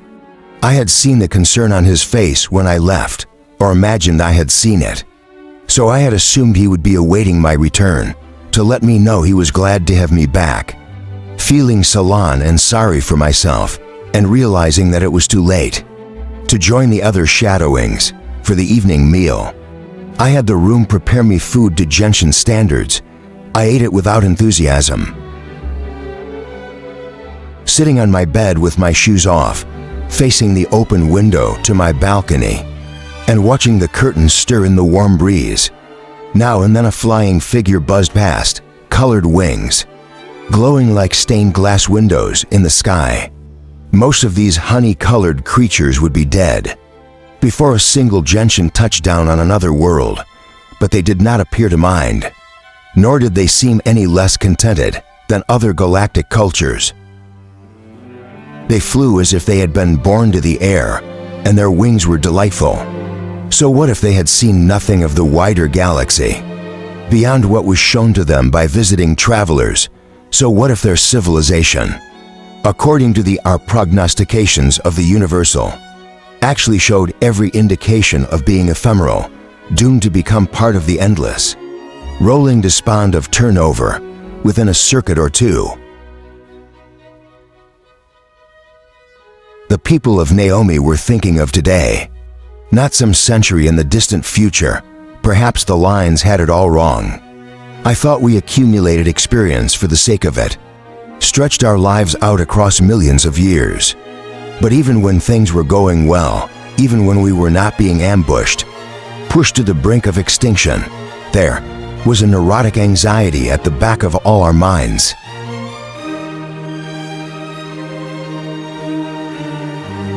A shrill voice instructing us to see everything, to look around every corner, to leave no stone unturned. We were like children who had to try every sweet in the shop, even if it made us sick. We knew there was more of the galaxy than we could ever encompass by ourselves. But the voice did not allow us to take that as licensed. To give up, all it said was try harder.